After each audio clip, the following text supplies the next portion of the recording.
я приняла очень тяжелое для себя решение. Это решение я приняла абсолютно самостоятельно. Ни друзья, ни родные, ни штаб, ни Сергей никоим образом на него просто не могли повлиять.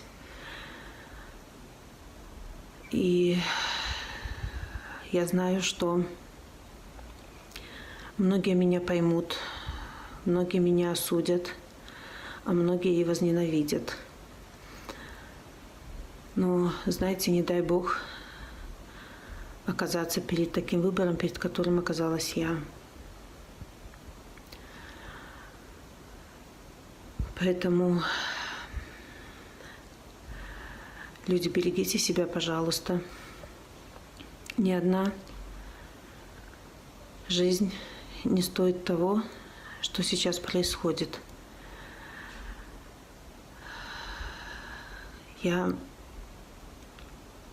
Дети – это самое важное, что есть в нашей жизни. Гэта быў зварот Святланы Ціхановскай ужо з Вільні. Як вядома, яна правяла ўчора каля 7 гадзінаў у будынку ЦВК.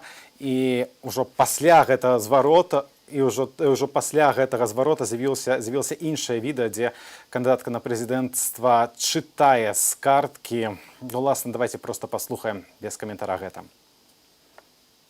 Уважаемые граждане Республики Беларусь, я, Светлана Тихановская, благодарю вас за участие в выборе главы государства. Народ Беларуси сделал свой выбор.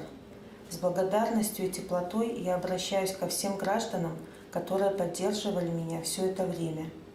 Белорусы, я призываю вас к благоразумию и уважению закона.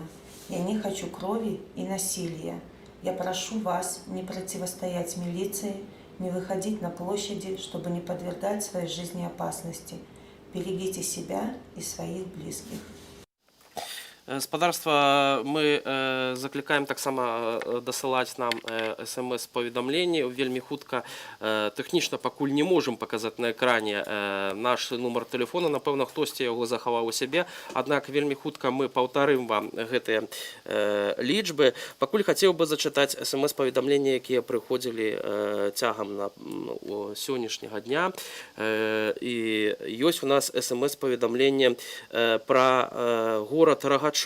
Зачитаю. Добрый день. В городе Рогачев Гомельской области уже 2 дня похожее что-то на комендантский час. После 19 часов нельзя даже с детьми быть на прогулке в парке, хотя это один парк в городе, расположенный возле райисполкома. Подходят милиционеры и всех прогоняют. Так, горача было учора не толькі ў Менску. Спадарства, тым часам вернемся до Менску. Ідуць паведамленні ад нашых калегаў, што ў цэнтр сталіцы зноў сцягваюцца аўтазакі, вадамёты ды іншыя машыны з адмысловымі сродкамі. Паведамляецца также паведамленне ад інфармацыйнага агенцтва ТАСС, што ў дадзеныя хвіліны АМАП разганяе людзей каля мемарыялу. Так, на месцы учорашняй смерці аднаго з пратэстоўцаў людзі спрабавалі ускласці кветкі, і цяпер праваахоўнікі не пускаюць туды людзей, і ў гэтыя хвіліны праводзяць там літаральны разгон. Спадарства, у нас таксама ёсць сведчанні затрыманняў падчас учорашніх пратэстаў. Я ўжо спрабаваў гэта крышачку раней вам зачытаць. Мы таксама паведамлялі, што была параненая журналістка выдання «Наша Ніва» Наталья Лубнівская. Дарэчы, галоўны рэдактар гэтага выдання Ягор Марціновіч таксама затрыманы быў учора. Пра ягоны лёс паведамілі калегі. Зараз высвятляюць, дзе ён можа знаходзіцца. Што ж адбылося 10 жніўня, піша журналістка Наталья Лубнеўская на сваёй старонцы у Фейсбуку. Увечары я працавала ля кароны на вуліцы Кальварыская. Там зарабіліся сотні пратэстоўцаў, і ўсё праходзіла мірна. Людзі скандавалі «Жыве Беларусь», разгортвалі плакаты «Не гвалту» і «Армія, міліцыя, раўно народ». У 20:40 з двароў выбеглі дзясяткі спецназаўцаў са зброі. Людзі кінуліся уцякаць, ім у спіны адкрылі стрэл. Я стаяла збоку і здымала. У камізэльцы прэса і з бэйджам. А калі разам з іншымі журналістамі сабралася адбягаць, адчула, як вышэй калена нешта апякло. Гумовая куля прапаліла, прарвала дзірку ў джынсах і ў назе. Пакуль даехала да больніцы, джинсы намоклі ад крыві. Ужо пасля агляду дактароў стала зразумела, што куля прабіла толькі тлушчавую праслойку, сухажыллі, костка цэлая. Я застаюся у больніцы на некалькі дзён, бо раны адкуль нават гумовых доўга загойваюцца. І вось такое пытанне, гаспадарства, у Наталлі, якое ўзнікла. Я баевік, злачынства, тады што гэта было? Пішу гэты пост і старанна падбіраю словы, бо за дэструктыўныя настроі на людзей выклікаюць міліцыю, даюць суткі, а за стральбу ў свой народ не даюць. Я просто намагаюся датэліцца да нашых калегаў, которые ў гэтых хвілін працуюць у самых гарачых кропках нашай сталіцы. Аж дзіўна такое казаць, гарачыя кропкі у Менску. Так, сапраўды даўно такога не было, калі ўвогуле былі менавіта такога кшталту пратэсты, якія адбываліся у самых розных раёнах гораду Менску. Таксама гаспадарства хацеў бы зачытаць пра інфармацыю пра лёс нашых калегаў, журналістаў, аператараў, якія супрацоўнічаюць з нашым тэлеканалам. Затрымалі учора ў Менску аператара Віталя Дубіка з камерай каля 18 гадзіне, каля гатэлю «Юбілейная». Невядома, дзе знаходзіцца. Аўтамабіль Віталя стаіць ля цэнтральнага РУС у Менску. Фотографа Таню Капітонаву кантузіла, крыху аглохла а 23-й, наглаталася троху слезацечнага газу была на Прытыцкага. З Таню зараз усё добра, яна ночыла ў сяброў. Далей, гаспадарства, Тацяну Белашову і Алену Шчарбінскую затрымалі каля цэнтральнага РУСа а 23-й, невядома, дзе знаходзяцца яны. Яны таксама спрабавалі пад'ехаць да РУСу, каб даведацца пра лёс затрыманага аператара Віталя Дубіка. Таксама знікла сувязь з Уладзімірам Лунёвым. Зараз, на жаль, невядома, дзе ён знаходзіцца. Тацяна, ці ты нас чуеш? Тацяна? Так, чую, да, я не вышла яшчэ. Гаспадарства, з намі на сувязі Тацяна Уласенка, наша калега, яна знаходзіцца, уласна, наколькі мы ведаем, на вуліцы Пушкінскай. Так, Тацяна, распавядзі, калі ласка, што адбываецца каля цябе? Зараз пакуль усё больш-менш спакойна, але вось можа быць, будзе чуваць. Машины сігналяць, перыядычна сігналяць машины, у тым ліку і каля кола, дзе учора быў забіты хлопец. Вось, яшчэ з раніцы туды людзі прыносілі кветкі, і сёння ў дзень АМАП разганяў людзей, якія працягвалі прыносіць туды кветкі. Так, мы атрымлівалі таксама такія паведамленні. І ці ведаеш, што адбываецца ў гэтай хвіліны в тым месцы, там, дзе загінуў чалавек? Зараз вось я накіроўваюся туды, яшчэ не дайшла, можна тады пазней са мной звязацца крышачку. Добра, то патэлефануем табе яшчэ пазней, будзь, калі ласка, асцярожная. Гэта была, гаспадарства, наша калега Тацяна Уласенка. Цэлы шэраг затрыманых нашых калегаў. Таксама вельмі доўга не маглі знайсці і даведацца пра лёс Станіслава Івашкевіча, журналіста, які займаецца расследаваннямі. Быў затрыманы яшчэ да закрыцця выбарчых участкаў 9 жніўня. Сведкам стаў аналітык Сергей Чал, які паведаміў, што са Стасем у момант затрымання каля 21 гадзіне здымаў, як людзі каля школы або гімназіі нумар 6 чакалі вынікаў галасавання, затрымалі людзі ў цывільным. З'яўляліся таксама розныя чуткі пра тое, што Станіславу, магчыма, могуць распачаць нейкую крымінальную справу, аднак на дадзены момант вядома, што адбываецца суд, што Станіслав Івашкевіч, напэўна, атрымае, ці ўжо ў дадзеныя хвіліны атрымаў адміністратыўны арышт. Што ж да крымінальных справаў, то толькі учора слідчы камітэт заявіў пра распачацце 21 крымінальнай справы супраць на той момант больш як 80 пратэстоўцаў, удзельнікаў акцыяў пратэсту. Усім ім па розным артыкулам пагражае да 15 гадоў зняволення. Гаспадарства, вельмі такое яскравае сведчанне, як затрымлівалі нашага калегу Яна Рамана з Горадні. Мне адразу удар ногой выскачылі зубы і разбіліся акуляры. Журналіст прыйшоў даведацца пра калегу, якога затрымалі на дзень раней. Каля РАУСу ў той момант было каля 100-150 чалавек. У 17:30, то бок напярэдадні, да РАУСу прыехаў АМАП і ўсіх разагнаў. Гаворка пра Горадню, ён атрымаў некалькі разоў у твар і быў затрыманы.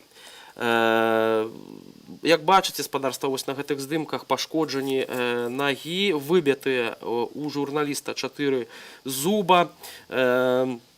Журналіст распавядае, што пасля таго, як супрацоўнікі МАПу выбілі яму 4 зубы, паклалі на зямлю і пачалі збіваць дубінкамі. Вы таксама можаце бачыць гэта вось на гэтых фотаздымках.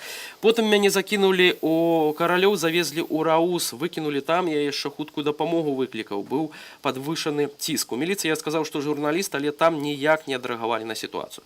Рамана затрымалі о 17:30 і пратрымалі ў РАУСе да 12 гадзіне сённяшняга дня. Яму далі яшчэ дадаткова, апроч вось гэтых збіццёў, штраф у 15 базовых велічыняў, то бок 382 рублі. Перанесемся з горадні ў Гомель на ўсход нашай краіны. З'явіліся дадзеныя, што за вечар учорашняга дня былі затрыманы каля 500 чалавек. У ізалятарах мясцовых няма месца. У ізалятарах мясцовых няма месца. Некаторыя былі размешчаны у СІЗА, хтосьці застаецца ў РАУС. Сведкі кажуць пра тое, што затрыманых збіваюць ды здзекуюцца над імі. Тым часам, спадарства, мы маем сведчанне жанчыны, з'яўляюцца паведамленні пра цэлых шэраг страйкаў. Так, на шмат якіх прадпрыемствах пакуль гэта... Далёка не ўсе яны пацверджаныя. Можна сказаць, дакладна яшчэ не можам канкрэтна сказаць, што хоць на адным з гэтых дзяржаўных прадпрыемстваў адбываюцца такія спантанічныя страйкі, забастоўкі. Аднак у нас ёсць сведчанне адной з супрацоўніц. Давайте паслухаем. Вось нам падказваюць, што мы можам даць зараз гэта ў эфір. Мы пришли минут 20 тому назад. Вот здесь находимся. Мы пришли, потому что мы знали, что здесь должна быть забастовка. Что люди пытаются организоваться и предъявить какие-то требования. Потому что мы знали, что по всей стране готовится забастовка.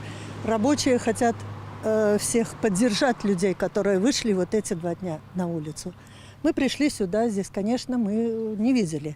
Мы слышали, что гудели машины, так, когда подъезжали, и знали, что люди идут мимо и поддерживают. Мы так думали, что здесь люди на улице стоят. Так?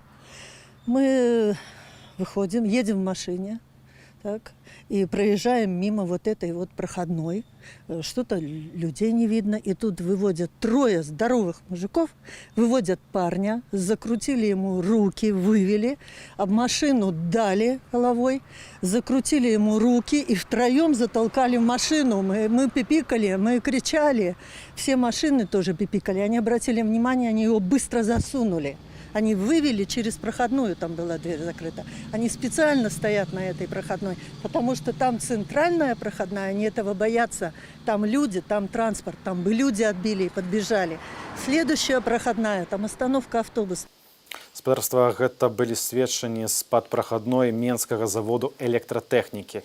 Ну і электратэхнічны завод Радыё Свабода паведамляе, што ў цэху нумар 11 на сходзе прысутнічалі каля 20 чалавек. Кажа, што такіх сходаў не было з савецкіх часоў.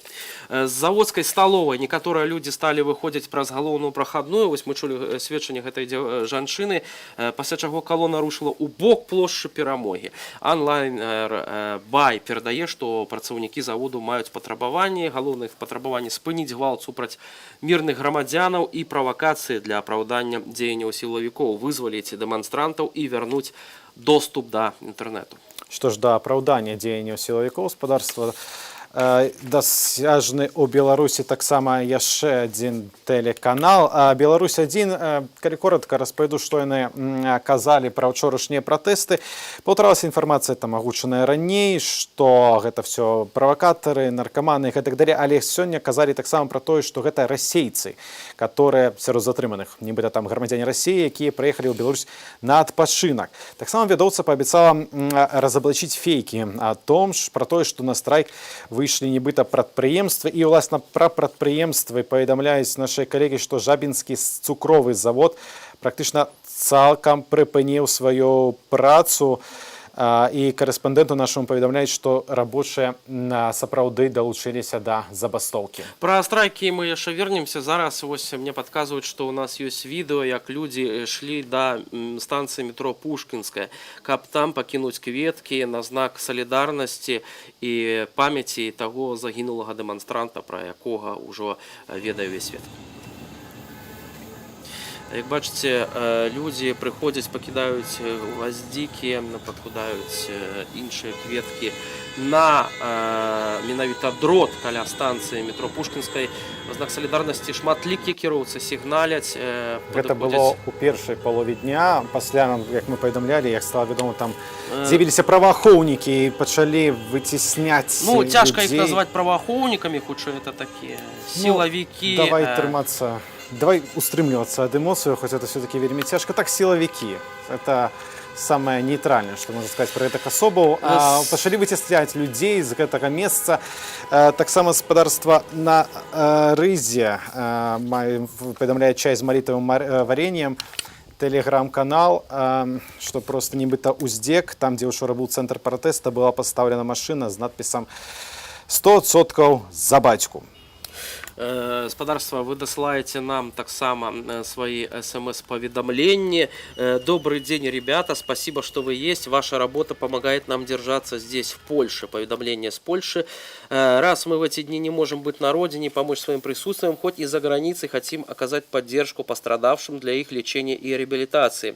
Предлагаю открыть расчетный счет для сбора средств для этих отважных людей. Гаспадарства, Алексей Лявончык, инициатива Buy Help, их можно знайсці на Facebook. Калі ён у вас, канешне, працуе, там нон-стоп ідзе збор сродкаў для сем'яў пацярпелых, для самых пацярпелых, для аказання медычнай дапамогі.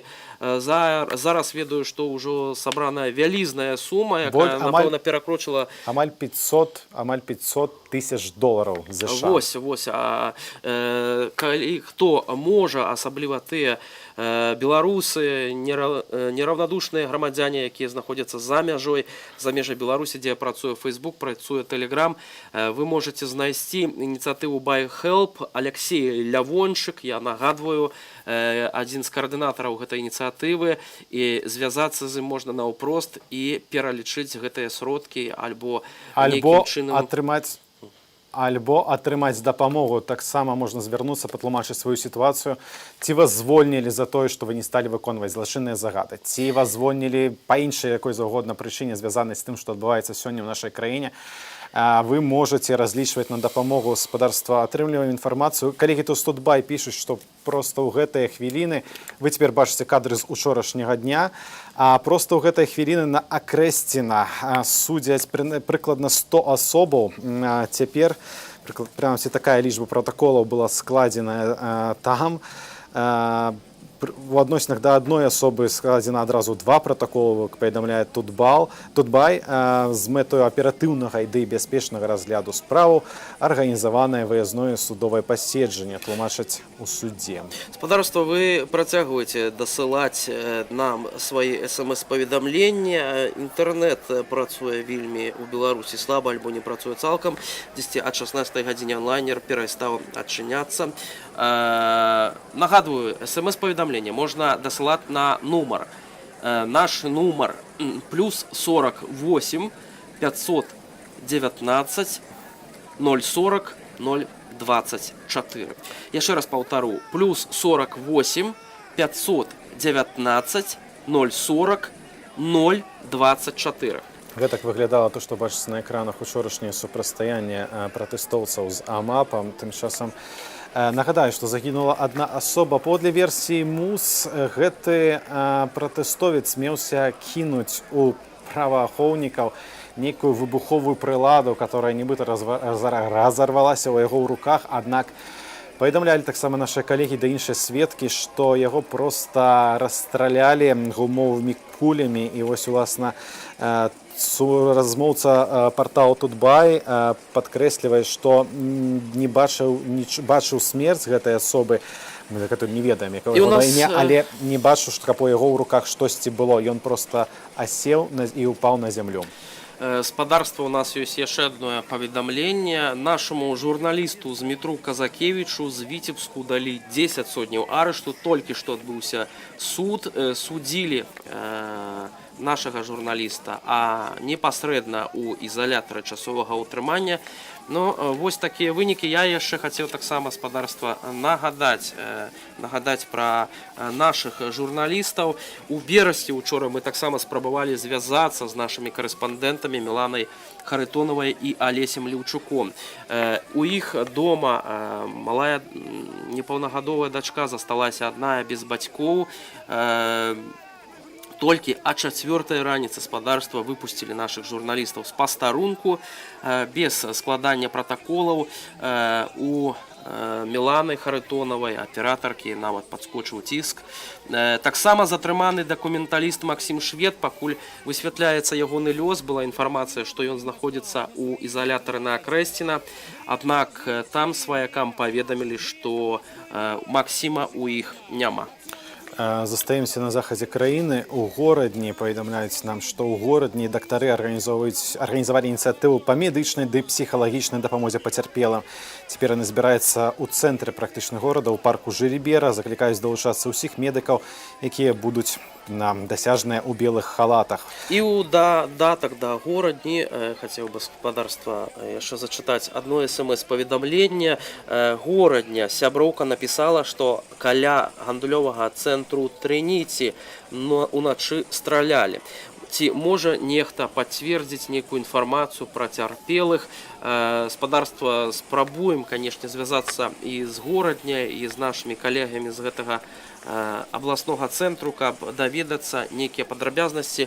Нагадаю, інтэрнэт у Беларусі адсутнічае. Вельмі цяжка нам збіраць інфармацыю ў адсутнасці татальнага блакавання інтэрнэту, не толькі мабільнага інтэрнэту, але і хатняга інтэрнэту. Сёння, да прыкладу, я звязаўся са сваёй маці, якая паведаміла, што белтэлекомаўскі Wi-Fi гэтак і не працуе, хаця ўжо даўно было сказана пра тое, што праблема мусіла вырашыцца яшчэ да вечара учорашняга дня, таму усе навіны, якія можна атрымаць, гэта толькі праз спадарожнік, гледзячы Белсат і іншыя каналы, якія паведамляюць аператыўную інфармацыю. Зараз мы паспрабуем звязацца ўласна з горадняй, з адной з каардынатарак гэтай ініцыятыве аб дапамозе людзям пацярпелым. Тым часам, пакуль мы гэта будзем рабіць, можам сказаць, што пад'язджаюць на Пушкінскую ўжо цэлыя аўтобусы, поўныя амапаўцаў ці людзей в адпаведнай форме. Спадарства, мы казалі вам пра самую, пакуль што супярэчлівую інфармацыю пра забастоўкі, пра страйкі, якія нібыта адбываюцца на шмат якіх дзяржаўных прадпрыемствах. Дар'я, прывітанне. Прывітанне, гэта Всеволод Шлыков, вы на проставым эфире телеканалу Белсат. Можете вы размаўляць цяпер? Да, могу. Распавядзіце, калі ласка, пра ініцыятыву дапамогі пацярпелым ад дзеянняў праваахоўнікаў, ад чаго, так разумею, пра гэта гаворка у горадні, бо наколькі я атрымаў інфармацыю, вы адна з каардынатарак гэтай ініцыятывы. Да, все верно. Сейчас наша инициатива заключается в том, чтобы создать как можно больше, но на сегодняшний день это будет первый, наверное, пункт мирной помощи нашим землякам, мирному населению, которые, к сожалению, могут пострадать, и очень сложно сейчас отыскать помощь. Я могу это заявить уже на личном примере. Не всегда знаешь, куда обратиться. Скорой помощи тоже сейчас сложно куда-либо доехать в связи с ограничением движения в нашем городе. Сегодня около 8 вечера те медики, те отважные люди, которые уже готовы выходить в белых халатах с аптечками, собираем, конечно же, бинты, еще все необходимое для оказания первой помощи. Мы будем находиться в парке Жылибера. Пока что ничего более точного не могу сказать. Конечно, есть страх, конечно же, есть опаска, что нас могут забрать и наши пациенты не смогут увидеть нас завтра на наших рабочих местах. Но, наверное, это та цена, которую мы готовы заплатить для того, чтобы помогать людям и заявлять открыто, что мы готовы помочь. Дар'я, скажите, готовы. калі ласка, Да. скажите, калі ласка, колькі чалавек, лекараў, не ведаю, ці гэта толькі лекары, ці нейкія іншыя валанцёры, колькі прыкладна асобаў долучылася да вашай ініцыятывы? Сейчас я могу говорить о 6 участниках. Больше пока что все в раздумьях не могут подтвердить. Хотели бы, конечно, какого-то официального разрешения. И сейчас, наверное, в первую очередь я бы хотела найти это какое-то официальное разрешение, какую-то поддержку, чтобы быть уверенной и сказать своим коллегам, своим подругам в том, что они вернутся домой здоровыми и целыми. Конечно же, хотелось бы. Дар'я, ці я правильно зразумеў, што вы працуеце вось у адной з медычных установаў у горадні, так? Я не являюсь медиком, я психолог. Я психолог, но я думаю, что моя помощь также необходима. Мои коллеги, с которыми я работаю не в государственном учреждении, мои коллеги, врачи, психотерапевты, которые являются сотрудниками государственных организаций. Скажите, да, я пытаюся гэта да таго, ці можаце вы даць нам нейкую хаця б прыкладную інфармацыю, бо мы ведаем, што былі сотні затрыманых у горадні, але ці ёсць інфармацыя пра пацярпелых на дадзены момант? К сожалению, никакой информации нету. Мы тоже ищем некоторых наших друзей и коллег. В скорой помощи все сложнее дозвониться. Мы не знаем почему. Пока что не хотела бы говорить никаких цифр, никаких данных, потому что сама являюсь... Зразумела, Дар'я. Зразумела, Дар'я. Дзякую вам вялікі і будзьце асцярожныя сёння. Спадарства таксама маем СМС з горадні, наш глядач. Хочу подзяліцца досведам у пошуках сына, затрыманага 9 жніўня на Савецкай плошчы. Поўны спіс асуджаных пратэстоўцаў у горадні знаходзіцца пад аркай турмы з боку вуліцы Кірова. Так што, спадарства, калі вы не ведаеце, дзе знаходзіцца менавіта ваш сваяк, ваш сын, ваша жонка, муж ці бацька. Гэта цэнтр горада. Гэта цэнтр горада. Вядома, што праваахоўнікаў яшчэ заўчора не хапала месца ў ізалятарах, у апорных пунктах, і яны былі вымушаныя. Спадарства, хацеў бы яшчэ, я выбачаюся, што перабіваю Севу, нагадаць спадарству, што нам можна дасылаць свае смс-паведамленні. Калі ласка, не званіце нам на нумар, які я зараз вам прадыктую. У нас няма магчымасці аператыўна адказваць на вашае тэлефанаванне, аднак мы маем магчымасць зачытваць вашыя смс-паведамленні. Яшчэ раз, +48 519 040 024. Плюс 48 519 040 024. Спадарства, аператыўна паведамляем пра тое, што вы пішаце нам. Праваабаронцы з праваабарончага цэнтру «Вясна» сабралі прозвішча ўжо 856 затрыманых па ўсёй краіне. Нагадаю, што МУС кажа, што ў суме за гэтыя 2 дні затрымалі прынамсі 5000 чалавек з прозвішчаў. Вынікае, што шмат каго затрымлівалі цэлымі сем'ямі, і мы маем відэа гаспадарства. Так, каляска, не тэлефануйце. Толькі акурат мелі для вас просьбу не званіць нам, не маем такой магчымасці. Наконт затрыманняў хацеў бы таксама паведаміць пра цікавы, такі ўжо стандартны выпадак. Яны ні ў чым не ўдзельнічалі. Сярод затрыманых у Менску расійская апазіцыя пазнала сваіх актывістаў. Гаворка пра апазіцыйную да Владимира Путина расійскую арганізацыю «Адкрытая Россия», якая пазнала сваіх каардынатараў Артёма Важанкова і Ігора Рогава сярод тых затрыманых правакатараў, відэа якіх было апублікавана дзяржаўным інфармацыйным агенцтвам «Белта». Мы пазналі іх на відэазапісе дзяржаўнага агенцтва, дзе сцвярджаецца, што затрыманыя правакатары беспарадкаў. Як вынікае з відэа, іх затрымліваў АМАП паведамляе выданне «Камерсант» са спасылкай на прадстаўнікоў расійскай арганізацыі. Разам з тым, адкрытая Расія заявіла, што каардынатары ні ў чым не ўдзельнічалі, а іхнае затрыманне назвала правакацыяй. Просто мы можем показать теперь видео, як выглядает теперь в околице Акрэсціна. Там збираюцца цэлыя чэргі людзей, якія шукаюць і намагаюцца неяк падтрымаць тых, хто быў затрыманы апошнімі днямі. Вашай увазе. Я понял, я прошу прощения, что я это сделал. Я не подумал, что могут меня посчитать провокатором.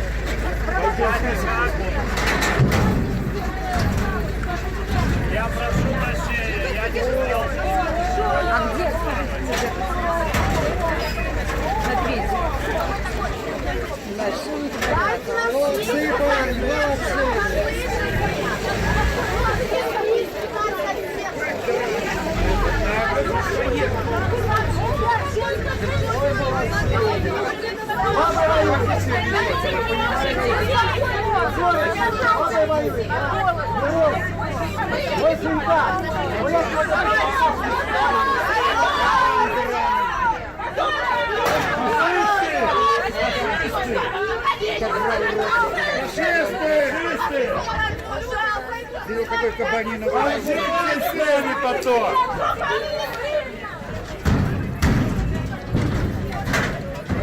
Десяткі людзей, як вы бачыце, патрабуюць не то што вызвалення, а хоць нейкай інфармацыі пра тое, што адбываецца з іхнымі блізкай. 5000, прынамсі, чалавек было затрымана на працягу апошніх 2 дзён. Праваабаронцы даюць інфармацыю, то бок ведаюць пра 850 асобаў, што адбываецца з іншымі, больш як 4, прынамсі, тысячамі чалавек. Мы не ведаем, праваабаронцы не ведаюць, таксама іхныя блізкія намагаюцца атрымаць хоць нейкую інфармацыю. Мы ж можам даць уражанне людзей з учорашняга вечара. Вашай увазе. Это ужас, просто кошмар. Как можно серьезно люди выходят выразить свое мнение, но еще видно, что они защищают свои голоса, это наше право. И против нас применяется такое реально оружие, это насилие, да, это бандитизм. Мало того, что первое, нас обманули, второе, нам не дают защитить свои голоса, и третье, применяют насилие против мирных людей. Это просто это беспредел. Это власть просто не понимает и не чувствует, что есть ответственность. Ничего не боится, поэтому она делает все. Нужно показать, что нас больше, что мы ее не боимся. Непонимание, почему люди, наши товарищи, наши, с кем мы росли в одной стране, почему они нас бьют дубинами. Полностью геноцид народа, полностью. Это просто кошмар, жесть. Без комментариев, это просто... в африканской стране такое не творится, что творится у нас, в центре Европы. И самое обидное, что Европа молчит. А Россия купила его с потрохами, да, за все эти дорожные карты. Ну, подписывай, что нужно, что она хочет. У нас никогда такого не было. Люди готовы выходить и дальше. Я думаю, завтра и послезавтра. Поэтому я не знаю, чем это обернется в итоге. Я думаю, що зараз відбувається такий підйом громадства, по-перше, а по-друге, повний хаос. Влада не ведуть, як реагувати на складну ситуацію, і мені здається, що складно буде народ перемагати у різних локаціях. Зачем этот человек так поступил со своим народом? Это вот просто показатель, когда людей мирную демонстрацию разгоняют слезоточивым газом. Мы видели спецназ антитеррор «Алмаз» на Кальваийской, на Короне, кажется, буквально часа 3 назад. И просто подъехать и сразу же начать забрасывать толпу гранатами – это что-то с чем-то. Я очень надеюсь, что эти кадры, это все увидит весь мир, и что Евросоюз как-то сможет как-то повлиять на эту ситуацию, потому что изнутри, вы видите, взрывы до сих пор, и вряд ли что-то получится сделать нам самим, поэтому нам точно нужна будет помощь. Кажется, ущипнешь себя, и все вернется на круги своя. Но когда ты себя ущипнешь, это происходит еще хуже. Еще хуже. Просто таких таких выборов я не припомню. Мне 50 с лишним лет, но никогда в жизни я не видел такой грязи, такого вранья, такого... Увидел, как разгоняют толпу просто жестоко, врывается толпа с слезоточивым газом, гранатами светошумовыми, резиновыми пулями. Вон там парня вот такие вот синяки огромные.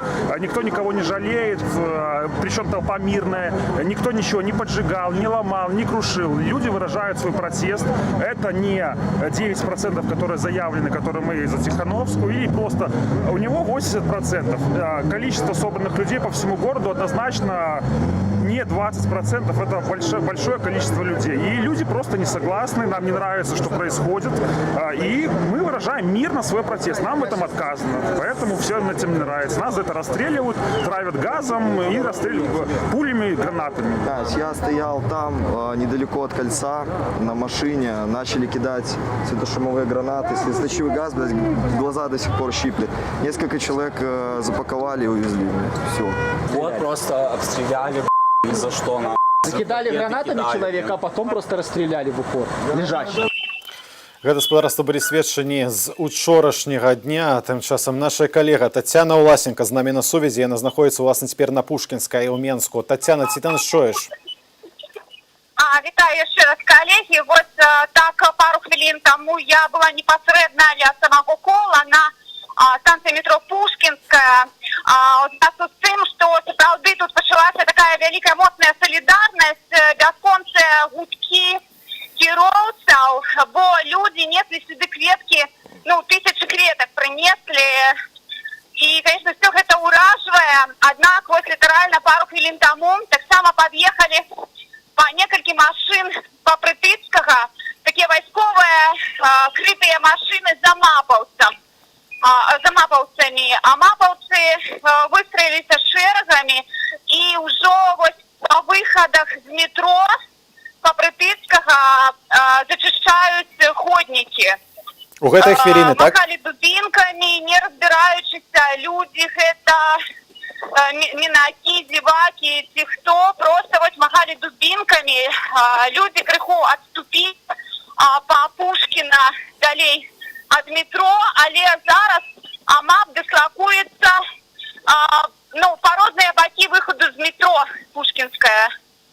Что будет далее, я не ведаю, покуль только вот отбывается дислокация АМАПовцев на Пушкинской. Таня, скажи, калі ласка, ці гэтыя людзі, ці гэта быў пратэст, ці была нейкая прычына іх разганяць, ці яны сапраўды прыйшлі проста ўскласці кветкі, аддаць пашану памяці?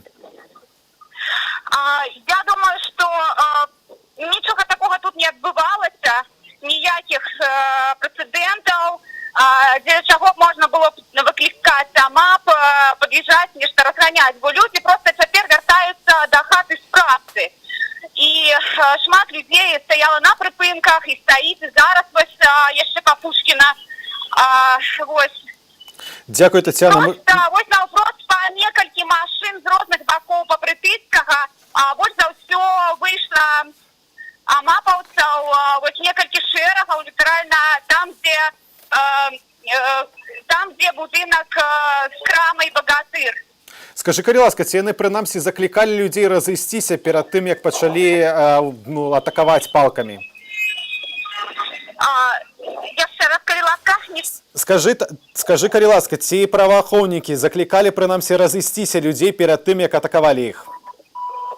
Не, нічога яны не папярэджвалі, тым больш, што ніякіх пагрозлівых дзеянняў з боку мірных людзей не было. И просто рухались по Припятского без попереджения, просто рухались и махали дубинками. Я думаю, что покуль это такие застрашальные деяния, в зв'язку с тем, что прикладно с 6 годин вечера начинается вот уже третий день запад, такие вот сборы людей каля метро Пушкинская. Шмат людей стояло на узборку каля гостиницы «Орбита». И вот там такая концентрация людей, молоді збирається. І тому АМАП ось вирішив зачистити. Криху там прогнали людей. Так само АМАП сосредоточується во дворах. Там, де вулиця Припятского, покуль ось вулиця Пушкіна яшчэ на гэты бок не вийшли. Зразумела, Таня. Калі ласка, будь асцярожнай, беражы сябе, будзем звязвацца яшчэ не раз. Спадарства, гэта была Тацяна Уласенко, наша калега. Наўпрост эфіры з цэнтру падзеяў на праспекце Пушкіна. Разам з тым, вяртаючыся вось да тых падзеяў, якія папярэднічалі вось гэтаму складанню кветак, то бок гэтыя жорсткія падзеі, якія разварачваліся каля універсаму Рыга, а таксама каля метро Пушкінская на вуліцы Прытыцкага, ёсць сведчанне пра тое, і гэтыя кадры таксама трапілі на відэа ў тэлеграм-каналах, што затрымлівалі не толькі звыклых мінакоў, затрымлівалі не толькі пратэстоўцаў, але і непаўнагадовых. Журналіст Дмітрый Галко, які зараз знаходзіцца ў Кіеве, жыве там, яму давялося, ён здолеў звязацца са сваім сынам Янам Галко, які разам з Глебам, са сваім сябрам, не дабраліся да Рыгі, бо іх узялі проста на вакзале. Дазволіў сябе зацытаваць, што напісаў Дмітрый у сябе на Фейсбуку. Білі кулакамі ў грудзі і ў жывот. Калі ён, стоячы на каленях ужо на Крэсціна, стаў пад раніцу засыпаць, яго абудзілі ударам прыкладу. На шмат гадзін на калені ў калідорах ставілі ўсіх затрыманых падлеткаў. Нагадаю, што Яну і Глебу 17 і 16 гадоў, адпаведна, у тым ліку дзяўчат ставілі на калені. Кажа, што бачыў нейкі пакой, падобны на катоўню, брудны і мокры, дзе на каленях стаяў голы і скрываўлены хлопец. Усіх паўналетніх распраналі дагала і білі дубінкамі, пастаянны паток лаянак, абраз і пагроз. Там хлопцы плакалі, толькі мы з Глебам і трымаліся, проста нейкая жах. Міліцыі далі карт-бланш на ўсё. Гэта было як быццам бы зараз мы ўжо не Беларусь, а Паўночная Карэя, распавёў журналісту ягоны сын Ян. Тое, што вы бачыце на вашых экранах, гэта зноў спроба чарговага разгону пратэстоўцаў з учора, тым часам сёння, проста цяпер на праспекце Машэрава міліцыя, паведамляе наш карэспандэнт, што міліцыя і жаўнеры ўнутраных войскаў прыцягнулі вайсковую машыну разгароджання на базе танка Т-64. То бок там спераду коўш, які можа прымяняцца для расчысткі барыкадаў ці блакадаў дарог, бо мы ведаем, што ўчора таксама аўтамабілямі блакавалі праход праваахоўнікам. Дарэчы, вось кажучы пра гэтыя барыкады, пра універсам Рыга, пісалі учора тэлеграм-каналы сёння ўначы, што дэманстранты спрабавалі гэтыя барыкады некалькі разоў збудаваць, 4 разы прынамсі, і кожны раз гэтыя барыкады разбуралі праваахоўнікі пры дапамозе спецыяльнай тэхнікі, аднак дэманстранты, разбягаючыся па дварах на вуліцы Сурганова, вярталіся і зноўку рабілі гэтыя барыкады. Гэтым разам танк, ну не танк, канешне, а машына на базе савецкага танку Т-64. Мне вельмі цяжка каментаваць тое, што не танкі, добра, але такая спецтэхніка. Спецтэхнікі спрабуюць ужо задзейнічаць усё, што толькі можна.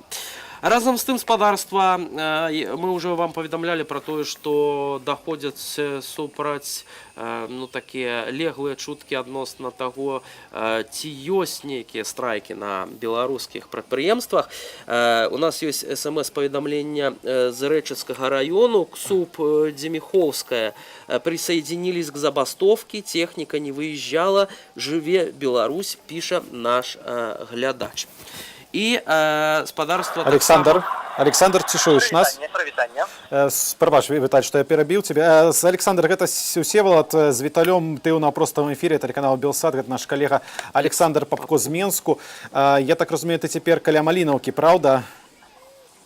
Не, на дадзены момант я знаходжуся каля электратэхнічнага заводу, дзе сёння былі паведамленні пра тое, што рабочыя тут нібыта вышли на забастовку. И мы маем поведомление от видоводцев, что принамсі один з супрацоўнікаў завода, один з рабочих быў затрыманы людьми ў штатскім і брутальна яго запихали ў аўтамабіль і вывезли. Ці ты можаш пацвердзіць, зняпраўдзіць інфармацыю гэтую пра страйк, нейкія спробы спыніць працу на заводзе? По вялікім рахунку ані пацвердзіць, ані зняпраўдзіць яе я не магу. У той самы момант, калі з'явілася інфармацыя пра тое, што рабочыя страйкуюць, калі з'явілася ў тэлеграм-каналах, я прыйшоў на прахадную гэтага завода і запытаўся у людзей, у чалавека, які выходзіў, ці праўда, што завод страйкуе. Ён сказаў, што быў збор горпрацоўных, яны выставілі патрабаванне адміністрацыі, але страйку не было. Калі я запытаўся ў сувязі з чым патрабаванне, ён сказаў у сувязі з вось гэтай сітуацыяй, з выбарамі. Якія былі патрабаванні? Якія былі патрабаванні ад працаўнікаў заводу? На дадзены момант я не магу сказаць, якія былі патрабаванні заводу. Адзіную інфармацыю, якую я бачыў, это была зноў-такі інфармацыя з тэлеграм-каналаў, дзе гаварылася пра тое, што рабочыя заводу патрабуюць спыніць гвалт супраць мірных маніфестантаў і прызнаць, наколькі я памятаю, адмяніць вынікі выбараў. Але зноў-такі гэтую інфармацыю трэба спраўджваць, бо гэта была толькі фота, апублікаваная ў тэлеграм-канале нехта. Затым праз некаторы час мы зноў прыехалі да гэтага заводу, калі з'явілася інфармацыя, што нібыта мясцовыя жыхары прыехалі сюды, каб апладысментамі падтрымаць рабочых, якія страйкавалі. Мясцовых жыхароў, па шчырасці, мы не засталі. Мы ўбачылі некалькі журналістаў, некалькі таксама маладых людзей, якія прыйшлі да гэтага заводу, і ўбачылі жанчыну, яшчэ некалькі чалавек, дарэчы, якія сапраўды з'яўляюцца мясцовымі жыхарамі. І вось гэтая жанчына сказала, што літаральна за некалькі хвілінаў перад нашым прыездам з прахадной завода людзі ў штатскім выцягнулі маладога рабочага, прычым затрымлівалі яго вельмі жорстка, яму заламалі руку, ударылі галавой аб белую легкавую машыну, пасадзілі ў яе і звезлі.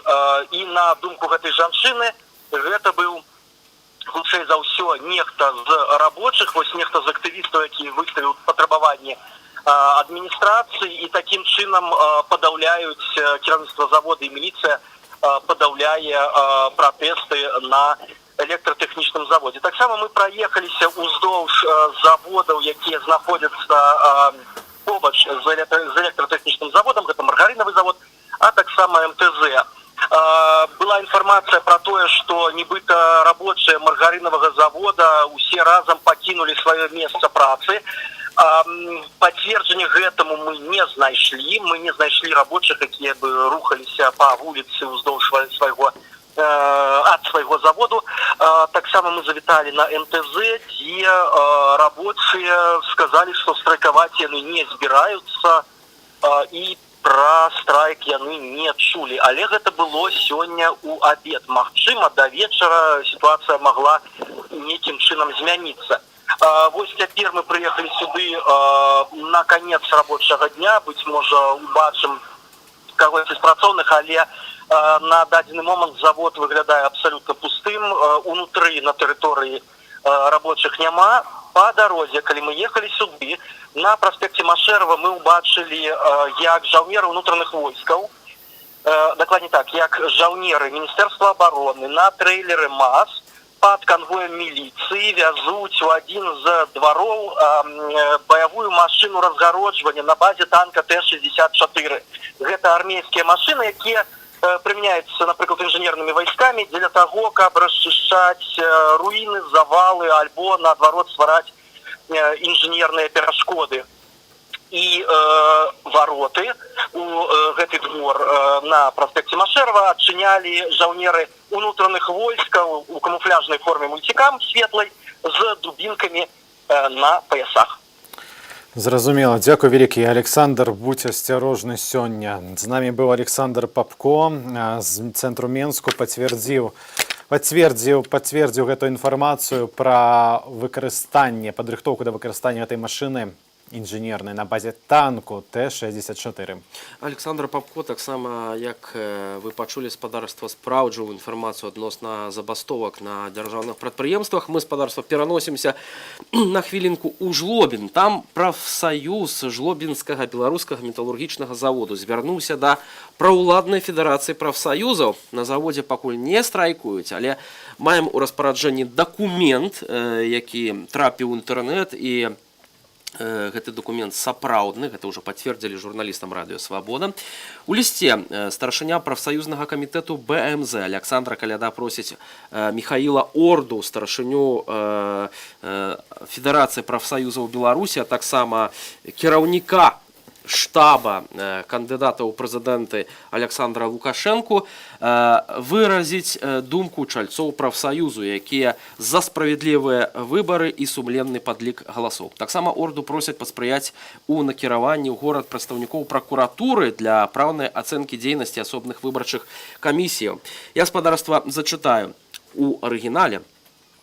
Есть участки, на которых один из кандидатов набрал 80 и более процентов, и это нереально. Когда мы просили показать документы, нам отказывали, а вместо этого в нашем городе задерживали и проявляли силу сотрудники РОВД и другие службы.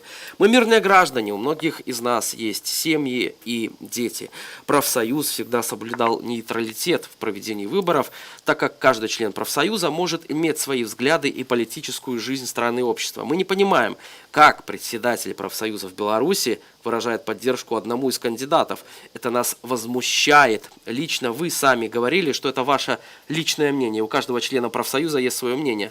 Мы хотим двигаться вперед, развивать страну, выражать свое мнение. Вы, Михаил Сергеевич, то бок Орда, обязаны защищать членов профсоюза и их интересы. Таким чынам, не толькі напружаная ў Менску сітуацыя. Маем Гомель. Нам паведамляюць, што па праспекту Кастрычніка ў бок цэнтра едуць аўтобусы і аўтазакі за МАПам, мікрааўтобусы міліцыі пад канвоем ДАІ, але таксама і Магілёў, спадарства Магілёў таксама неспакойна.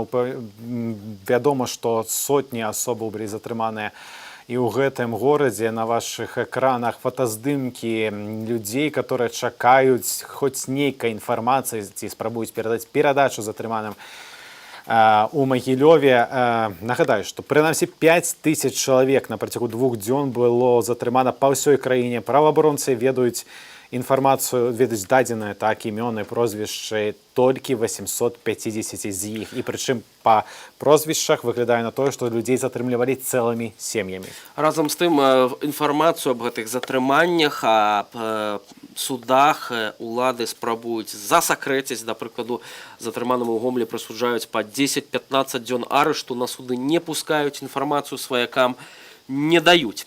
Ну, таксама спадарства, гэтая база, якая абнаўляецца, будзем спрабаваць даведвацца аператыўна, хто ў гэтай базе, калі вы шукаеце нейкіх сваіх сваякоў і у вас адсутнічае інтэрнэт, аднак вы зараз маеце магчымасць бачыць нас праз спадарожнік, то заклікаю дасылаць свае смс-паведамленні на нумар +48 519 040 024. Яшчэ раз, +48 519 040 024. Толькі што мы паведамлялі пра тэхніку, пра інжынерную тэхніку на базе танку Т-64. Вось, спадарства, вы бачыце на сваіх экранах, што у Менску, у сталіцы, праваахоўнікі ці ўнутраныя войскі рыхтуюць, відавочна, да выкарыстання, бо не ведаю, якія там перашкоды ў Менску можа прыбіраць гэтая тэхніка, акрамя, уласна, барыкадаў. Таксама паведамляе агенцтва «Наша Ніва», што цэнтр нашай сталіцы, маецца на ўвазе праспект Незалежнасці вакол Кастрычніцкай, цалкам адчэплены, адтуль выпускаюць людзей, але не пропускаюць за гэты створаны перыметр. Нагадаю, на ваших экранах інжынерная машына з каўшом на базе танку Т-64. Ну і таксама, спадарства, у нас ёсць сведчанні людзей, якія учора былі на гэтых дэманстрацыях, таксама пра пацярпелых. Даходзяць самыя розныя чуткі пра колькасць пацярпелых і ахвяраў. На дадзены момант мы ведаем толькі пра адзін пацверджаны выпадак смерці. Імя і прозвішча гэтага чалавека не называюцца. Журналісты зараз, у тым ліку нашыя калегі, спрабуюць высветліць, ці ёсць у гэтага чалавека нейкія сваякі, каб аператыўна атрымаць нейкую інфармацыю. Разам з тым, спадарства, на нашай інтэрнэт-старонцы belsat.eu ёсць артыкул пра тое, што амапаўцы праламалі чэрап 28-гадоваму Мянчуку. Ягонае жыццё зараз пад пагрозою. Нашаму тэлеканалу, нашай інтэрнэт-старонцы стала вядома пра 28-гадовага Ігара Ляўданскага, якога амап жорстка збіў падчас сутыкнення з пратэстоўцамі і праламаў яму чэрап. Пацярпелага ад налёту сілавікоў даставілі ў 4-ю гарадскую клінічную больніцу Менску. Выстаўлены дыягноз адкрытая чэрапна-мазгавая траўма цяжкай ступені, удар мозгу, субадарная гематома. І зараз медыкі спрабуюць уратаваць яму жыццё. Разам з тым спадарства спрабуем звязацца з нашымі калегамі і з экспертамі. Магчыма, нам удасца вось у жывым эфіры. Добрый дзень, спадар Александр. Так. Добрый день, это Всеволод, Виталь Бабин, Всеволод Шлыков, телеканал Белсат. Вы у живым эфире. Давайте начнем с головного. Ці з вами все добре, ці з вашими близкими так само все добре після гэтых. Давайте яшчэ представим Александр Класкоўскі, палітычны аглядальнік з намі на сувязі, на телефоннай сувязі з Менску. Так, добрый день. Так, я на свободе, я працую, хотя доводится працаваць, конечно, в экстремальных умовах. Вы ведаете, гледачы ведаюць, што практычна лёг інтэрнэт, але незалежныя меды стараюцца, наколькі можна, даваць інфармацыю і аналітыку. Ну, уласна так, уласна ў гэтай хвіліны гэтым мы і займаемся, і зоймемся, давайте, аналітыкаю. Мы маем ужо першую смерць, так, пацверджаную, на вялікі жаль. Ідуць паведамленні пра тое, што МАП у гэтай хвіліны выцісняе людзей з месца смерці, дзе яны ўскладалі проста кветкі. Метро Пушкінская. Так, ці можна зрабіць хоць нейкія прагнозы, што будзе адбывацца далей у нашай краіне? Ці ёсць нейкі момант, в которым улады пойдуць на дыялог з грамадствам?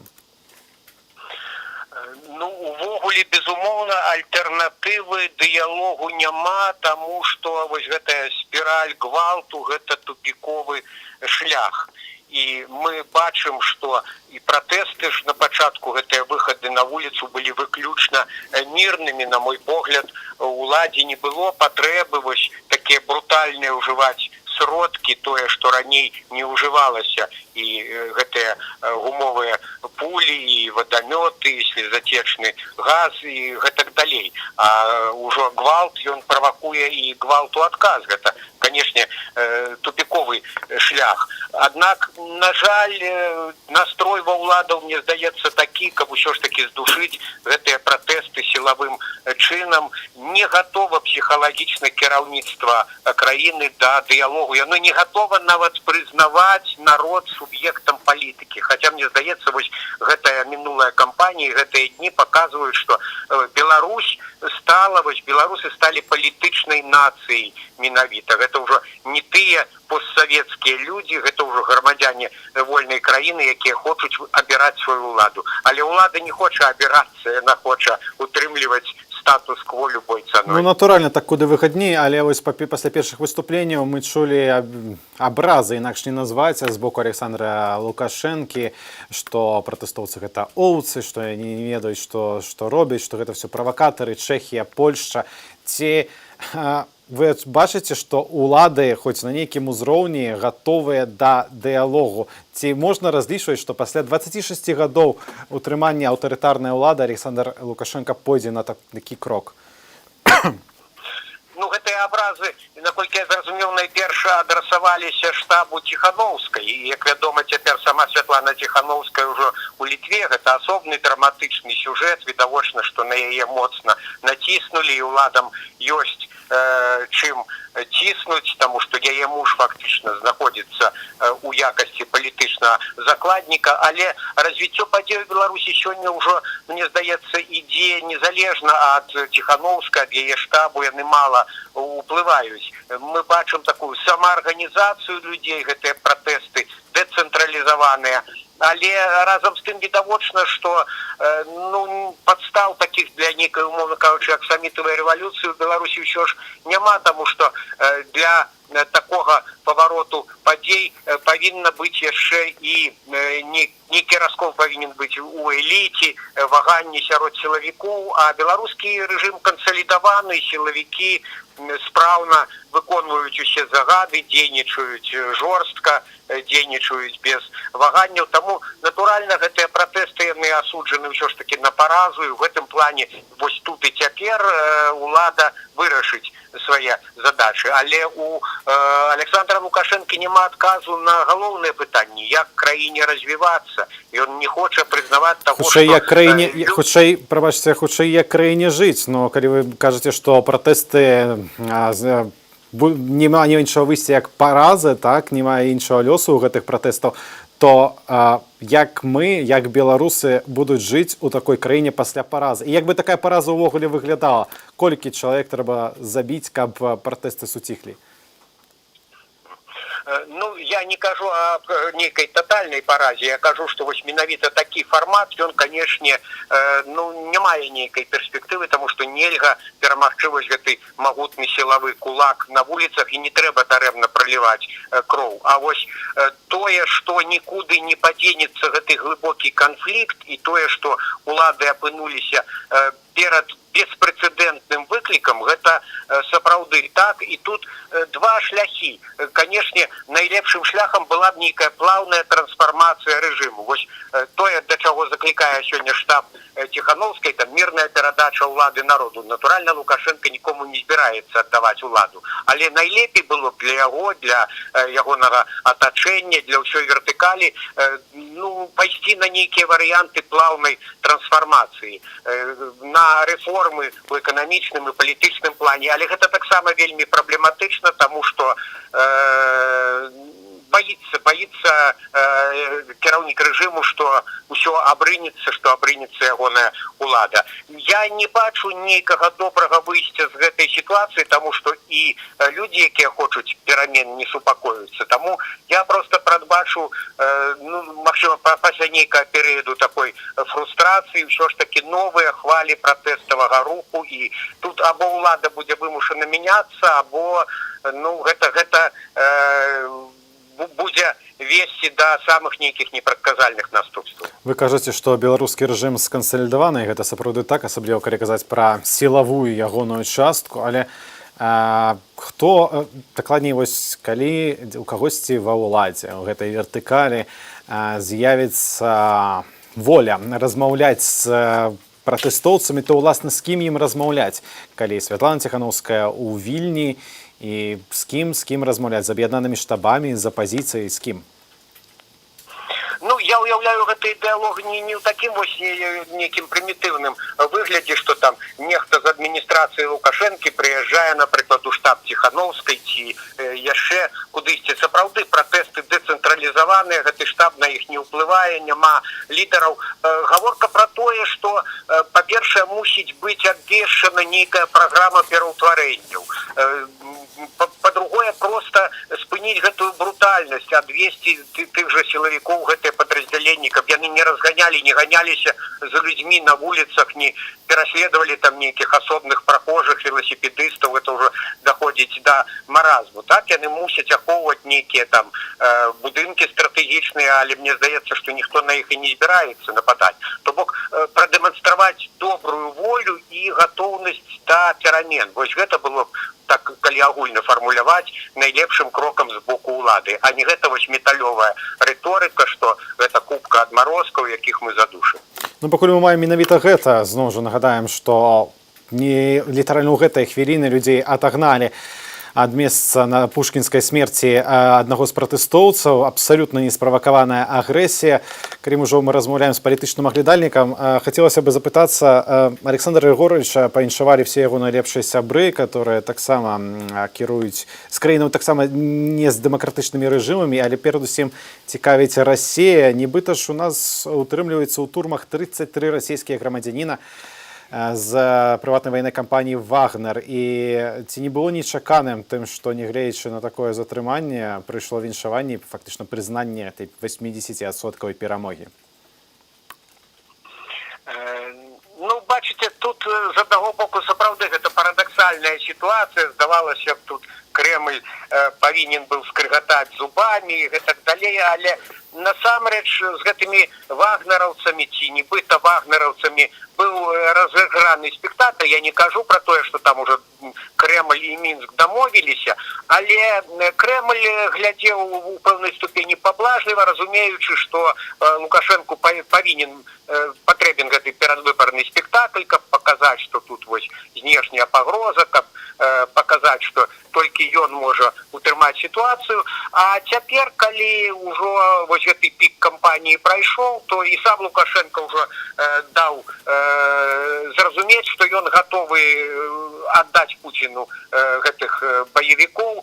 Так што увогуле патрэбны адзін аднаму вось гэтыя два правадыры аўтарытарныя. Гэта ёсць такое высловие рускае: ворон ворану глаз не выклюет. Таму пры ўсіх цёрках, пры тым, што яны вельмі недалюбліваюць адзін аднаго, яны ж адзін з аднаго і трымаюцца. Таму што калі пахіснецца адзін рэжым, то ці ўпадзе адзін рэжым, то пахіснецца і другі. То бок маем такую дыктатарскую солідарнасць. Тады давайте перенесемся на іншы бок беларускай мяжы. Пасля 2010 года мы мелі эканамічныя санкцыі, не эканамічныя, персанальныя санкцыі, абурэнне з боку захаду. Цяпер сітуацыя куды больш сур'ёзная. Якой рэакцыі чакаць нам ад аб'яднанай Еўропы ды ад ЗША? Увогуле Еўропа і Штаты пасля 2014 года, пасля Крыма, відавочна зрабілі стаўку на прагматычны дыялог з Лукашэнкам, і яны з гэтай каляіны ўжо не хацелі б выскокваць, але тут многое будзе залежыць ад маштабаў рэпрэсій, ад іх брутальнасці, ці шмат з'явіцца новых палітычных зняволеных. Ужо цяпер і Брусель, і Вашынгтон мусяць рэагаваць на тое, што адбываецца у Беларусі. Пакуль я думаю, што там не вельмі хочуць гэтыя санкцыі ўводзіць, але гэта ў перспектыве магчыма. У прынцыпе, канешне, па выніках гэтай выбарчай кампаніі, пратэстаў, дачыненні Мінска з захадам пагоршацца. І гэта вельмі спрыяльна для Москвы, таму што аслаблены Лукашенко, які страціў легітымнасць у вачах заходнікаў і значнай часткі ўласнага народу, гэта такі падарунак для Москвы, каб яго даціскаць з дарожнымі мапамі паглыблення інтэграцыі, так званымі. Дзякую вам вялікі за гэты каментар. З намі быў, нагадаю, Александр Класкоўскі, палітычны аглядальнік з Менску гаспадарства. Дзякую вялікі спадару Александру за гэты каментар. Зараз вы бачылі акурат паводзіны менскіх сілавікоў на вуліцах Менску. Бачна было, як яны дубінкамі адбіваюць мікрааўтобус, які праязджае побач. Разам з тым спадарства прыходзяць трывожныя звесткі з горадні. Там спадарства затрыманы наш калега, а таксама музыка, літар гурту Дзецюкі Алесь Дзянісаў. Ён моцна збіты. Сапраўды, Сева, можаш зачытаць сведчанні нашых калегаў, якія сталі? Тут вельмі проста. Яго затрымалі, ды збілі, прывезлі ў кастрычніцкі раус, разбіты твар і пашкоджаная нага, паведамляе Беларуская асацыяцыя журналістаў. Тым часам Савецкая Беларусь в гэтай хвіліны піша, што за торгагандлёвым цэнтрам Рыха знайшлі мікрааўтобус з расійскімі нумарамі, набітай амуніцыяй для арганізацыі вулічных закалотаў. То бок зноў гучыць гэты наратыў, што, маўляў, расійцы прыехалі да нас і пачалі ствараць масавыя беспарадкі. Таксама, спадарства, ёсць інфармацыя з Жабінкі. Там вось цукровы завод, пра магчымы страйк паведамлялі медыі. Дык вось рабочыя жабінкаўскага цукровага заводу стаялі арыштаванага калегу. Самого страйку як такога не было, быў сход, працаўнікі абурыліся затрыманнем падчас пратэстаў аднаго з рабочых. Двое калег хацелі ісці сведкамі ў суд, бо бачылі яго затрыманне. Затрыманага супрацоўніка выпусцілі з падпіскай аб нявыездзе. Ну а аб'яднаны штаб Святлана Ціхановская, якая, як вы ўжо ведаеце, з'ехала ў Літву, сёння правёў у Менску прэсавую канферэнцыю. Давайте паглядзім, што на ёй казалі. Вчера совместно с командой штаба Виктора Дмитриевича Бабарики я, Светлана Тихановская, мы подавали жалобу в Центральную избирательную комиссию. После этой встречи трехчасовой, учитывая то, что все 3 дня Светлана Тихановская и я после задержания Марии Мороз находились постоянно вместе, она не спустилась к нам, не села в наш автомобиль, и связь после 19:00, после информации, которую нам сообщил Максим Знак после встречи в Центральной избирательной комиссии, со Светланой лично отсутствовала. Вечером вчера была освобождена Мария Мороз, руководитель штаба Светлана Тихановская, местонахождение которой нам не было известно все 3 дня. И вчера лично вечером у меня была встреча с Марией, и та информация, которую я комментирую, вчера и Светлана, и Мария покинули Беларусь, и белорусские власти вывезли их из страны. Эта информация подтвержденная, я лично могу эту информацию подтвердить. Я не знаю содержание разговора, которое происходило в здании Центральной избирательной комиссии, но я точно знаю, что без 10:04, когда мы расстались со Светланой, никаких намерений уехать из Беларуси у нее не было.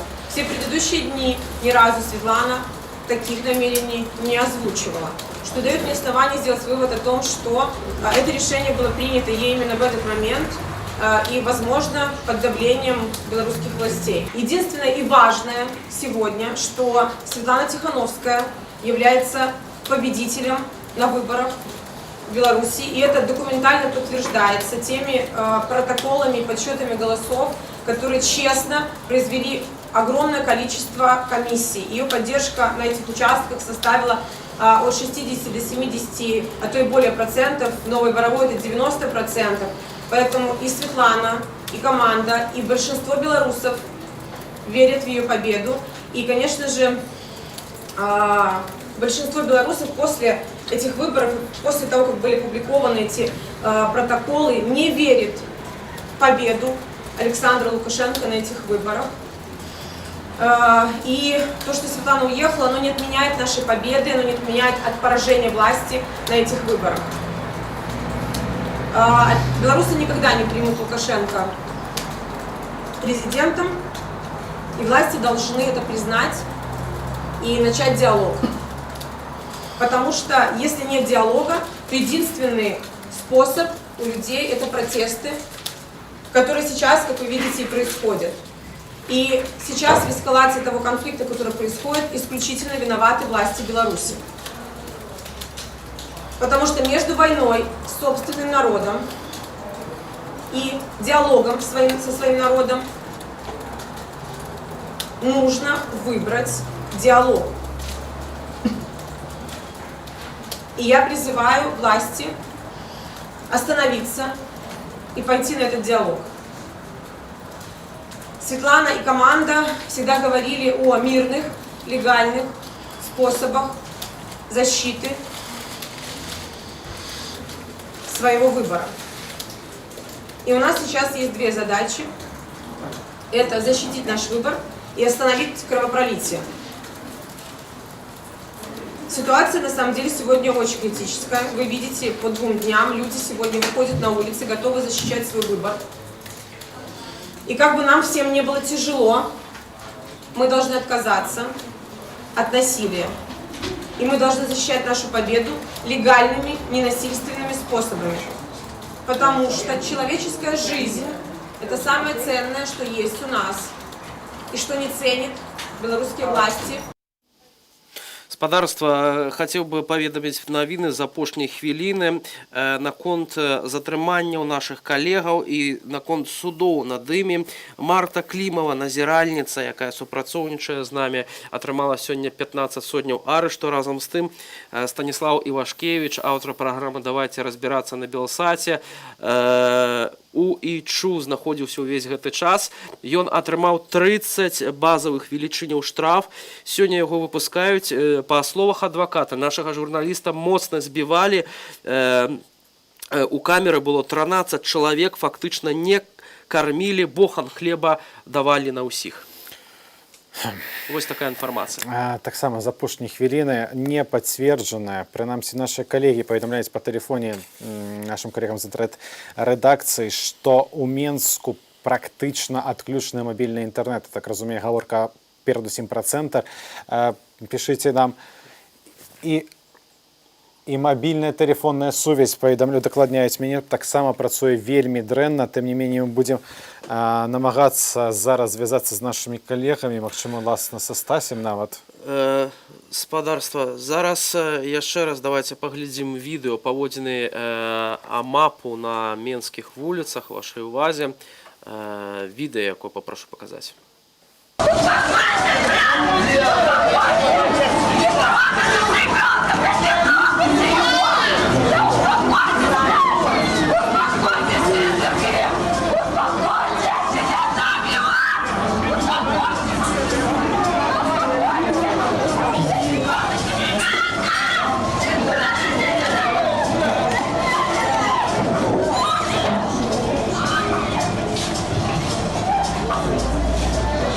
Мары, гаспадарства, гэтак выглядала справа учора, сёння учора ж, так, у Менску.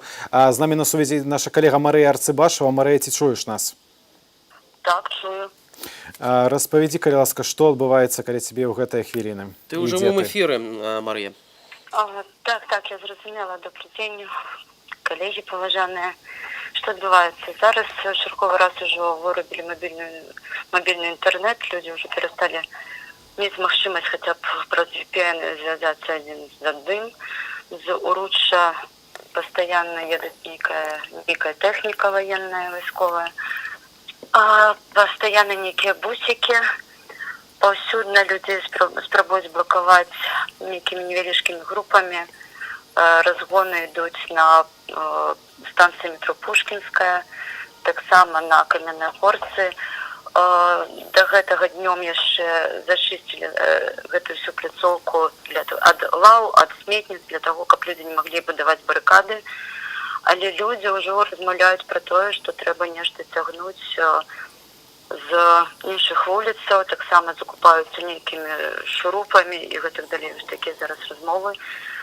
Адзіна дакладна могу сказаць, што люди сёння збіраюцца стаяць і за сёння ці шмат пратэстоўцаў ужо выйшла на сталічныя вуліцы, ці там толькі бегаюць гэтыя людзі, которые называюць себя праваахоўнікамі? Не, шмат людзей уже стаяць. Людзі весні ад раніцы прыехалі на Пушкінскую. На Пушкінскай вельмі шмат уже сабралася кветак. І, ў прынцыпе, пакуль гэта хіба галоўная на дадзены момант лакацыя для збору людзей. Слухай, нам паведамляюць таксама, што існуюць праблемы не толькі з інтэрнэтам, але таксама і з мабільнай сувяззю. На шчасце, да цябе мы здолелі дазваніцца, але ці ты ведаеш пра такія выпадкі? Ведаю, ішла інфармацыя пра тое, што ў прынцыпе будзе вырубленая, заглушаная мабільная сувязь. Але пакуль яшчэ гэтая інфармацыя аправергаецца, кажуць, што гэта ўсё няпраўда і лухта. Як паказваеш практыка, сапраўды шмат да каго няма магчымасці датэлефанавацца. Дзякуй, Марыя, дзякуй за інфармацыю. Беражы сябе і будзь асцярожная. Будзем спадзявацца, што ўдасца яшчэ датэлефанавацца да цябе ці да іншых нашых калегаў.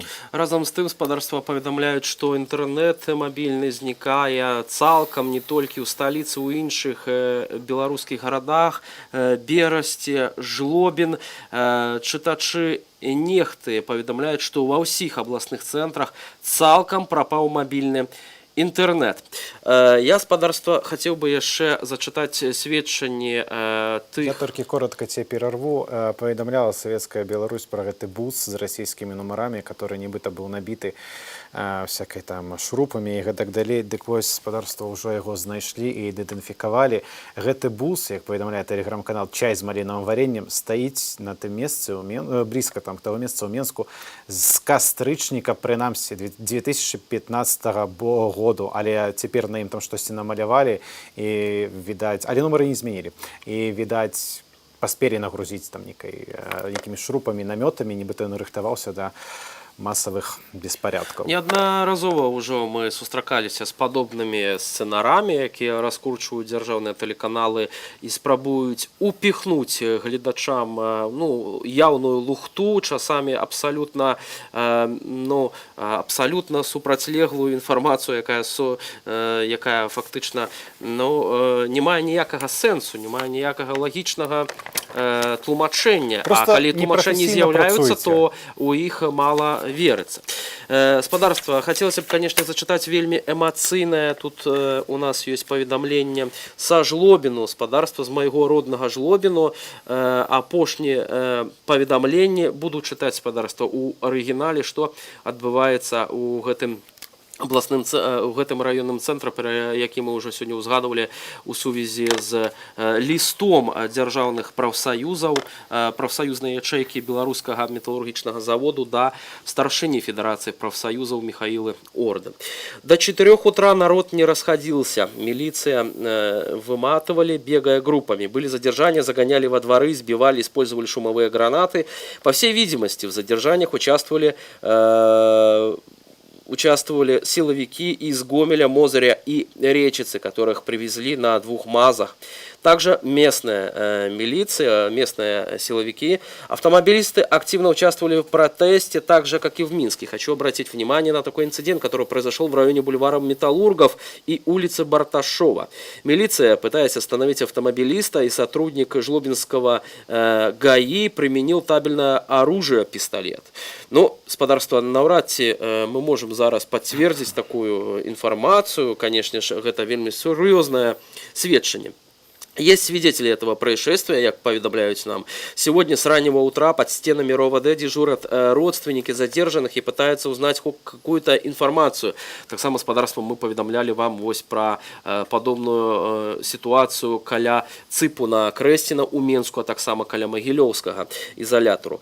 Еще обращаю внимание, что руководство жлобинских электросетей, руководитель господин Павел Путырский представил для сотрудников правопорядка 2 авто марки «Газель», тем самым являясь соучастником преступлений и грубого нарушения законов и прав человека. Замечу, что в основной массе местные жлобинские хранители порядка, за исключением некоторых инвалидов, выражают солидарность с жителями Жлобина, насколько это возможно.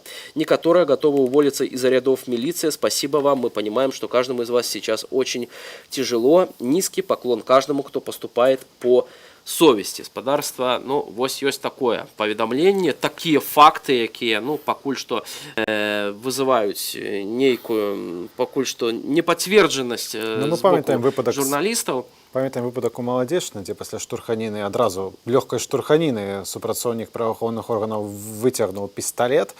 Так што правдападобна, на жаль, выглядае гэта інфармацыя. Паведамляюць, што Тутбай партал і онлайнер недасяжны ў Беларусі, узніклі, як тлумачаць самыя супрацоўнікі парталу, узніклі штучна створаныя тэхнічныя праблемы. Супрацоўнікі адзначаюць поўную фільтрацыю трафіка, сайты не адкрываюцца ў Беларусі, аднак пры гэтым, калі ўбіваецца адрас, так, інтэрнэт-адрас канкрэтнай навіны, то старонка будзе дасяжная. Спадарства, таксама прыходзяць паведамленні пра тое, як мы можам, спадарства, спраўдзіць, ці затрыманы ваш сваяк, ці не затрыманы. У нас было паведамленне пра тое, што 10 жніўня ў Баранавічах быў затрыманы Дмітрый Сергеевич. Не буду называць прозвішча, не ведаю, дзе яго шукаць. Маці піша. Мы вельмі таксама разумеем ваше хваляванне, шановная спадарня, за свайго сына, і таксама хвалюемся, як і вы, за кожнага затрыманага чалавека, які мірна выйшаў на гэты пратэст. На жаль, пакуль у нашых базах, у базах праваабарончага цэнтра «Вясна» такой інфармацыі аб звестках аб тым, што ваш сын затрыманы,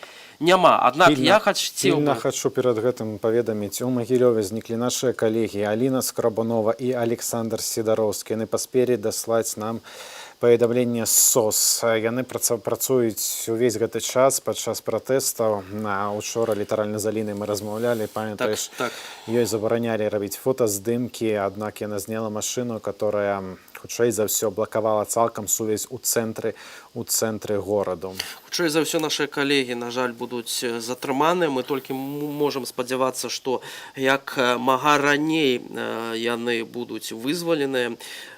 Тым часам гаспадарства просіце нас, як можна звязацца з праваабаронцамі, як можна звязацца з праваабаронцамі з цэнтру «Вясна». Нагадаю, што тэрміновы прыём інфармацыі, тэрміновае кансультаванне па затрыманнях можна ажыццявіць праз Telegram. Гэта собачка «Вясна» СОС вялікімі літарамі, СОС вялікімі літарамі, яшчэ раз, собачка «Вясна» СОС. Телефон мобильный 543 38 66, код 29. Яшчэ раз нагадаю, 543 38 66.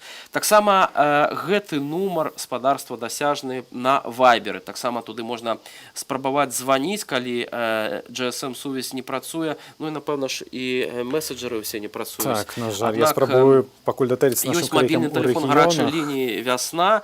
Вось гэты нумар, я яшчэ раз яго паўтару, плюс 375 29 543 38 66.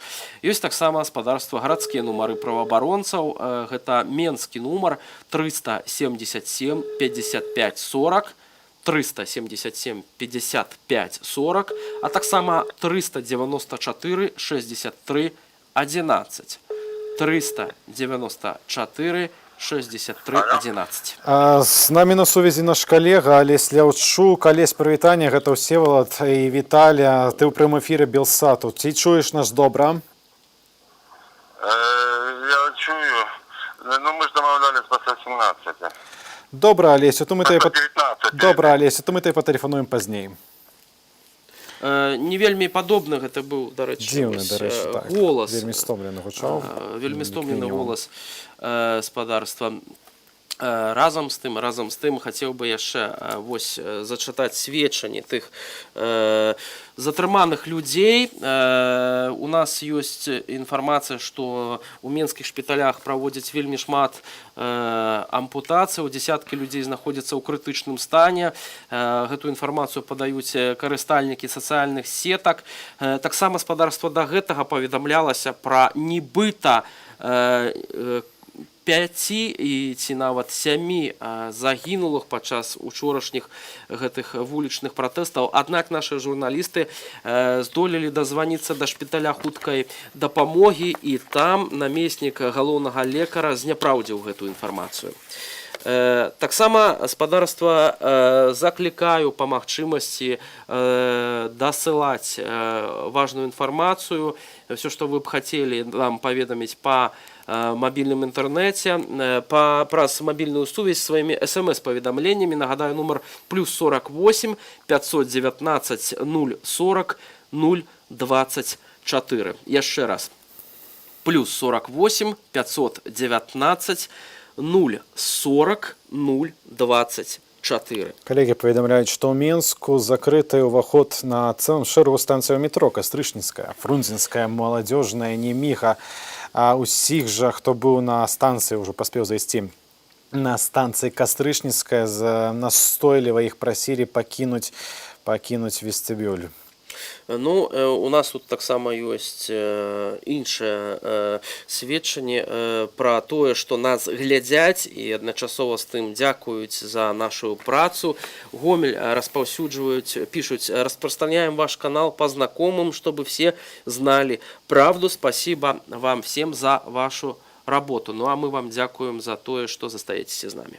Даўно не было нічога не чуваць ад іншых кандыдатаў, выказваліся толькі Александр Лукашенко да Святлана Тихановская. Так вось, спадарства, Сергей Чэрышань падаў скаргу ў ЦВК, дзе падтрымаў ад'езд Тихановскай. размаўляў таксама з нашымі калегамі Радыё Свабоду, з Радыё Свабоды, каму і ім ён распавёў, што на сённяшні момант, цытую, сіламі нашых назіральнікаў за маім подпісам, кажа спадар Чэрачань, мы падалі скаргу ЦВК і Генпракуратуру аб тым, што выбары былі праведзеныя са шматлікімі парушэннямі і што дадзены вынік не дазваляе нам іх прызнаць. Што ж да падзеяў учорашніх, заўчорашніх, спадар Чэрачань сказаў наступнае. Людзі выходзяць і выказваюць свой пратэст па тых падзеях, якія адбыліся, і па факту падліку галасоў, бо той адсотак, які быў агучаны, выклікае пэўнае абурэнне ў тых людзей, якія прыходзілі і галасавалі за свайго кандыдата. Спадар Чэрачань, паводле афіцыйных дадзеных, атрымаў штосьці каля 1-2%. Так, як і Андрэй Дзмітрыеў, дарэчы, ёсць таксама паведамленне пра тое, што кандыдатка на прэзідэнцтва Ганна Канапацкая збіраецца апратэставаць вынікі галасавання на прэзідэнцкіх выбарах. Спадарства таксама дасылаюць нам паведамленні з Ліды. Кажуць, што учора, то бок 10 жніўня вечарам камандзір лідскага АМАПу адмовіўся разам з байцамі збіваць людзей. Улады скіравалі жаўнераў тэрміновай службы, а сёння прывезлі АМАП з невядомага гораду. Ну вось калі свае адмаўляюцца збіваць сваіх жа суграмадзянаў, сваіх гараджанаў, сваіх суседзяў, сваіх знаёмых, сваіх калегаў калісьці, можа быць, то прыязджаюць іншыя сілавікі, якія ўжо не шкадуюць сілаў на тое, каб затрымліваць і збіваць людзей, тых мірных дэманстрантаў, якія выходзяць на вуліцы па ўсёй краіне. Маем, спадарства, таксама міжнародную рэакцыю. Польшча, Варшава гатовая быць пасярэднікам паміж беларускімі ўладамі і апазіцыяй. Пра гэта паведамляе Міністэрства замежных справаў Польшы, ягоны кіраўнік Яцек Чапутовіч. Ён гэта заявіў сёння падчас свайго выступу ў Рызе, у латвійскай сталіцы. Польша гатовая адыгрываць ролю пасярэдніка паміж апазіцыяй і прэзідэнтам Лукашэнкам.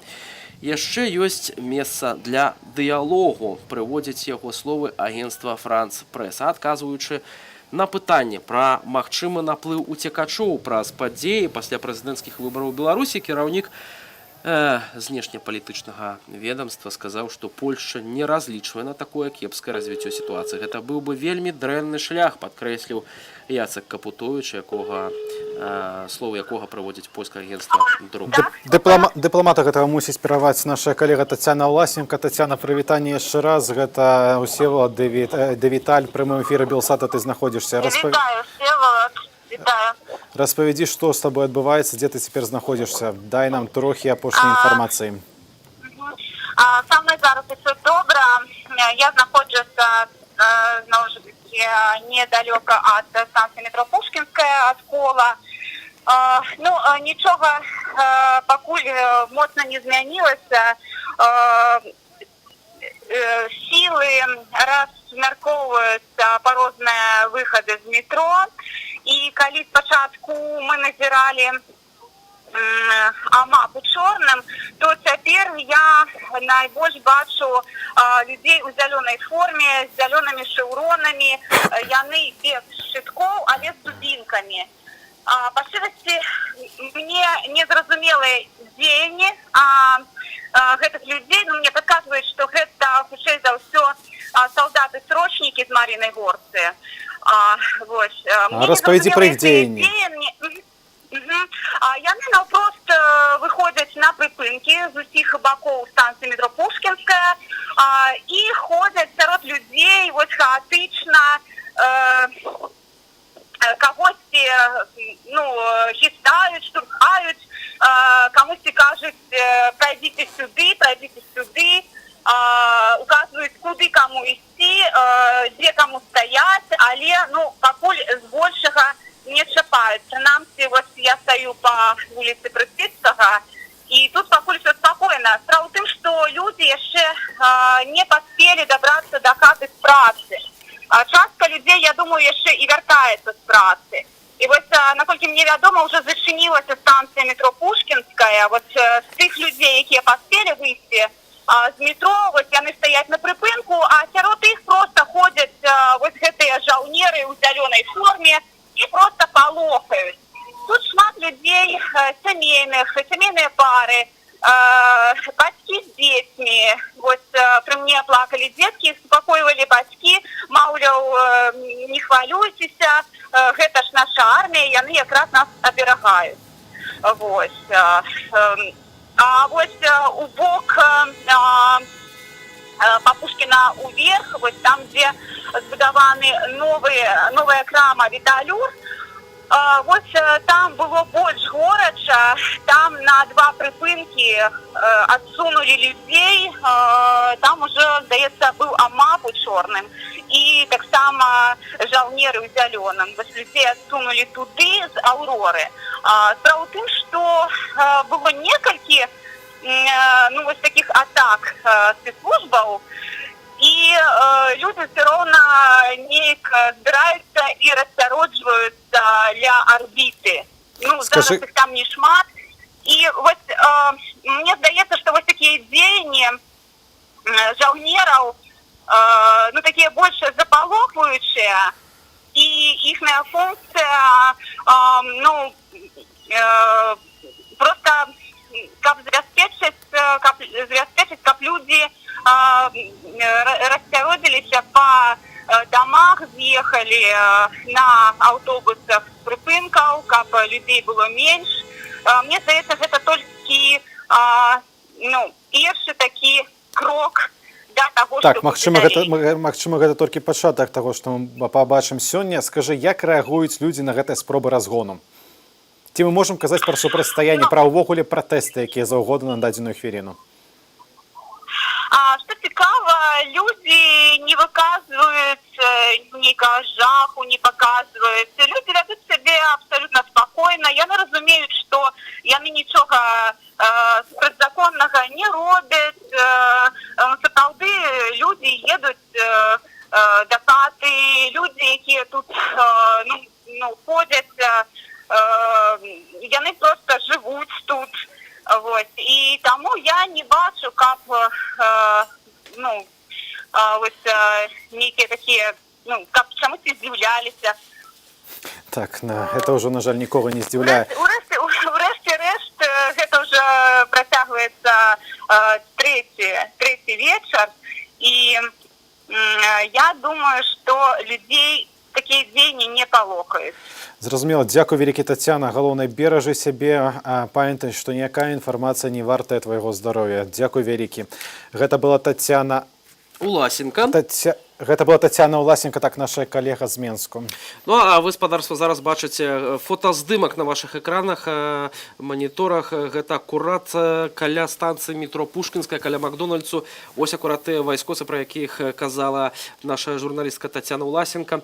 Яны стаяць са шчыткамі, але пакуль нікога, няма такога супрацьстаяння, якое мы назіралі і пра які казалі крышачку раней у гэтым жа раёне. Пішуць нам, правда, з Польшчы, таму не ведаем, як гэта ў Беларусі, але, маўляў, сервісы Steam работаюць стабільна. Гэта такі сервіс, дзе перадусім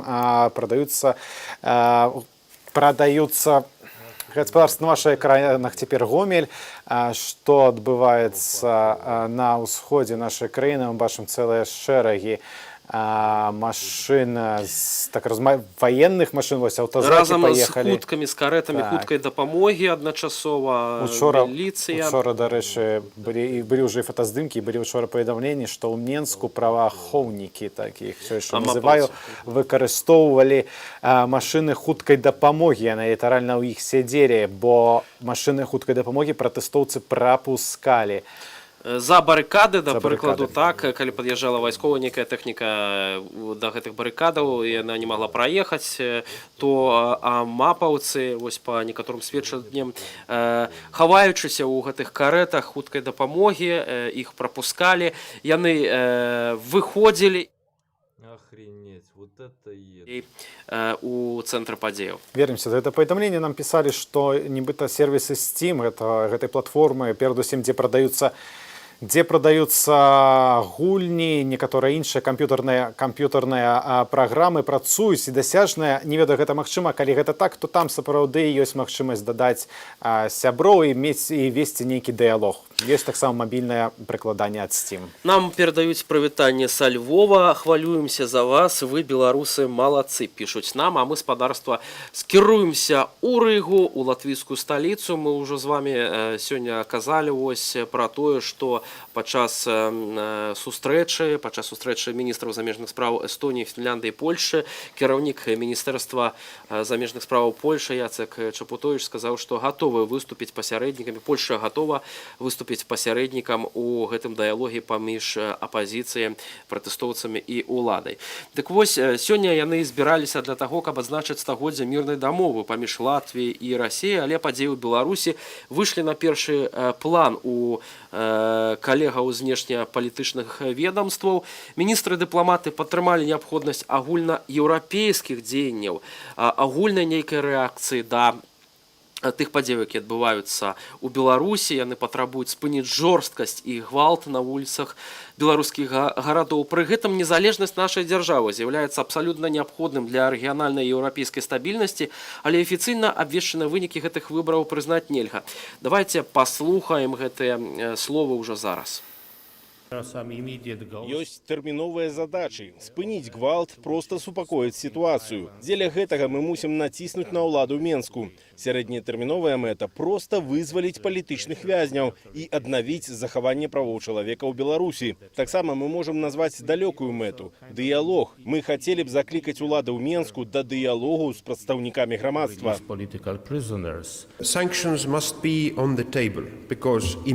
Санкцыі трэба разглядаць абавязкова, бо Еўразвяз мусіць тэрмінова аказаць ціск, каб спыніць гвалт супраць мірных дэманстрантаў. Еўразвяз узгоднена выступае супраць выкарыстання адміністрацыйнага рэсурсу як інструменту ў дачыненні палітычных апанентаў улады.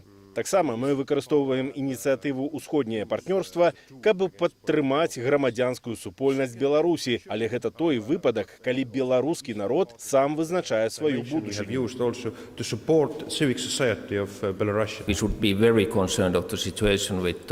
Мы мусім быць вельмі занепакоеныя станам беларускай моладзі, агулам маладых людзей у Беларусі. І калі мы разважаем пра санкцыі, то мусім быць вельмі асцярожнымі, каб не парушаць кантакты маладых людзей і звычайных беларускіх грамадзянаў з Еўразвязам.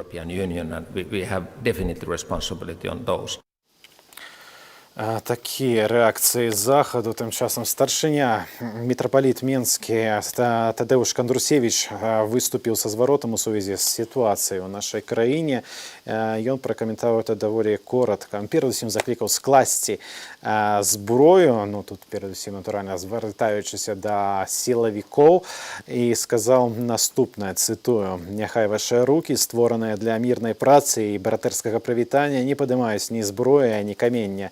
Няхай замест аргументу сілы запануе заснаваная на дыялогу ў праўдзе і ўзаемнай любові сіла аргументу». Спадар Кандрусевіч раней заклікаў таксама да правядзення чэсных ды сумленных выбараў. А што ж да каталіцкай царквы? Учора ў маім родным горадзе, у Горадні, калі людзі выходзілі з вечаровай імшы з цудоўнага фарнага касцёлу, іх пачалі затрымліваць, бо выхад там прыкладна адразу на плошчу Савецкую. Іх пачалі затрымліваць, і святары, ксяндзы выступілі ў дыялог з праваахоўнікамі, каб тыя прапусцілі людзей. Вядома, што некаторых затрыманых не адпусцілі, але прынамсі дазволілі рэшце вернікаў пакінуць спакойна касцёл.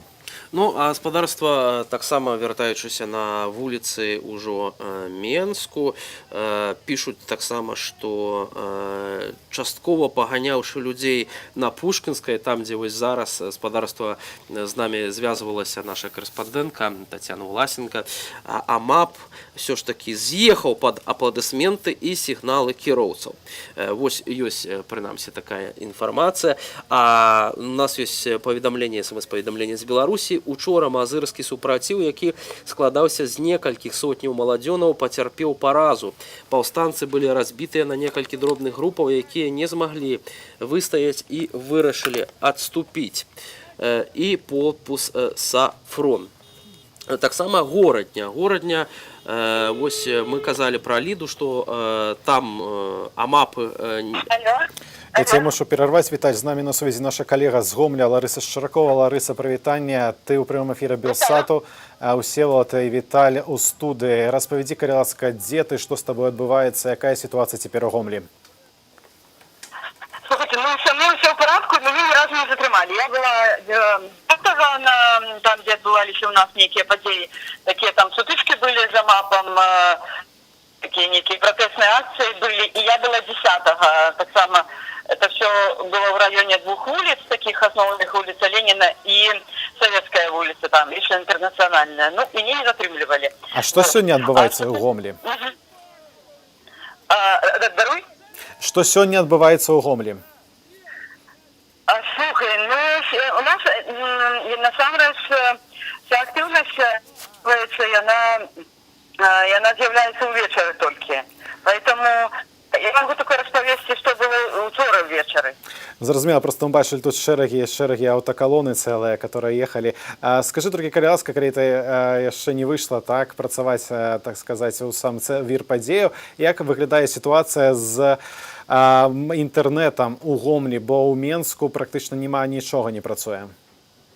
Нічога не працуе, у нас тое самае. Ничего, просто интернет лег и просто, ну, все такие просто обуранные все вельми, мы просто, ну, не то, что обуранные, все некие такие пониклые. Я зараз сегодня ходила по крамах, люди все такие сидят, и гандляры, и покупники такие, некие, такое чувание, что для них это больше істотно, чем не ведаю, чем порушение прав человека. Ну, добре, дякую вялікі, Ларыса, яшчэ будзем з табой звязвацца пазней, калі зноў паўторыцца сітуацыя ў Гомлі ўчорашняга дня. Дзякуй вялікі.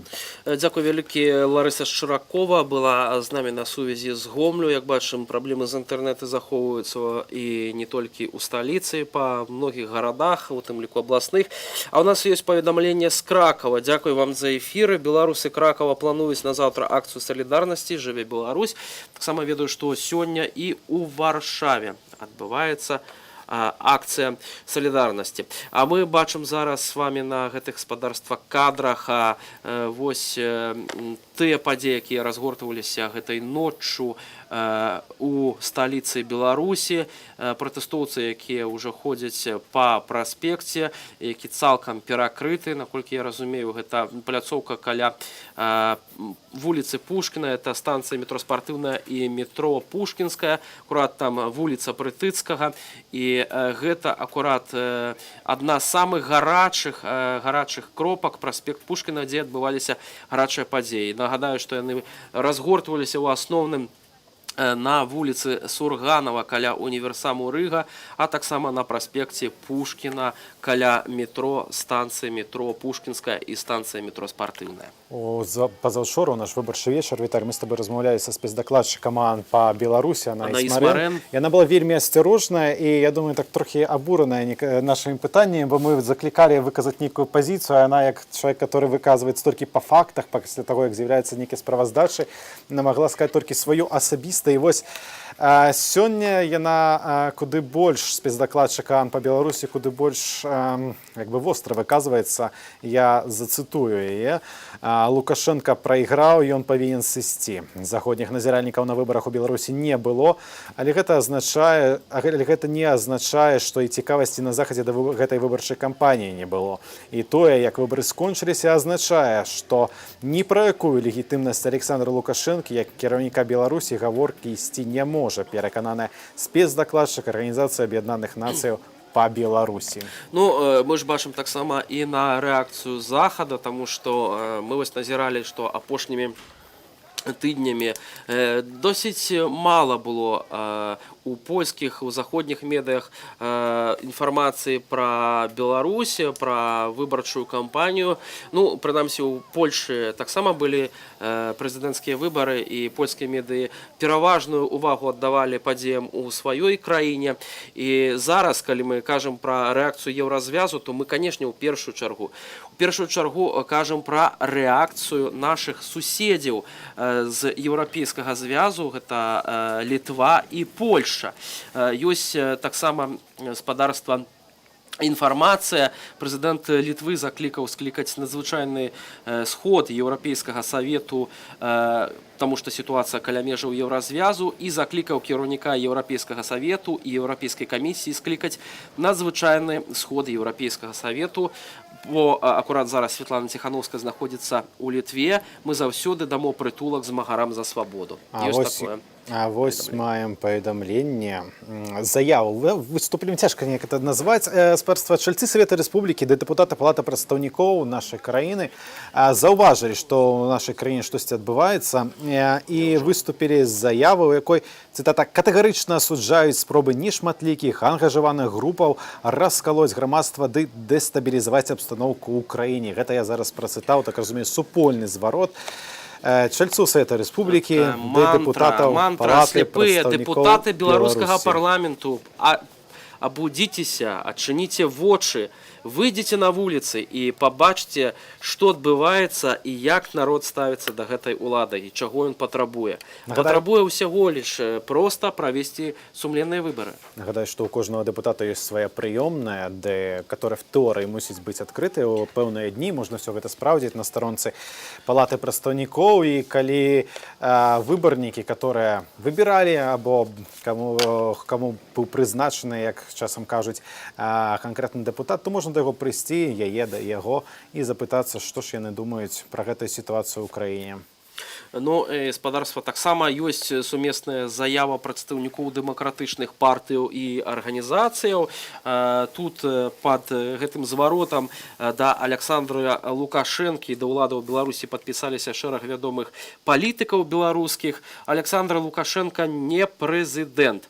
Зараз бачым акурат вось фотаздымак на вашых экранах скаплення каля адміністрацыі прэзідэнта Беларусі, вось гэтай вайсковай тэхнікі перагораджана, як зараз выглядаюць вуліцы у цэнтры беларускай сталіцы. Бачым таксама карету хуткай дапамогі. Кажуць, нават вайскоўцы там уже прысутнічаюць, не то што праваахоўнікі, а проста, вось власна мы бачым, проста звычайныя вайскоўцы. Дык вось, вяртаючыся да гэтай заявы, тут кажацца ў першую чаргу, што Лукашенко не быў абраны прэзідэнтам, бо ў краіне не было свабодных і дэмакратычных выбараў, іх адсутнасць стала прычынай вулічных пратэстаў. Спадарства, нагадаю, што на шэрагу участкаў, нават па афіцыйным звесткам, перамагла Святлана Тихановская. Гэта вось абсалютна неверагодны факт, але ён ёсць. Пастаянна учора, так на секунду перарву, каля 100 выбарчых камісій вывесілі выніковыя пратаколы, у якіх або перамагае Святлана Тихановская, або нават калі Александр Григорьевич і перамагае, то абсалютна не з тымі лічбамі, которые былі агучаныя, там, маўляў, 80... Цэнтральнай выбарчай камісіі. Так, 80 невялічкім там адрывам.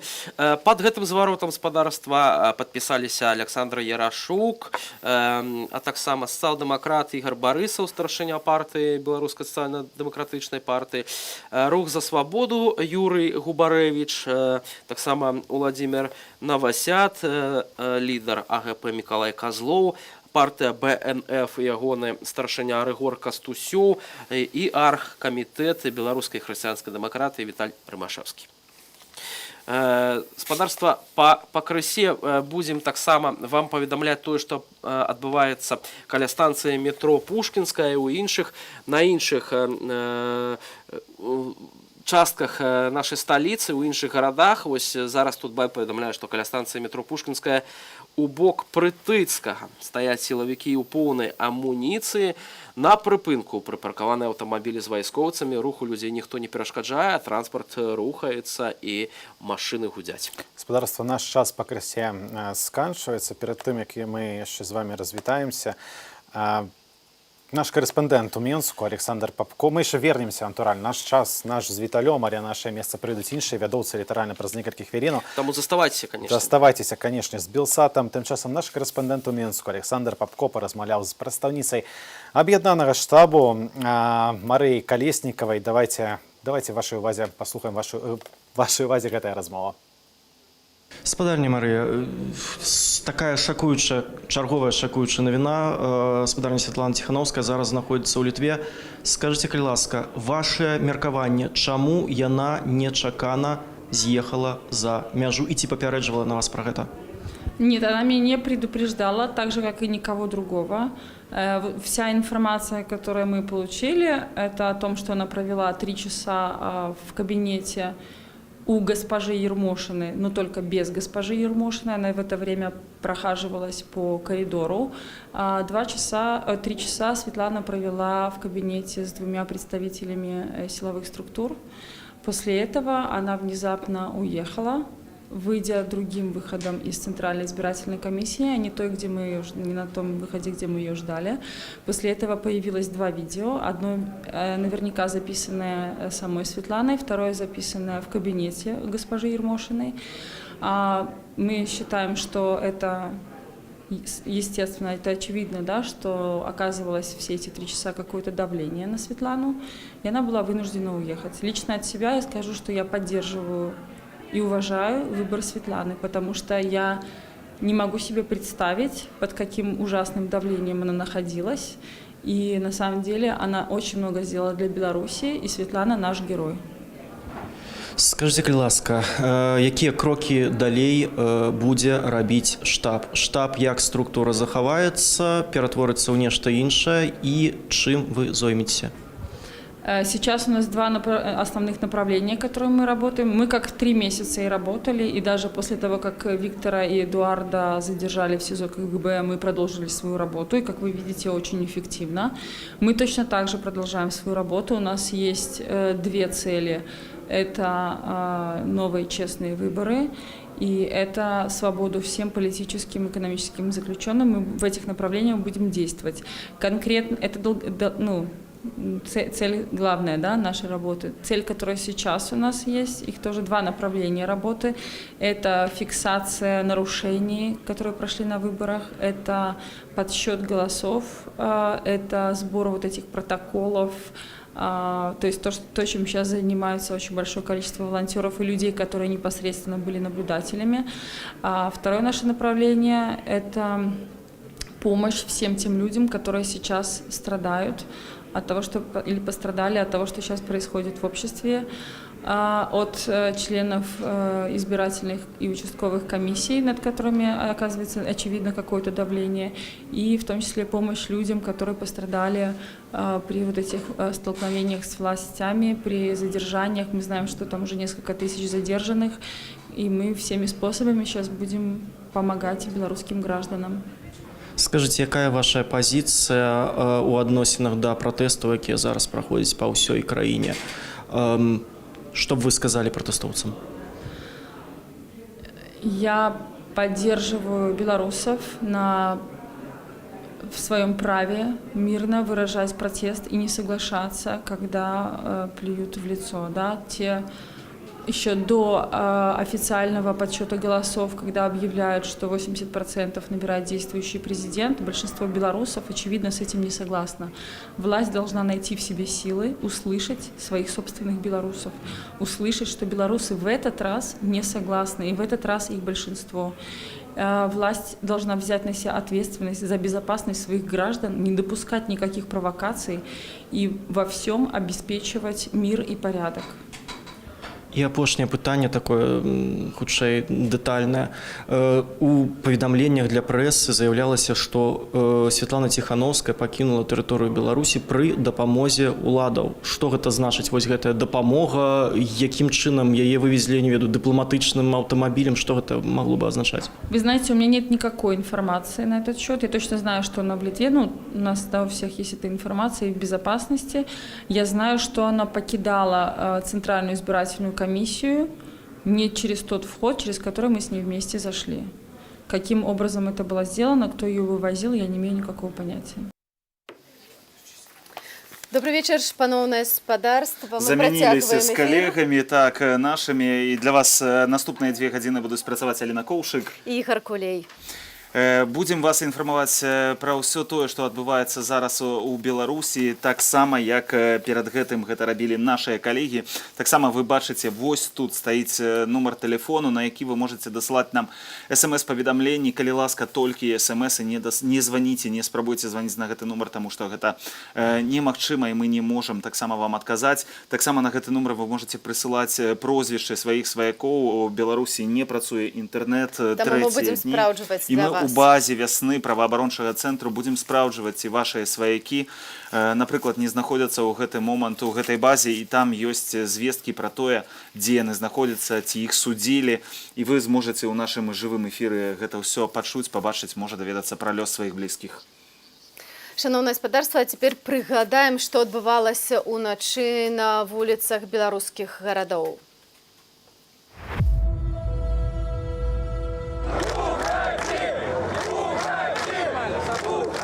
настоящее народное единение. Такого не было, мне кажется, в Беларуси никогда. И гордость берет за народ.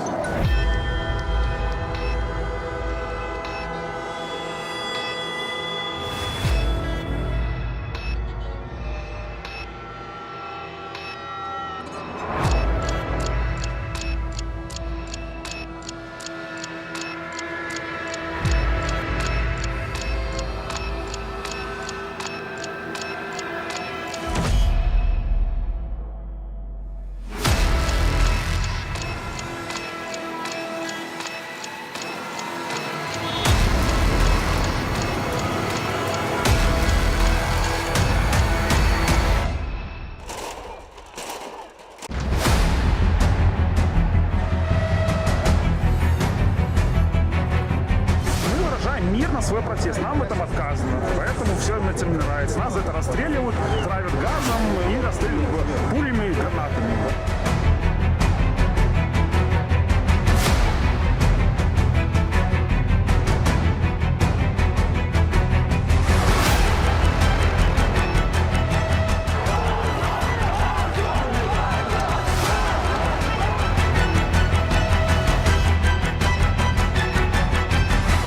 Творит полностью геноцид народа, полностью.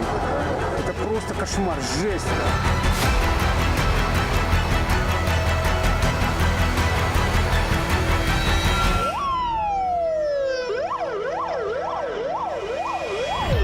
Нас обманули, второе, нам не дают защитить свои голоса, и третье, применяют насилие против мирных людей.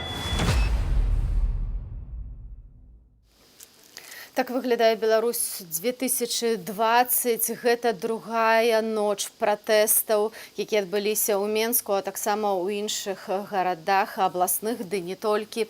За ўсім гэтым пільна сочым мы і нашыя карэспандэнты на месцы падзеяў. І, дарэчы, вось я ведаю, што наша карэспандэнтка Любоў Лунёва зараз знаходзіцца ў Менску, знаходзіцца ля стэлы. Любоў, ці чуеш нас?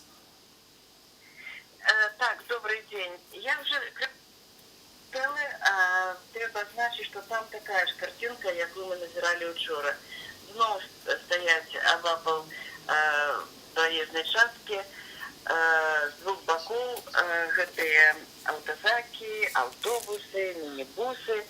Знову патруляванне з АМАПом, з гэтымі группа А. И можно только сказать, что такая же ситуация снова перекрывают город. Просто, мне здаецца, можно нават не выходить, как сказать, что там отбывается. Сегодня вот после этих подеев, каля универсама Рыга, я проехалась, одно слово поглядела, там все привозили у порядок, але такая тенденция, на конт якой шмат жартуют теперь горожане, прибирают, ховают на ночь гэтыя контейнеры для смецця, якія на таких 4 колах, якія вельмі зручна покласти вздовж дороги и зрабіць баррикады. Видать, правоохранники, силовики зрабілі некую знову працу над помылками, и теперь сметники прибирают там некие лавочки, якія лёгка можна выкарыстаць. Гэта падобна, дарэчы, на сітуацыю, якая адбывалася ў першую ноч пратэстаў 9-го, якраз лавы выносілі на праспект, выкладалі, на наступны дзень 10-го лавы прыбралі, тады пратэстоўцы пачалі будаваць барыкады са сметніц, з клумбаў, з іншых рэчаў. Любоў, ці збіраюцца людзі там недзе пад стэлай, ці бачна ўвогуле, нейкія згрупаванні, не ведаю, можа, нават ужо і больше некія групы людзей ёсць. Справа ў тым, што у іх зноў такая ж задача, якая была і вось учора. Яны не даюць сабрацца. Калі яны бачаць, што асаблівая увагу іх прыцягваюць хлопцы, і зноў жа гэтыя нешчасныя раварысты. Як толькі яны бачаць, што у раварыста ёсць заплечнік, адразу кідаюцца да яго. І я ще заўважыла, што калі раварыст мае бараду, яны чамусьці на іх кідаюцца асабліва з большым такім азартам і кідаюцца па 3 чалавекі адразу. Двое адразу заламваюць рукі, а трэці пачынае там вось гэты ператрус у заплечнику. Выворачиваюсь кишени, проверяют все, что есть. До жанчын подходит. Просто идет жанчына с детенком у краму, такая сцена, подходит. Женщина, у вас есть запрещенные вещи? И она так одразу, просто люди полохаются в сенсе, что вы маете на увазе. Можно вашу сумочку? И вот так загляд, никто не представляется, кто я, что я, просто подходят такие капелланы, такие, ну, черепашка-ниндзя. И вот люди просто, вот один хлопчик спитал: дяденька, вы черепашка-ниндзя? Потому что яны вот в этих бронекамизельках вельми подобные. И в всех этих щитах на ногах. И треба значить, что у них задача рассекать, как не дать собраться нават 6 человекам. Але люди уже знов, что дає моц громадянам, так это гумор. Кажут, что вот достатково было перекрыть границы из-за коронавируса, а теперь еще отключить интернет. И люди стали выходить на улицу. Беспрецедентная такая солидаризация назирается, як один одному допомагають. Ось я навіть вчора трапила в эту ситуацию, коли дороги, и я бы сказала, что некое такое уражение, что люди абсолютно давайте туди, давайте сюди. Хутенько там так отрымалось, что троллейбусы, автобусы там нек притерлись, образовался такие, ну такие вот некие блин, які немагчыма было нек переодолеть. И люди абсолютно так доброзычлива. Вот сегодня, вот, может, вы ведаете, у новинах кажут, что там такие вот криминальники, там узрост от 16 до 20. И это неправда. Мы бачили, что вельми шмат было жанчын, вельми шмат было мужчин. И я бы сказала, конечно, шмат молоді, но все ж таки были 40-годовые и старейшего возраста люди. И вот с кем бы я нечто там обмерковала, 40, диапазон от 40 до 55, навіть выше. Так что это абсолютно лухта, абсолютно все люди, які там, особливо это люди, які кіровці. За гэтых пробок я сама вчора спалила з полбака бензина, каб переодолеть неких вот 4 километра, мне довелось крутиться по всему периметру. Потому что сама так само живу у центрі, і горш за все тим, хто живе у центрі тепер, бо все перекривають. І сьогодні ми вже бачили, як стали прибирати вот такі металічні огороджі, бо до них дійшло, що вони вельми добре стоять, и коли так одну с другой на перекрыжевание поставить, еще там неких таких вот на кутках, то это такая перешкода для МАПу. То есть люди, вот я не ведаю, вот як перекласти это слово з військової історії, ведуть ар'єргардні бої. Ну, это, конечно, пишется часов кавалерии, это коли отступають, потім знов, отступають, роблять барикади, потім знов. Ну, вот такая ситуация, не ведаю нават, колькі яна може доўжыцца, але сёння назірала уже ў шпіталях, поставили ахову, и немагчыма пройти у отделение травматологии, але мне там аховники сказали, что больше за все людей зараз находятся у реанимациях с такими рваными ранами, а вот их хутчэй за все это от этих шумовых гранат, бо там вельми моцная температура, калі яны выбухаюць, і такі разрыв мягких тканей, это вельми такая істотная штука. Нават у меня уже есть трофеи, гэтыя гумовые кулі, вельми такая страшная штука, подобная на некую авиабомбу, только, конечно, меньшего масштабу. Так вось прайсці да гэтых людзей, нават сваякі могуць толькі з дазволу лечащага врача, і трэба, мало того, трэба взять яго дазвол і яшчэ там пакласці гэтую паперку там чалавеку, які за гэтым сочыць, журнал робіць запіс. Так что, конечно, там ситуация так само нагадывает некие вот, изоляторы, вот, я бы сказала, я как Крестина. Так что и свояки не могут добиться, и, до речи, и сегодня уже прошло кольки дзён, аж с пятницы люди не могут знайти свояков. Сыновей своих шукают, никто ничего не каже. Нават яшчэ людей и не судили, яны как бы превентивно затрыманы, яшчэ нават не атрымали свою постанову судовую.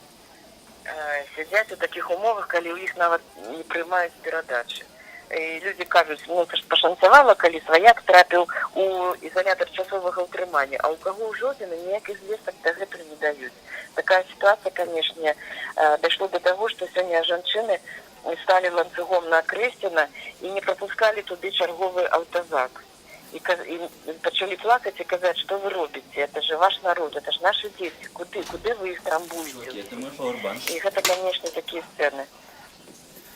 Любоў, дзякуй вялікі. Будзем і надалей сачыць, што адбываецца ў Менску і ў іншых гарадах. А пакуль хочу толькі нагадаць, што тыя кадры, якія вы бачылі на экране, гэта акурат учорашнія пратэсты ў Менску, так што вы можаце увідавоч паглядзець, што адбывалася ў нашай сталіцы. Але як будуць толькі з'яўляцца свежыя кадры сёння, мы таксама вам абавязкова будзем паказваць. І вось, дарэчы, пра Крэсціна Любоў казала, апошняя інфармацыя, наш калега Станіслаў Івашкевіч, які сёння знаходзіўся таксама на Крэсціна, хутчэй за ўсё інфармацыя ёсць такая, што яго будуць выпускаць сёння адтуль. Ён атрымаў 30 базавых велічыняў.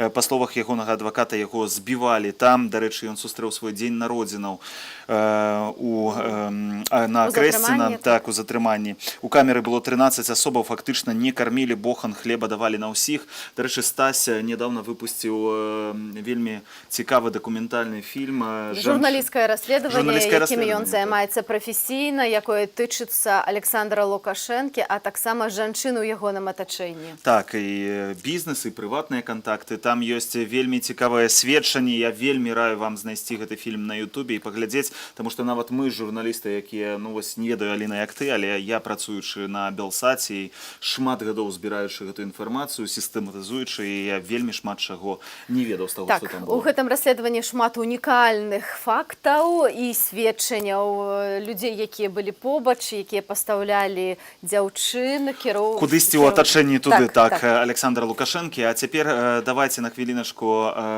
перанесемся яшчэ раз в Менск, у Беларусі, пагаворым пра тое, запытаемся дакладней менчукоў, удзельнікаў пратэстаў, пра тое, што яны пра іх думаюць. Это ужас, просто кошмар. Как можно серьезно люди выходят выразить свое мнение, но еще видно, что они защищают свои голоса, это наше право. И против нас применяется такое, ну, реально оружие, это насилие, да, это бандитизм. Мало того, что первое, нас обманули, второе, нам не дают защитить свои голоса, и третье, применяют насилие против мирных людей. Это просто, это беспредел. Это власть просто не понимает и не чувствует, что есть ответственность. Ничего не боится, поэтому она делает все. Нужно показать, что нас больше, что мы ее не боимся. Непонимание, почему люди, наши товарищи, наши, с кем мы росли в одной стране, почему они нас выгнали. Полностью геноцид народа, полностью. Это просто кошмар, жесть. Без комментариев, это просто, ну, в африканской стране такое не творится, что творится у нас, в центре Европы. И самое обидное, что Европа молчит. А Россия купила его с потрохами, да, за все эти дорожные карты. Ну, подписывай, что нужно, что она хочет. У нас никогда такого не было. Люди готовы выходить дальше, я думаю, завтра и послезавтра, поэтому я не знаю, чем это обернется в итоге. Я думаю, что зараз відбувається такий підйом громадства, по-перше, по-друге, повний хаос. Влада не ведуть, як реагувати на складену ситуацію, і мені здається, що складно буде народ перемагати у різних локаціях. Зачем этот человек так поступил со своим народом? Это вот просто показатель, когда людей мирную демонстрацию разгоняют слезоточивым газом. Мы видели спецназ антитеррор «Алмаз» на Кальваийской, на Короне, кажется, буквально часа 3 назад. И просто подъехать и сразу же начать забрасывать толпу гранатами – это что-то с чем-то. Я очень надеюсь, что эти кадры, это все увидит весь мир, и что Евросоюз как-то сможет как-то повлиять на эту ситуацию, потому что изнутри, вы видите, взрывы до сих пор, и вряд ли что-то получится сделать нам самим, поэтому нам точно нужна будет помощь. Кажется, ущипнешь себя, и все вернется на круги своя. Но когда ты себя ущипнешь, это происходит еще хуже. Еще хуже. Просто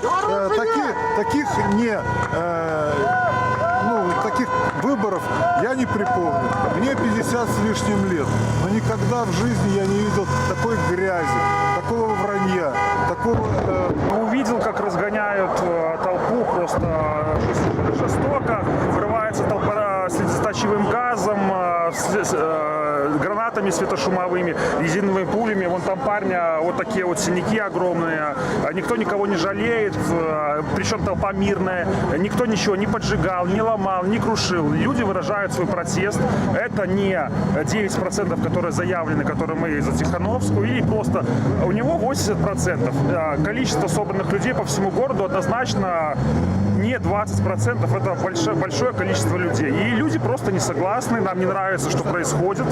И мы выражаем мирно свой протест. Нам в этом отказано. Поэтому все этим не нравится. Нас за это расстреливают, травят газом и расстреливают пулями, гранатами. Я стоял там, недалеко от кольца, на машине. Начали кидать светошумовые гранаты, слезоточивый газ, глаза до сих пор щиплет. Несколько человек запаковали и увезли. Все. Вот просто обстреляли, за что нам. Закидали гранатами человека, а потом просто расстреляли в упор. Лежачий.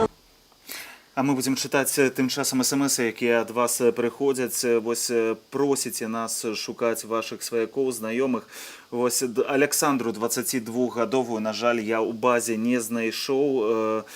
Спадар ВН, вы пішаце ваши ініцыялы. На жаль, няма Александры ў гэтай базе. Затое ёсць 9 жніўня ўвечары знік, вы пішаце Антон Александрович у Менску на Немізе. Ён ёсць у базе праваабаронцаў. Таксама абазначана, што няма сувязі з 9 жніўня, ніякай дадатковай інфармацыі, на жаль, тут няма. Вось, бачу, пішуць нам нават, Аліна, глядзі з Украіны. Пішуць нам з Украіны, гэта не адзінае паведамленне. Вітанне з Украіны, ўжо 3 дні я жыву вашымі падзеямі. Я балею за вашу барацьбу ў Беларусі. Змагайцеся і перамагайце. Бог вам дапамагае. Жыве Беларусь. Дзякую, Украіна, дзякую нашыя гледачы. Ва Украіне мы таксама балелі за тое, што адбывалася ў вас на Майдане, і цяпер вельмі прыемна адчуваць гэтую салідарнасць. Падтрымку з Беларусю, так, канешне, это вельмі прыемна. Я нагадаю, што вы нам можаце пісаць смс-паведамленні, якія мы будзем зачытваць у наўпроставым эфіры. Вось тут вы бачыце наш нумар смс +48 519 040 024. Гэта нумар толькі для смс-аў. Мы не падымаем слухаўку. Так, вось яшчэ смс, бачу з польскага нумара. Добрый дзень, я вельмі агарчён за сваю краіну, хачу звярнуцца да людзей у форме. Што вы робіце? Героем ты не станеш, а калі б'еш свой народ, задумайся, бо хтосьці зараз можа таксама біць твою маці, бацьку, брата. Дмітрый, дзякую вось за такое ваше меркаванне. Я думаю, што такія думкі шмат у каго з тых людзей, якія выйшлі на вуліцы, якія не выйшлі на вуліцу, а проста назіраюць за падзеямі ў нашай краіне. Так, а цяпер давайте перанесемся ў іншы горад Беларусі, Берасць, дзе хіба што пасля Менску адбываюцца найбольшыя пратэсты, якія збіраюць найбольшую колькасць людзей, а таксама сустракаюць і найбольшы супраціў. Дакладна так, таму прапаную вам паглядзець, як выглядалі падзеі ўчорашняй ночы ў Берасці.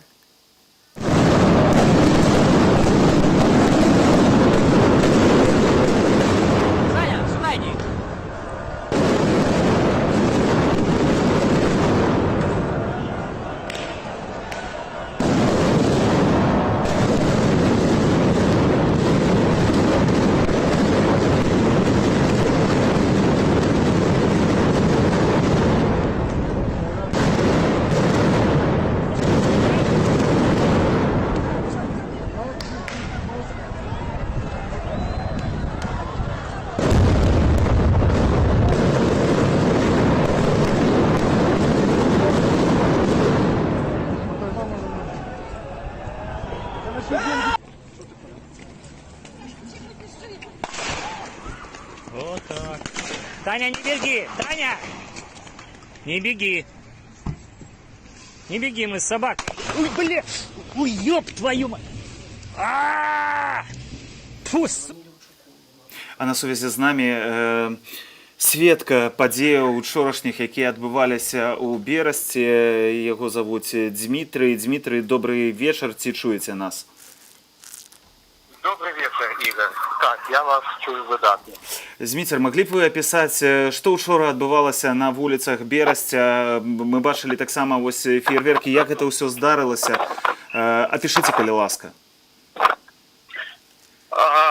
Ну, я могу, конечно, только описать то, что я бачу, потому что я ведаю, что протестующие, яны были не одна великая группа, але были трошки сконцентрированы в разных местах города.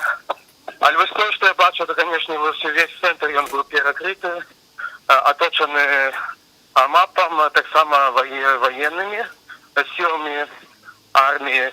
И, конечно, на центральном проспекте Машерова отбылись хіба головні сутички вчора. То бок, скажем так, улада, бо невідомо, які докладні сили вони примінили вибухові речові. Ну, то бок, конечно, такі світошумові гранати, я маю на увазі, і так само гумові кулі выступы з демонстрантаў. Дмитрий, скажите, вось была информация учора, что вайскоўцы не ўмешваліся у гэты пратэст, яны па сутнасці паездзілі на машинах і з'ехалі. Можете неяк пацвердзіць ці знеправдзіць гэту інфармацыю? Видите, что я особисто бачил, что вайскоўцы яны так, яны ездили на гэтых вайсковых машинах, але у той же час, проезжаючи мимо демонстрантов, я бачил, что яны уживали, стреляли этими гранатами такими светошумовыми. То бок я не это единое, что я бачил, як яны умешались. А так я бачил, яны ездили, ходили туди-сюди, але особисто не бачил, каб яны били демонстрантов, альбо что-то робили такое. Ну, але яны стреляли с такими, со специальных таких ружей, альбо не ведаю, я бачил особисто это. Яшчэ была інфармацыя, я не ведаю, адзін са сведкаў сёння, калі я з ім размаўляў, падзея ў Берасці, казаў, што гэтыя вайсковыя машыны, яны з 38-й вось гэтай берасцейскай часткі, там, дзе служыць дэсант, это тая частка, у якую Александр Лукашенко таксама наведваў.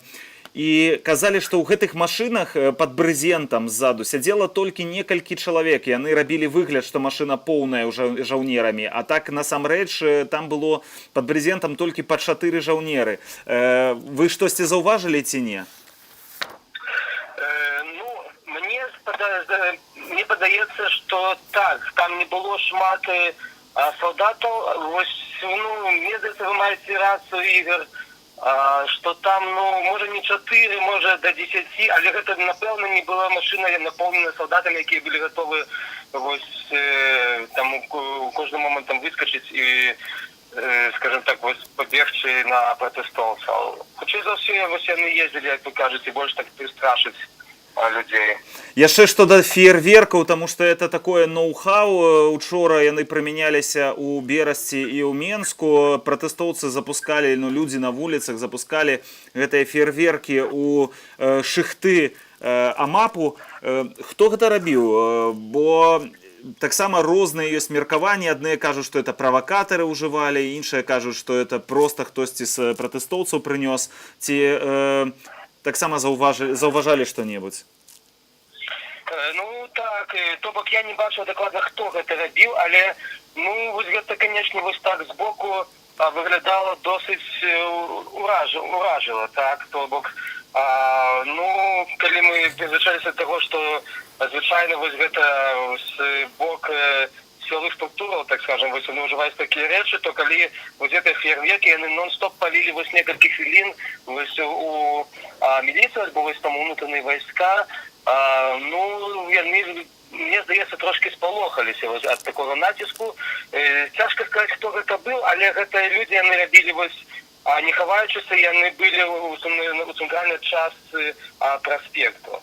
А вось што вы кажаце наконт правакатараў, цікавы момант учора быў, што вось з натоўпу у адзіны момант, вось калі вось натоўп стаяў дзесьці ў 30 метрах ад АМАПу, вось адзін з пратэстоўцаў вось такі пайшоў і кажа, пачаў клікаць усіх: ходзім разам да АМАПу, будзем з німі размаўляць і так далей. Але вось, ну, ніхто не пайшоў, людзі вось так здзівіліся, ён пайшоў сам, а пачаў размаўляць камандзірам, і вось літаральна праз некалькі секунд, як он пачаў размаўляць, з падворку выбеглі вось амапаўцы, вось так вельмі нечакана. То бок я уяўляю, што бы здарылася, і калі б вось людзі яго паслухаліся і трошки набліжыліся да амапу 20-30 метраў, яны б не здолелі б збегчы. То бок правакатары ёсць, напэўна, і трошки там вось гэта рэжысура таксама існуе пэўная. просто люди вось яны трошки такія асцярожныя. Зміцер, дзякуй вялікі за тое, што распавялі нам, што адбывалася учора ў Берасці. Беражыце сябе, калі ласка, і ўсяго вам добрага. Да пабачэння. Я прачытаю спаведамленне ад нашага гледача беларускага, які піша, што глядзіць украінскія тэлеканалы, і там палітыкі здзіўленыя, што ў пратэстуючых у Менску ў першых радах няма лідараў. Калі ласка, паведамце ім, што гэта не Украіна, а Беларусь, а ўсе лідары сядзяць у турме, іх скруціў лукашызм. Яшчэ ў час збору подпісаў. Можа, вы б хацелі, калі б Святлана Ціхановская таксама там апынулася. Ва Ўкраіне фашызм на Майдане прымянілі пазней, у Беларусі ў першы дзень. Гэта напісаў наш глядач Васіль Сініцкі з Лельчыц. Перадаем прывітанне Лельчыца, а таксама нашым украінскім сябрам. Я думаю, тыя, хто глядзяць Белсат і нашыя стрымы, дакладна ведаюць, чаму ў Беларусі няма лідараў на пратэстах у першых радах. Так, на жаль, усе выязджалі, амаль што лідары з частка сядзіць у турмах, вось частка выехала, таксама як Валерый Цэпкала апынуўся за межамі Беларусі. На пэўны момант выехала Вераніка Цэпкала, і сёння стала вядома, што і Святлана Ціхановская так. Святлана Ціхановская з'явілася ў Вільні. Мы ўжо ведаем, што яна знаходзіцца пад апекай прэзідэнта Літвы. Мы пазней яшчэ да гэтай тэмы вернемся і пакажам два звароты, таксама Святлана Ціхановская, таксама рэакцыю літоўскіх чыноўнікаў, дыпламатычнай службы на гэты выезд. Цяпер давайте перанесемся ў Маскву. На сувязі з намі наш маскоўскі корэспандэнт Глеб Беліченко. Глеб, ці чуеш нас? Да, коллеги, добрый день, слышу вас. Глеб, што зараз адбываецца? Ці шмат людзей прыйшло на пратэст? І што ты бачыш зараз? Прямо сейчас на другой стороне от посольства Беларуси в Москве, на улице Моросейка, проходит пикет. Он начался примерно с 6 часов по московскому времени. Здесь находится около, наверное, 200 человек, очень много журналистов, много людей с флагами красно-белыми. Много людей пришло сегодня с плакатами. Они касаются прежде всего требований предъявить честные результаты, освободить журналистов и прекратить насилие в Беларуси. Также сегодня появились новые протестующие. Это сотрудники «Открытой России», которые буквально сегодня утром узнали судьбу своих коллег. Напомню, что «Открытая Россия» — такая незарегистрированная общественная организация, которая поддерживается Михаилом Ходорковским. Сотрудники «Открытки» несколько дней назад уехали освещать выборы в Беларусь. Они были такими, можно сказать, гражданскими наблюдателями, снимали видео, фотографии, общались с людьми, выполняли скорее такую, наверное, блогерскую, журналистскую деятельность, а не деятельность какую-то политическую. И вот со вчерашнего дня, примерно с 8 вечера, ничего было неизвестно об их судьбе, но сегодня утром шокирующе сотрудники «Открытой России» узнали от государственного агентства Белта, или Белта, к сожалению, не знаю, как правильно произносится. Мы сегодня опубликовали видео с задержанными, которых обвинили, пока негласно, как я понимаю, в организации массовых беспорядков. И там среди задержанных было два парня, которые были очень напуганы, они лежали лицом в пол. И сразу же без труда сотрудники «Открытой России» опознали в них своих коллег. К сожалению, я сейчас не вспомню в полу эфира их имена и фамилии, но они задержаны, где они сейчас находятся, неизвестно. Андрей Пивоваров, исполнительный директор «Открытой России», я буквально сейчас не перед эфиром общался, он рассказал о том, что буквально несколько минут назад он ходил в Министерство иностранных дел Российской Федерации, там Андрей и его коллега Татьяна Усманова, координатор проектов «Открытой России», они пытались выяснить, что же сейчас с их коллегами в Беларуси, пытались, так сказать, процессуально что-то решить, пытались применить административный какой-то ресурс, если так можно говорить. Из «Открытой России» Андрей Пивоваров и Татьяна Усманова не получили никакой информации от Министерства иностранных дел. Вот они сейчас вышли на пикет, и я хотел вывести их в прямой эфир, но, к сожалению, прямо сейчас они куда-то скрылись от меня.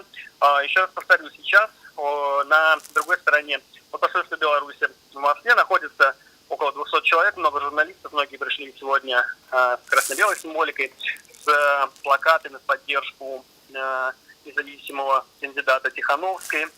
с плакатами против насилия, с плакатами против Лукашенко и с плакатами за свободу российских журналистов, судьба которых, например, Максима Сколково и еще нескольких парней, в том числе государственных агентств. Тут такая удивительная вещь. Карательный аппарат Лукашенко уравнял российских журналистов, как федеральных и государственных ресурсов, так и независимых. В общем, они все оказались в Беларуси, по сути, абсолютно бесправными. И вот так Глеб, сейчас яшчэ одно пытанне. Вось расійская наконт расійскай прэсы вельмі цікава, таму што я бачу, што расійскія выданні вельмі шмат увагі прысвячаюць падзеям у Беларусі. Сёння «Дождь», а таксама «Настоящее время» просто рабілі спецэфіры нават прывязаныя да таго, што адбываецца ў Беларусі. Ці федэральныя тэлеканалы, вось галоўныя таксама кнопкі расійскага тэлебачання, таксама ўдзяляюць такую увагу беларускім падзеям? Вы знаете, действительно, последние несколько дней для того, чтобы рассказывать коллегам из Белсата, я смотрю федеральный канал регулярно, скажем так, удовольствие ниже среднего, но стоит отметить, что до сих пор есть какая-то неопределенность. Вот до того, как президент России Владимир Путин поздравил Лукашенко с переизбранием, казалось, что федеральные каналы ждут вот этой отмашки для того, чтобы, наконец, что-то показать, может быть, какие-то официальные поездки Лукашенко, дать какие-то официальные данные, может быть, по голосам. Но что происходит в последние дни в эфирах федеральных каналов? Там очень мало говорят о том, что сейчас происходит в Беларуси. Это очень печально, но, в принципе, картина довольно привычная для России. Но стоит отметить, что вчера, например, к посольству Беларуси сюда приходили журналисты государственных каналов, Раздельного, ведущие Первого канала, еще несколько человек, ведущих федеральных каналов, они приходили поддержать задержанных журналистов. Что касается новостных передач, там все довольно сухо, там ничего не говорится о протестах. Тем не менее, если взять общественно-политические передачи, например, такие как 60 минут, покажут на Первом канале, точно знаю, что сегодня в 60 минутах обсуждали происходящее в Беларуси. Но вы знаете, риторика таких передач, она не отражает действительности. Так вот, все-таки стоит отметить, что там некоторые приглашенные спикеры, опять же, подчеркну, к словам которых не стоит относиться серьезно, это не репрезентативная точка зрения российской журналистики в целом, но все равно они говорили о том, что Майдан предотвращен, Лукашенко молодец, в таком духе выступили. Но это прям вот сейчас полиция прямо напротив посольства Беларуси пытается стеснить протестующих, но на самом деле здесь так волнами все происходит. Нет какого-то жесткого решения. Все 3 дня, что здесь собираются люди, в первый день их было около 1000, тех, кто не успел проголосовать, сейчас здесь несколько сотен. И за эти все 3 дня, по-моему, был только один задержанный, и то не впрямую за то, что он вышел протестовать. То есть все довольно... Да, пожалуйста. Да. Глеб, Глеб. дзякуй вялікі так за тое, што распавядаеш, што адбываецца ў Маскве.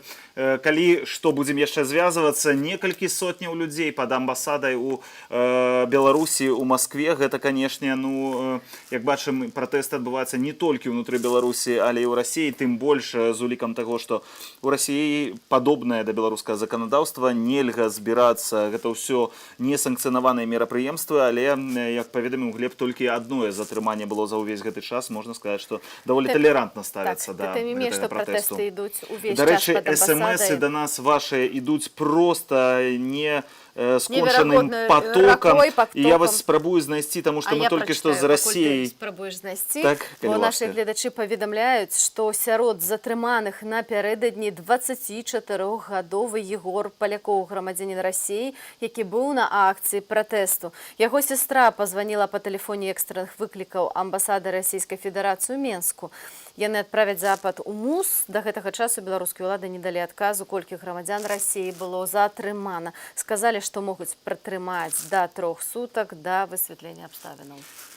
Вось такие новины. А я шукал смс из России. Дорогие братья, держитесь, за вас сейчас очень переживают и верят в вас многие в России. Живе Беларусь, Беларусь будет свободна и Россия будет свободна. Из Москвы вось нам досылают. И еще один из России смс. Бачу, белорусы, с нами Бог, справедливость и правда восторжествует. Ребятам из Белсата, вам спасибо за ваш труд и информацию. С уважением, Александр Не буду чытаць прозвішча. З Так, Магілёва. з Магілёва чалавек, але з расійскага нумара даслаў. Вось толькі пра Расію казалі. Застаемся ў замежжы. Застаемся ў замежжы. Адной з галоўных навіноў сёння з'явілася тое, што Святлана Ціханаўская ўжо вядома, што знаходзіцца ў Вільні.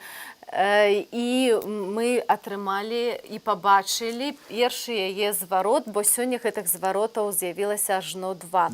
Таму зараз прапаную паглядзець першы. Вы знаете, я думала, что вся эта кампания меня очень сильно закалила и придала мне столько сил, что я выдержу все. Но, наверное, я так и осталась той слабой женщиной, которая была изначально. Я приняла очень тяжелое для себя решение. Это решение я приняла абсолютно самостоятельно. Ни друзья, ни родные, ни штаб, ни Сергей никоим образом на него просто не могли повлиять. И я знаю, что многие меня поймут, многие меня осудят, а многие и возненавидят. Но, знаете, не дай Бог оказаться перед таким выбором, перед которым оказалась я. Поэтому, люди, берегите себя, пожалуйста. Ни одна жизнь не стоит того, что сейчас происходит.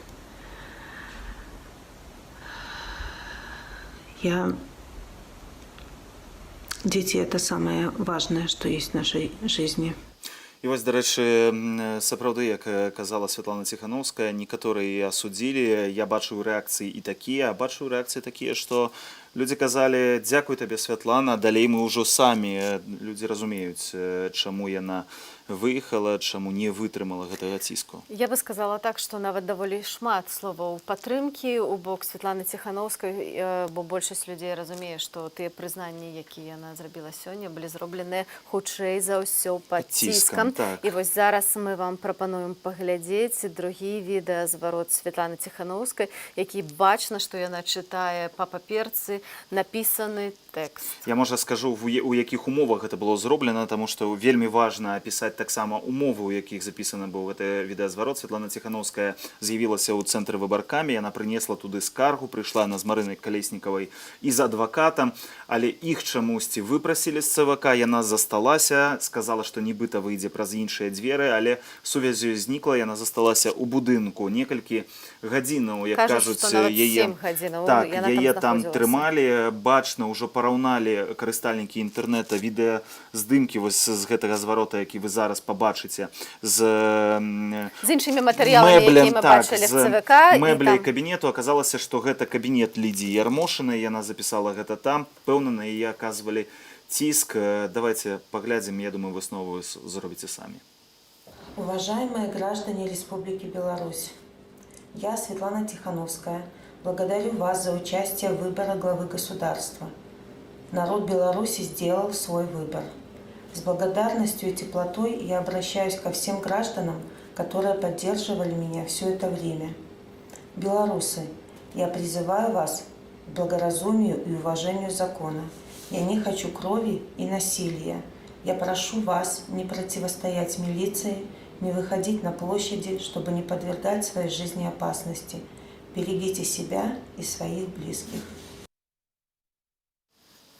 Ну вось так, мы бачым, што як выглядаў гэты відэазварот спадарні Святланы, і прэзідэнт Літвы Гінтанас Наўседа упэўнены, што яны былі зробленыя пад ціскам.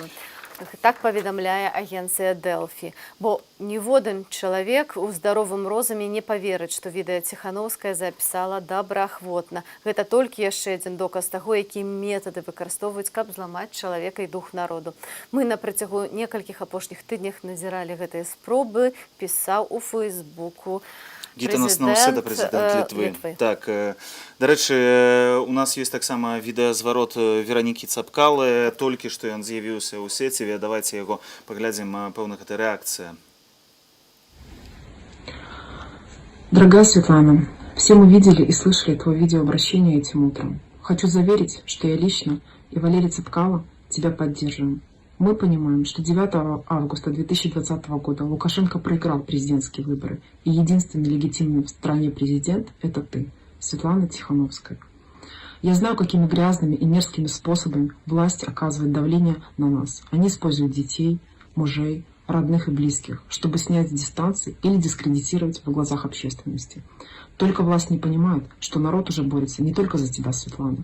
Люди борются за свое будущее, за будущее наших детей, борются против фальсификаций, подлогов, издевательств, унижений и оскорблений со стороны власти. Лукашенко показал свои синие пальцы, вцепившиеся в трон и уже запачканный кровью белорусского народа. Его не останавливают ни женщины, ни подростки.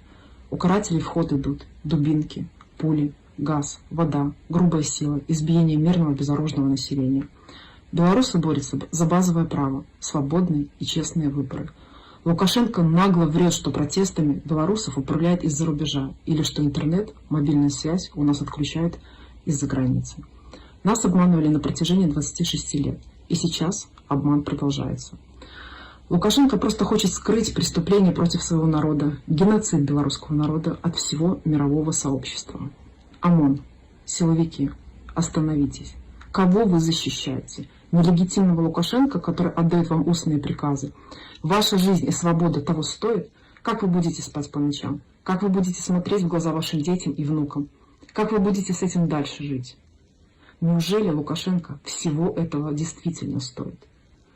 Я обращаюсь ко всему мировому сообществу. Пожалуйста, помогите остановить тот беспредел, который творится в Беларуси. Помогите остановить кровопролитие. Признайте Светлану в качестве единственного законно избранного президента. Помогите освободить политзаключенных. Помогите провести свободные и демократические выборы. Пожалуйста, помогите белорусскому народу. Спасибо. То мы бачимся з боку Веронікі Цепкалы слова падтрымкі, у бок Светланы Ціхановскай, а таксама просьба і зварот да міжнароднай супольнасці дапамагчы спыніць той гвалт, які зараз адбываецца на вуліцах беларускіх гарадоў. І, дарэчы, пра Беларусь давайце перанесемся ў Менск, у Малінаўку, дзе знаходзіцца наш корэспандэнт Александр Папко. Саша, ці ты чуеш нас? Прывітанне. На дадзены момант я толькі на шляху ў Малінаўку. На дадзены момант я знаходжуся ў цэнтры гораду на Пушкінскай плошчы. Пакуль што людзі толькі збіраюцца кудысьці вырушаць. На дадзены момант ўсё выглядае спакойна, толькі бачна, што ў цэнтры гораду некаторыя кавярні зачыніліся раней. Сёння стала вядома, вось недавно па тэлеграм-каналах заклікалі маніфестантаў, всіх тых, хто хоча пратэставаць вынікі выбараў, ісці ў свае раёны і выходзіць на шырокія праспекты, але не ўступаць у прамыя сутыкненні з амапаўцамі. Таму праз некаторы час, літаральна праз паўгадзіны, я ўжо буду на ўскрайку гораду, ці на ўскрайку гораду, а ў спальных раёнах, дзе павінны адбывацца это на самые істотныя падзеі. Пакуль што цэнтр горада выглядае крышачку цішэйшым, чым звычайна, але ніякіх такіх масавых захадаў тут не назіраецца. Але ці ты бачыш нейкія ўнутраныя войскі, таму што вось тэлеграм-каналы, у тым ліку наш, белсатаўскі, высылаюць здымкі, фотаздымкі, у дварах на Пушкінскай ходзяць унутраныя войскі. Ці ты назіраеш гэтую карцінку? Пакуль что я уважаю, я хиба что говорю, я нахожусь не на Пушкинске, я нахожусь на улице Козлова, неподалеку от Палацу спорту, от Палацу мастацтва. Вибачаюся за прикрую оговорку. Ні, на даний момент я не назираю тут ніяких міліціянтів ці людей в військовій формі, однак неподалеку від цього району, літерально 2 години тому, я бачив, як у двори завозили військову машину, військову інженерну машину, машину розгородження, це так на базі танка Т-64, яка служить для разбурення завалів, витягування підбитої техніки і може бути теоретично вжита для розбурення барикадів. Возять такий стальовий монстр вагою у пару десятків тонн. Вось, до речі, наші глядачі зараз мають можливість бачити гэтых вайскоўцаў у дворах на Пушкінскай вуліцы сталіцы. Паглядзіце, як яны апранутыя. Таксама бачым, што ў іх ёсць дубінкі. Гэта здымкі з Берасця, дакладней папраўляюць нас рэдактары. Алесю, толькі што па БТ паказалі у так званых удзельнікаў беспарадкаў, якія прызнаюць сваю віну і кажуць, што на плошчу іх заклікалі праз Тэлеграм. Па словах вядоўцаў, вінаваты нехта. У сюжэце ўжо куды менш інфармацыі пра Расію, ні слова пра бус з амуніцыяй, затое вельмі шмат пра тое, што з барыкадаў пачынаўся Майдан. Пра каменданцкі час і зноў ні слова. Ці нейкія чуткі падобныя, ты штосьці чуў, ці людзі кажуць, што іх менавіта нехта заклікаў на плошчу і да беспарадкаў? Калі я учора, напрыклад, пытаўся, куды ідуць людзі і што кажуць, яны проста кажуць, вот в інтэрнэце пішуць альбо ў тэлеграме пішуць, яны канкрэтна не называюць нехта. Я не лічу, што менавіта яны арыентуюцца так на нехту, у сэнсе такім, што не лічаць яго нейкім правадыром пратэстаў. Людзі шукаюць любой інфармацыі, як можна зарганізавана выказаць свой пратэст. І калі у тэлеграме будзе арганізоўваць нейкім іншым спосабам нехта іншы, то, магчыма, будуць гучаць іншыя просьбы. На дадзены момант ніхто не казаў, што вот нехта нас завёт кудысьці. Такой правернічу. Зразумела. Дзякуй, Саша. Мы будзем сачыць за тым, што адбываецца ў Менску. А тут паведамляюць чытачы онлайнера, што на Пушкінскай сітуацыя зараз такая. Народ сидзіць на парапеце каля гасцініцы «Арбіта». Звяртаецца АМАП, пачынае стукаць у шчыты, адганяе людзей да кінатэатра «Аўрора», уцякае, людзі вяртаюцца і садзяцца. АМАП, народ звяртаецца, і так ужо 3 разы запар. Паглядзім, наколькі ў іх дыхалкі хопіць. Усе звярталі ўвагу на тое, што АМОНу цяжка бегаць у такой моцнай цяжкай амуніцыі, таму вось мы бачым, што людзі знайшлі спосаб праверыць, наколькі добрая ў іх фізічная падрыхтоўка. Да рэчы, вось гэтыя фотаздымкі і відэа кароткае, якое было з Берасця, сапраўды там было напісана МОПРА, гэта цэнтр гораду, гэта кадры, якія мы перад гэтым з феерверкамі бачылі, знаходзяцца вельмі блізка ад таго месца, дзе паказвалі зараз вайскоўцаў. Не ведаю, ці ты, Аліна, заўважыла, у іх была зброя, прычым у іх былі аўтаматы Калашнікова, наколькі я разумею, і гэта ўжо, канешне, не жарты, таму што гэта вайскоўцы, а не АМАП з дубінамі. Калі у цэнтры гораду ходзяць людзі са зброяй, то, значыцца, зусім кепска ў нашай краіне. Хаця сёння з'явілася ў Фейсбуку такое паведамленне, быццам бы ад блога амонаўца, які пісаў свае парады, як даваць сабе рады з людзьмі, якія змагаюцца супраць пратэстоўцаў.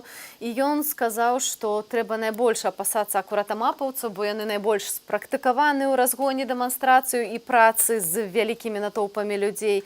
І што акурат войска можа быць найменш небяспечным толькі ў выпадку, калі яны не будуць не пачалі страляць. Давай, Аліна, крышачку пачытаем яшчэ нашых смс-аў, таму што вы дасылаеце да нас велізарную, неверагодную колькасць гэтых смс-аў. Вось з Беларусі прыйшло паведамленне.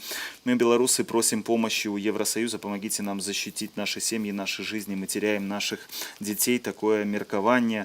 Яшчэ з Беларусі ў Менску на Прытыцкага каля Макдональдса 17:30 касманаўты затрымалі пенсіянера. Святлана, наш прэзідэнт. Дзякуй, што дасылаеце з Беларусі нам інфармацыю і дзеліцеся вашымі пачуццямі. Нашы еўрапейскія суседзі, перадусім Літва і Польша, вельмі уважліва сочаць за тым, што зараз адбываецца на вуліцах беларускіх гарадоў і не прызнаюць гэтыя выбары празрыстымі і справядлівымі. Ды заклікаюць беларускія ўлады спыніць ужыванне гвалту супраць грамадзянаў. Афіцыйная Вільня і Літва збіраюць экстраны саміт краінаў еўразвязу, каб усе разам дзейнічалі ў абарону правоў беларусаў. Давайте послухаем комментарий министра замежных справ Литвы Линаса Линкевичуса. Мы смотрим с настороженностью, с недоумением, и, конечно, мы разочарованы таким ходом событий. Если лидер страны считает, что выборы был праздник, да, то некоторые, может, даже большинство чувствует, что они унижены, и над ними посмеялись, то трудно найти общий язык здесь. И применять дальше силу, это, конечно, и как бы держать заложниками всю страну, наверное, неправильный выбор. Люди, они все-таки достойны, чтобы их услышали, они достойны, чтобы их уважали, их мнение. И зависит, конечно, от многого. От их решимости, конечно, высказывать это мнение, но и, конечно же, от действий властей, поскольку они пока выбрали такой способ силы, вместо того, чтобы все-таки иметь какой-то диалог. Так что нам трудно сказать, но, конечно же, очевидно, что наша позиция должна быть консолидирована в международной арене, особенно в международных организациях, как Евросоюз. Нужна какая-то коррекция отношений и должны быть какие-то политические последствия. Какие меры вы Я сейчас не могу сказать, что будет, но будем договариваться, но, наверное, вы согласитесь, что если что-то так свершилось, должны быть последствия просто. И все-таки статус Светланы... Не исключая санкции, надо об этом тоже говорить. Канешне, трэба казаць пра санкцыі, пра рэакцыю міжнароднай супольнасці на падзею Беларусі, на несправядлівыя выбары, несправядлівы падлік галасоў, на гвалт супраць грамадзянаў. Гэтага дамагаюцца зараз беларусы, бо толькі хіба што ў гэтым бачыць магчымасць хоць неяк даць сабе рады з тым, што адбываецца. Беларусы шмат гадоў спрабавалі змяніць нешта ў Беларусі законным мірным шляхам праз выбары. Гэта былі розныя гады, незалежныя назіральнікі, а таксама міжнародныя назіральнікі шмат разоў звярталі ўвагу на тое, што выбары былі непразрыстымі, што на іх прысутнічалі і фальсіфікацыі, і падмены галасоў. І вось зараз хіба што першы раз у гісторыі частка камісіяў прынамсі паведаміла сапраўдныя лічбы, падлічылі, і беларусы выйшлі на вуліцы, каб адстойваць свае галасы. А мы пераключаемся на Менск. З намі на сувязі знаходзіцца Хрысціна Чарняўская, якая ў цэнтры сталіцы нашай. Хрысціна, ці чуеш нас? Так, прывітанне. Прывітанне. Скажы, калі ласка, дзе ты зараз знаходзішся дакладна ў Менску і што там адбываецца? Зараз я знаходжуся ў раёне станцыі метро Пушкінская, таксама была на Кастрычніцкай плошчы і ў раёне плошчы Незалежнасці. Ці ты бачыла там унутраныя войскі, таму што шмат фотаздымкаў прыходзіць з інфармацыяй, што менавіта там у цэнтры ўжо гуляюць вось гэтыя патрулі.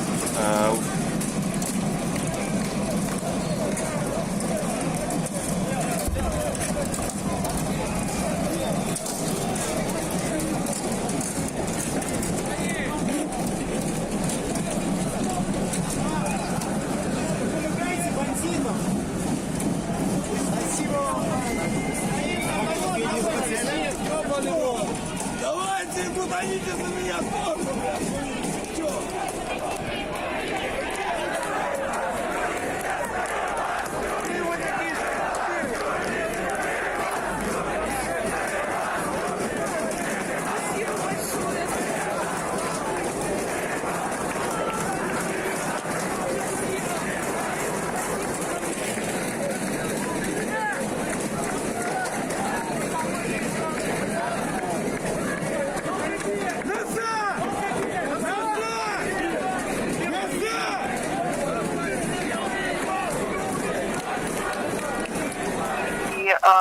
Со зброей.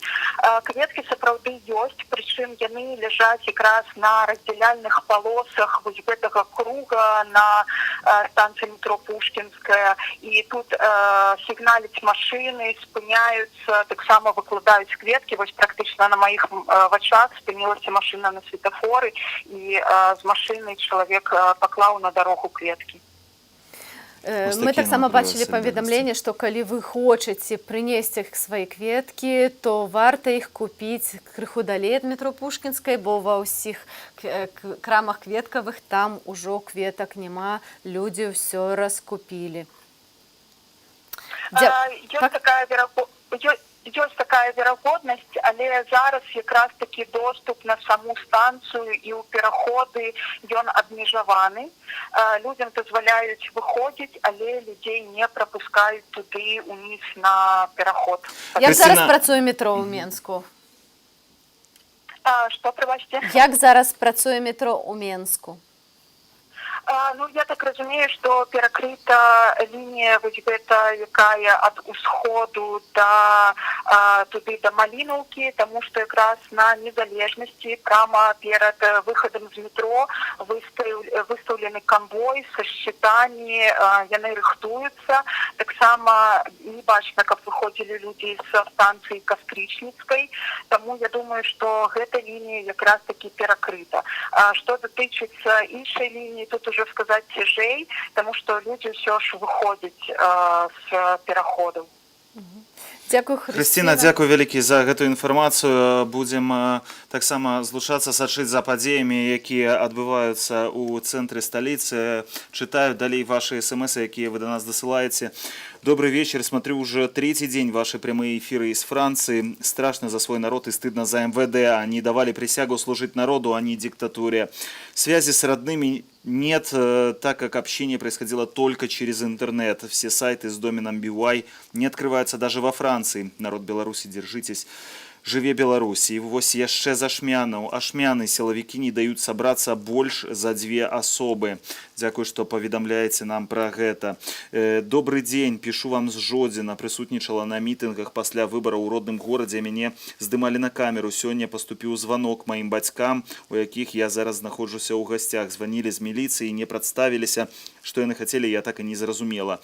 Казалі, што я ў соцсетках пішу, збіраю грошы для Ціхановскай. Я сапраўды запостила спасылку на Фейсбуку сёння для збора сродкаў для арыштаваных. Мама ўся ў слязах, больш нічога не змогла мне сказаць, што гэта за метады. Мы бачым, што псіхалагічны ціск, не толькі ціск фізічны, а вось мы толькі што атрымалі эксклюзіўныя кадры бойкі, якая адбывалася гэта была не яна, гэта Менск і мы яе вам зараз пакажам. Так. Дакладна так.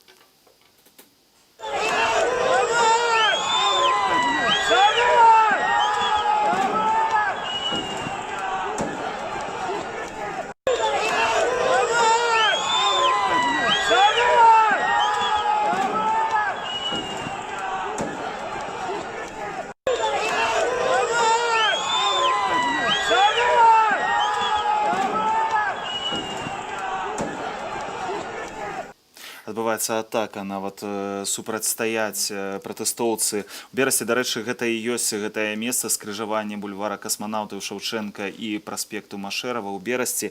Гэта менавіта тое месца, дзе неаподаль мы бачылі перад гэтым кадры з вайскоўцамі, узброеныя ў аўтаматы Калашнікава. Мы бачым, што берасцейцы вынайшлі новы спосаб змагання з амапам. Гэта балончыкі з краскай, заліваюць іх фарбай, каб яны проста ў сваіх шлемах нічога не бачылі. Гэта актыўны супраціў, так, актыўны пратэст. Іх б'юць, у адказ людзі нешта робяць. Тым не менш, мы яшчэ запыталі берасцейцаў пра тое, што яны думаюць пра падзеі і што адбываецца ў іх горадзе. Гэта жудасна то, што тварылі ўлады. Ну, па-першае, жудасна тыя выбары, якія адбыліся, дзе былі фальсіфікацыі настолькі наглыя, што няма слоў. Ну і па-другое, дзеянне ўладаў і падаўленне тых людзей, якія мірна выйшлі выказаць сваё меркаванне. Никто ничего не знает, но будем надеяться, что все, скажем так, соберут все свои силы, какие-никакие, и что-то сделают. Выйдут, скажут. покажет, что люди недовольны просто-напросто, что на самом деле те выники, которые есть в стране, они являются неликвидными, они не настоящие. То, что говорим по телеку, телевизор нас обманывает. Мы, белорусы, все вот как сплотились вот в данный момент, мы должны просто взять все наши силы и изменить все. Все, что сейчас происходит в нашей стране, мы должны поменять. Потому что либо сегодня, завтра, либо никогда. Вчера было просто максимально ужасно. Я приехал отдыхать, меня просто вот, я стоял, вызывал себе такси, меня хотели уже просто забрать. Я никому ничего не сделал, просто стоял как человек. И после этого момента я понял, что нужно что-то поменять. Вчера забрали, как говорили, около 50 человек только. Ну, это тех, которых только знаем. И от них вообще новостей нет. То есть мы не знаем даже, где они находятся. Причем вчера отгуляли. Пытались друга заломать, но они тупо не смогли заломать. И решили от него отстать. Но это для Беларуси это реально слишком жестко. Какое вообще отношение? Злость или еще? Злость, конечно. Лукашенко творит, очень плохо. Реально. Радость, что народ собрался вместе, все силы. Никто не боялся, ходили. Хоть и бегали, но все равно такое количество людей в Бресте, мне кажется, никогда не было. К чему сегодня пришли? То же самое. Продолжаем двигаться, давить до конца. Мы працягваем ціснуць да самага канца, бачым, што настрой у людзей не спадае, яны не апускаюць рукі і кажуць пра тое, што будуць і надалей пратэставаць, каб ім вярнулі права выбару. Дарэчы, вельмі цікавая інфармацыя. Сёння паказвалі фотаздымкі аўтамабіля з расійскімі нумарамі, які нібыта заладаваны нейкім узбраеннем, хутчэй за ўсё палаткамі. Так, усе думалі, што гэта можа быць нейкая правакацыя БТ ці нешта такое, але BBC адшукала ўладальніка аўтамабіля. Мікрааўтобус належыць кінапрадзюсеру з Масквы Вальдэмару Грубаву. Паўгода ўжо там стаіць. Мы там здымалі серыял для канала ТВЦ, там палаткі, чайнікі і іншыя рэчы, неабходныя для здымачнай групы, распавёў ён. Па словах Грубава, ён бы і рады забраць мікрааўтобус, але з-за пандэміі не мог гэтага зрабіць. Так, тым не менш, все ж таки расійская правакацыя. Тым часам Міністэрства замежных справаў Польшчы, Літвы, Украіны выступілі з прапановай пасярэдніцтва ў дыялогу паміж афіцыйным Менскам і грамадзянскім і людзьмі, і народам Беларусі. Такая заява з'явілася на старонцы Белсат. Мы пра гэта паведамляем, як ці такі дыялог наогул магчымы. Пра гэта варта задумацца і запытаць, і з кім бы маглі наогул размаўляць, калі ўсе лідары зараз альбо ў турме, альбо за мяжой. Паводле апошняй інфармацыі, у Менску на Каменнай горцы скапліваюцца людзі, а мы спрабуем датэлефанавацца да нашых карэспандэнтаў, але звязацца з імі не так лёгка. Будзем звязвацца, пакуль што праблемаў хутчэй з сувяззю няма, і гэта выглядае лепш, чым у іншыя дні. Вось яшчэ інфармацыя таксама ад Еўрарадыё, што статыстыка адносна інтэрнэт-цэнзуры. За сотні апошняя сістэма абыхода інтэрнэт-цэнзуры Псіфон, якое зараз карыстаюцца вельмі шмат хто з беларусаў, зафіксавала 2,7 мільёна падключэнняў з нашай краіны. Больш толькі ў Іране.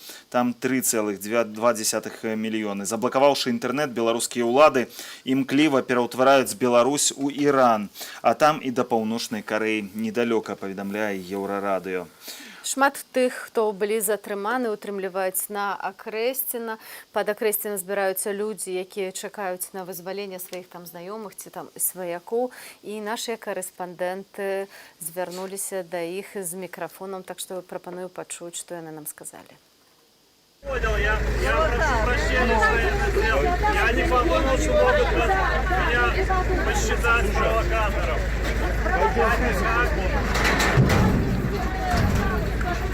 Я прошу прощения, я не хотел. А где?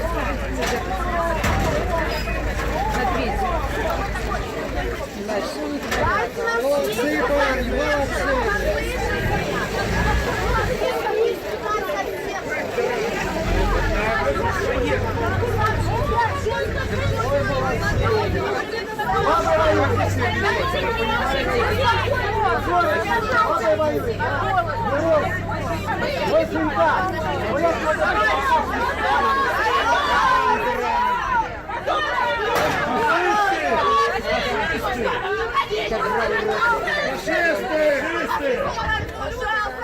Какой кабанин. Потом.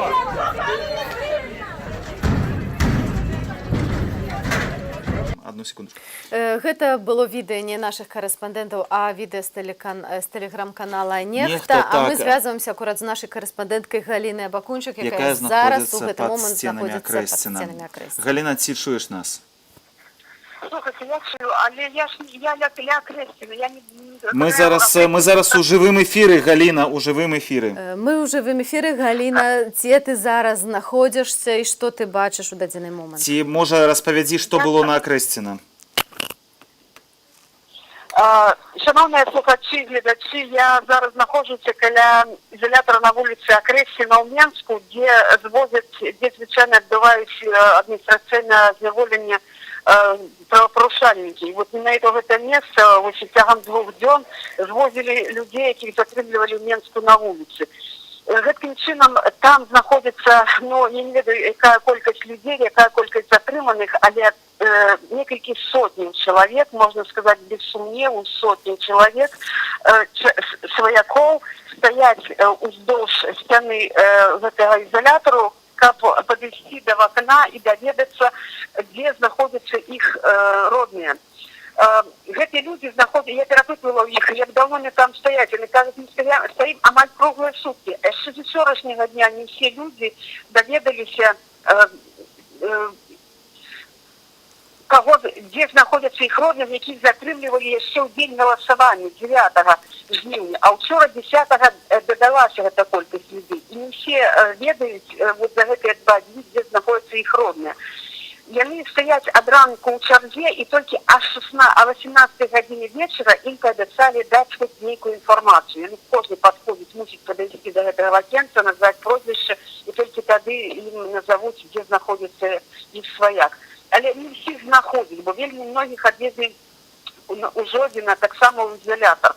І праваабаронцы дапамагаюць складаць гэтыя спісы, і яны кажуць, што гаворка вядзецца пра прыкладна 1500 за ўчорашні дзень.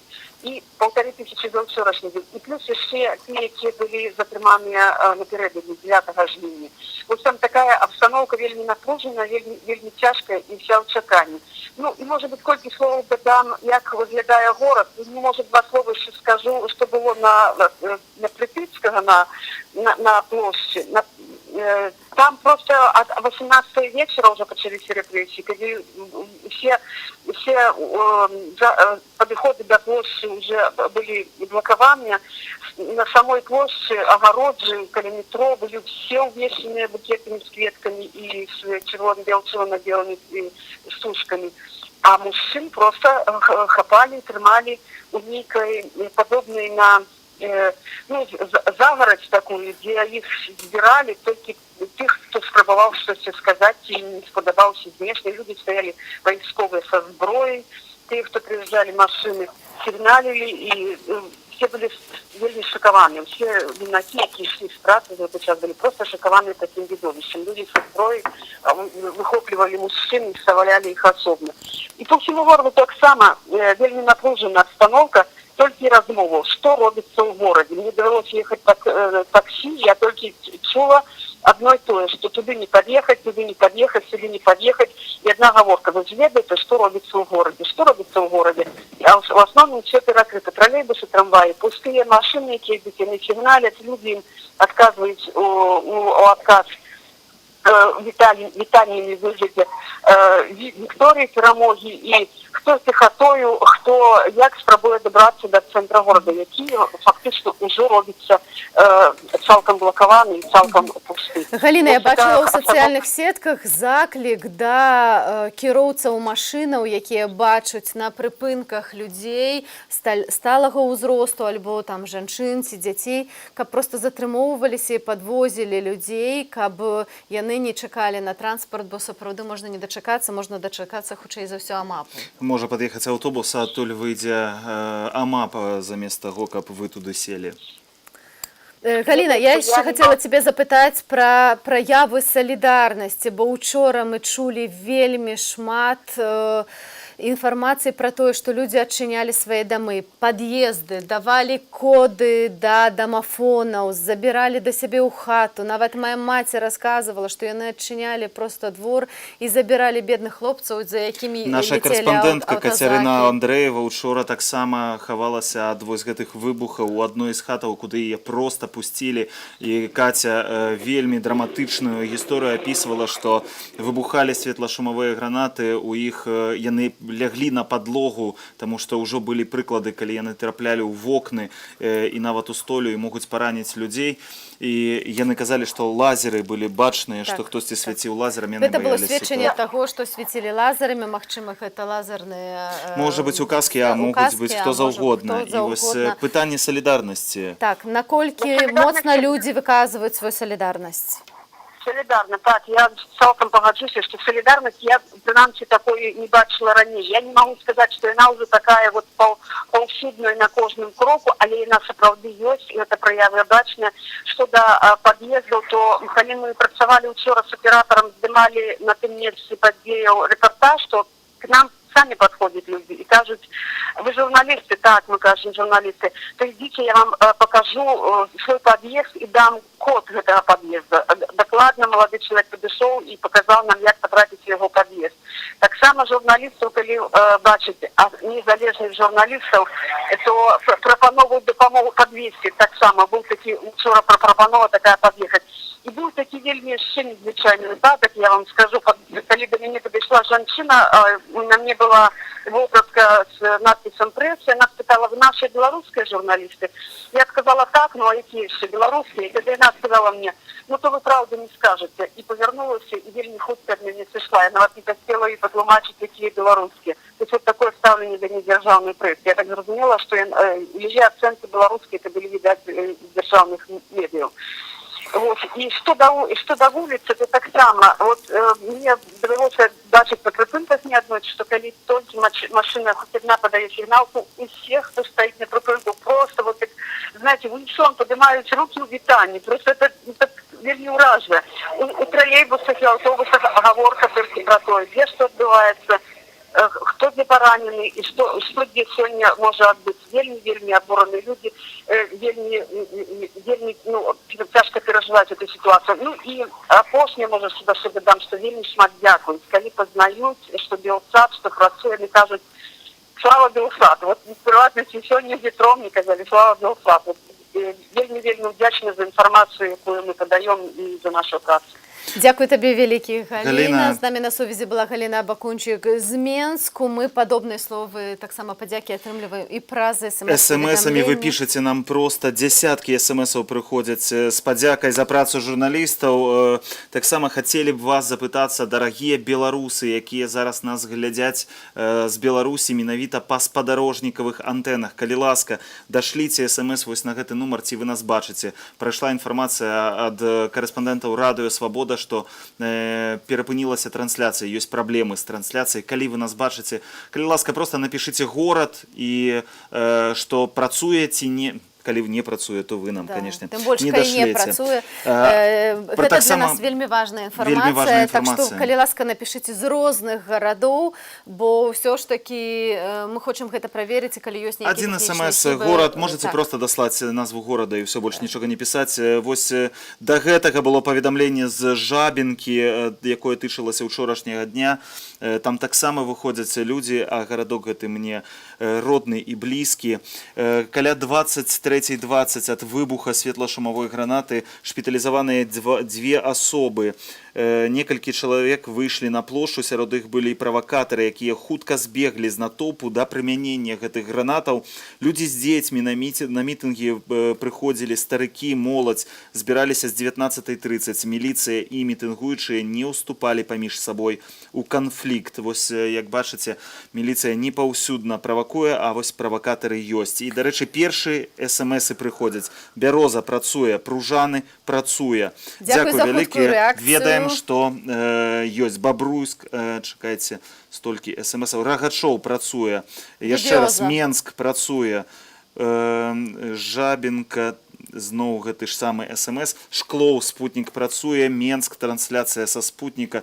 Дзякуй вялікі, што глядзіце. Все, мы цяпер спакойныя, таму што у нас была такая інфармацыя, што, магчыма, ёсць пэўная тэхнічная праблема. Станцыя метро Пушкінская сталася пэўным сімвалічным месцам першай смерці у гэтых цяжкія часы, і цяпер людзі туды прыносяць свае кветкі, там ўсё больш кветак. Туды накіраваліся і нашы карэспандэнты і паразмаўлялі з людзьмі, якія туды прыходзяць.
Мы вам зараз показалі кадры з таго, што адбываецца на Пушкінскай. Мы бачым, што там людзі, яны стаяць, пляскаюць у далоні, прыносяць кветкі. Кветкі, так, і шмат хто салідарызуецца. Дарэчы, мы не ведаем нават ні імя, ні прозвішча гэтай асобы. Міністэрства ўнутраных справаў не паведамляе, хто гэта быў.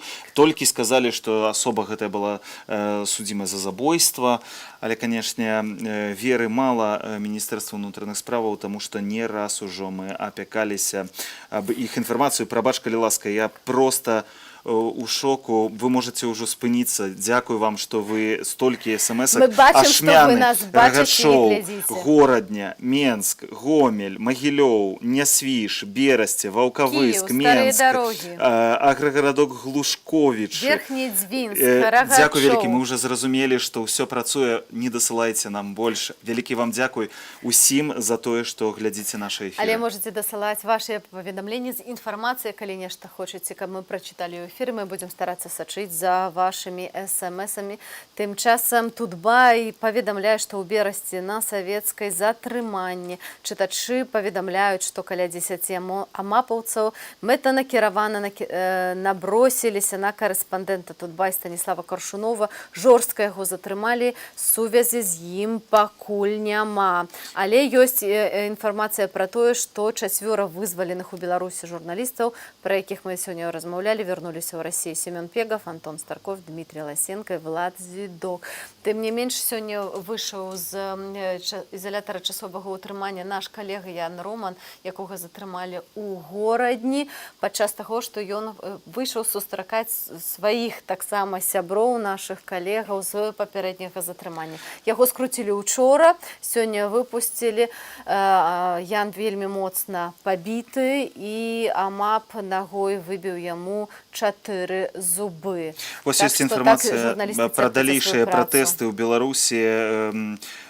Тутбай паведамляе, што ў Берасці на вуліцы Савецкай, гэта галоўная пешаходная вуліца ў цэнтры горада, затрыманне 10 амапаўцаў мэтанакіравана кінуліся на карэспандэнта Тутбай. Так, Станіслава Кружкова, прабач, калі ласка, я гэту інфармацыю пабачыў. Вельмі шмат, мы стараемся сачыць за самымі апошнімі. Група людзей сабралася ў Серабранцы, у Менску, у раёне гандлёвага цэнтру Палесся. Машыны гудуць, чытачы нехты паведамляюць пра адзінкавыя затрыманні ў раёне Грушаўкі. Тут амап брутальна затрымаў маладую дзяўчыну. Вось такая інфармацыя таксама з апошніх хвілінаў. І зноў далей пераходзіць Магілёўская, зноў Пружаны, Слонім, Стоўбцы. Вялікая колькасць смс-аў, ўжо просім вас спыніцца, мы ўсё зразумелі.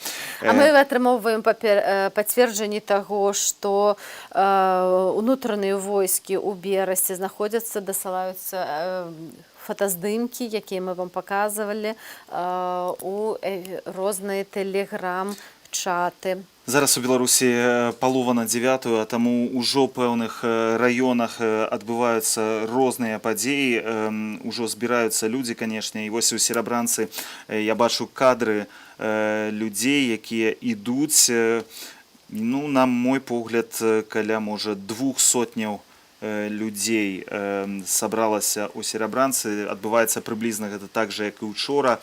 Спачатку на ўскрайках горада фармуюцца нейкія пэўныя калоны, і яны пачынаюць рухацца далей у кірунку цэнтру.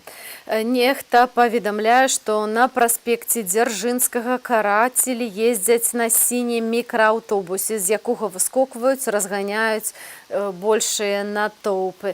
Таксама адчуваць стрэльбу і ўзрывы на Серабранцы. Ну вось, пачаліся зноў выкарыстанні гэтых спецсродкаў. На жаль, я вось все думаю, можа яны скончацца ў выніку іх гэтыя светлашумавыя гранаты, яны перастануць іх кідаць у людзей, тым больш, што ёсць вялікае падазрэнне, што менавіта яны наносяць найбольшую шкоду, самыя цяжкія раненні. І адна з тэорый пра гэтую асобу, якая загінула, менавіта тое, што яе закідалі гэтымі светлашумавымі гранатамі, скепкамі. Так, але пакуль пацверджання мы не маем, як і не маем пацверджання пра іншыя факты, якія казалі смерцяў, таму зараз упэўнена мы можам казаць пакуль толькі пра аднога загінулага ў часе пратэсту. Хоць інфармацыя была розная, у тым ліку і пра тое, што загінулых ужо 5. Давайте зараз паспрабуем мы злучыцца з Берасцем. Можа, ёсць яшчэ... Ты, Аліна, прачытаеш гэтыя смс-і, таму што шкада, каб яны прападалі, а я паспрабую звязацца з нашым берасцейскім карэспандэнтам, каб даведацца, што там адбываецца. Дарэчы, можам вам паказаць карцінкі у дварах. Ну, гэта зноў жа учорашнія пратэсты, а крышачку пазней пакажам вам, што адбываецца ў Берасці, дзе ўжо не ўнутраныя войскі, а мне здаецца, гэта нармальныя войскі збіраюцца, прычым у людзей ёсць аўтаматы Калашнікава, што вельмі, канешне, пужае, таму што незразумела, навошта супраць мірных пратэстоўцаў выводзіць людзей узброеных у аўтаматы. Нашы гледачы пішуць, што хацелось бы ўбачыць пра карацелей з 5-й брыгады, Мар'іна Горка падпісана. Таксама маем паведамленне з Вільні, што людзі нас глядзяць, дзякуюць за працу, і вельмі шмат вашых смс-аў пра тое, што прымаеце наш сігнал. Дзякуй вялікі, бо проста не магу прабіцца нават да іншых паведамленняў. У Клецку працуе выдатна. Пішаце вы. Аліна, ёсць сігнал з Берасцем. Алесь Ляўчук, наш карэспандэнт, знаходзіцца на сувязі. Алесь, ці нас чуеш? Да, прывітанне. Алесь, распавядзі, калі ласка, што адбываецца ў Берасці, таму што ёсць непакоячыя нас кадры з вайскоўцамі, якія ўзброеныя ў аўтаматы Калашнікава, дасылаюць іх у тэлеграм-каналы. Ці ты штосьці падобнае бачыў? Так, это правда. В Берасці ачапілі вайскоўцы. Некаторыя кажуць, што іх аўтаматы Калашнікава. Весь центр перекрыты, и только что жёртко был затрыманы Стас Красунов, журналист Тутбая. Ты бачыў гэтае затрыманне? Не, я не бачу гэта затрыманне, бо учора мы оказались в закладниках у берасцейской милиции, провели там 9 гадзін, нам не казали, чему мы затрыманы, и з'ехали з милиции только на хуткай дапамогі, бо нам стало вельмі дрэнна. І зараз, дзе ты знаходзішся зараз, скажы, калі ласка, Алесь? Зараз я знаходжусь дома, бо пасля учорашняга затрымання вельмі дрэнна сябе адчуваю. А як адчувае сябе Мілана, бо мы ведаем, што таксама пасля учорашняга затрымання вы былі разам, яе было... Велізарны ціск. Нас просто утрымлівалі у цесным памяшканні за 9 гадзін. Нас учора затрымалі, як толькі мы прыйшлі каб асвятляць акцыю. У нас былі камізэлькі прэса, менавіта на гэтай камізэлькі яны захавалі, нас хапіў АМАП, адвёў у Хараус. У Раусе мы знаходзіліся 3 гадзіны, нам не тлумачылі чаму. Потым у нас забралі нашы асабістыя рэчы, потым іх вернулі, і мы паехалі у Ленінскі Раус. Калі мы прыехалі, мы пабачылі шмат хуткіх, шмат людзей, а калі мы вернуліся, мы чулі як збивають людей, були жудасні стони, крики. У так званому акваріумі накопилося більше 20 чоловік. І супрацовники, я чув, як супрацовники міліції збивали людей. Скажи, калі ласка, ці у вас падобная сітуацыя, як у іншых гарадах, дзе ўжо няма месцаў у ізалятарах часовага ўтрымання, дзе людзей заводзяць у турмы. У горадні я ведаю, што проста хапалі людзей, вазілі гадзіны-дзве па горадзе і потым проста выкідвалі на вуліцу. Вось як з гэтым сітуацыя выглядае ў Берасці зараз? Так, у нас такая ситуация, я ведаю, что людей трымают в спортзале Ленинского Рауса, матч свояков не может найти своих родных, им не отказывают, где яны.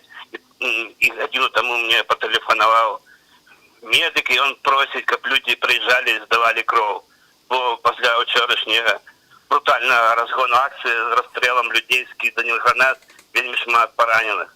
Так што, шановныя гледачы, мы маем заклік ад медыкаў, тых, хто могуць, каб здавалі кроў, бо калі такая сітуацыя ў Берасці, магчыма, кроў будзе патрэбная альбо ўжо зараз патрэбная і ў іншых гарадах. Я думаю, што не толькі Берасця так гэта датычыцца, слушна ты заўважыла, Аліна, думаю, і ў іншых гарадах, калі вы ведаеце, што ў вас былі жорсткія брутальныя затрыманні, калі выбухалі светлашумовыя гранаты, ведаеце, што трэба будзе здаваць кроў, калі ў вас ёсць такая магчымасць, калі ласка, рабіце гэта, таму што гэта яшчэ адна з формаў дапамогі тым, хто яе патрабуе. Салідарнасці і нашай супольнай барацьбы.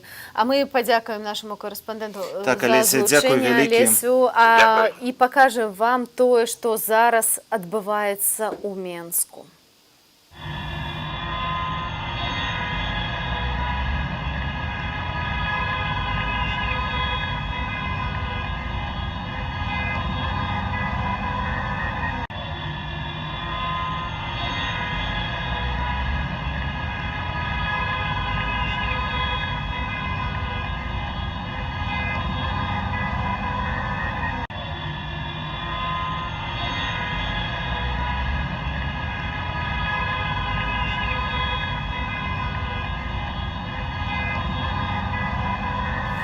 Як мы бачым, у Менску збіраюцца людзі, ідуць натоўпам, машыны гудзяць. Дакладна, то бок зноў паўтарэнне хіба што ўчорашніх, у якіх маштабах гэта адбываецца, запытаемся ўжо зараз у нашай карэспандэнткі Тацяны Ўласенкі, якая знаходзіцца ў Менску, толькі не ведаем дзе. Тацяна, ці чуеш нас і распавядзі, калі ласка, дзе ты і што адбываецца там? Так, вітаю. Я нагадаю, што ўжо цягам мабуть, 2,5 годин. Тут відбувається така кропочна зачистка людей каля метро Пушкінська. Напор з боку силовиков, з боку внутрішніх військів наростає. Мені час від часу приходиться переміщатися, бігати просто як не схотіли. І цікаво те, що сили размярковываются по дворах, так само вот и бусики, и люди в черном, и так званые зеленые человечки. Ну, что могу сказать еще? Не шмат людей, каля станции метро Пушкинская, теперь, ну, может быть, несколько сотен. Это переважно молодые люди, абсолютно мирные. Кто-то шел кветку в классе, да, ближе до того места, где был уже забитый мужчина. Кто-то просто прогуливался. І ось таким чином, ось на моїх очах, наприклад, забрали жінку такого сталого узросту, зламавши руки і повели, хутко повели у двори на Пушкінській. Ці там зараз збираються люди? Люди не розходяться, тим не менше, ось проявляється цікавість, підходять ближче, але тим не менше, ось кропочно їх все равно по одним, по некільки забирають і уводять у двори.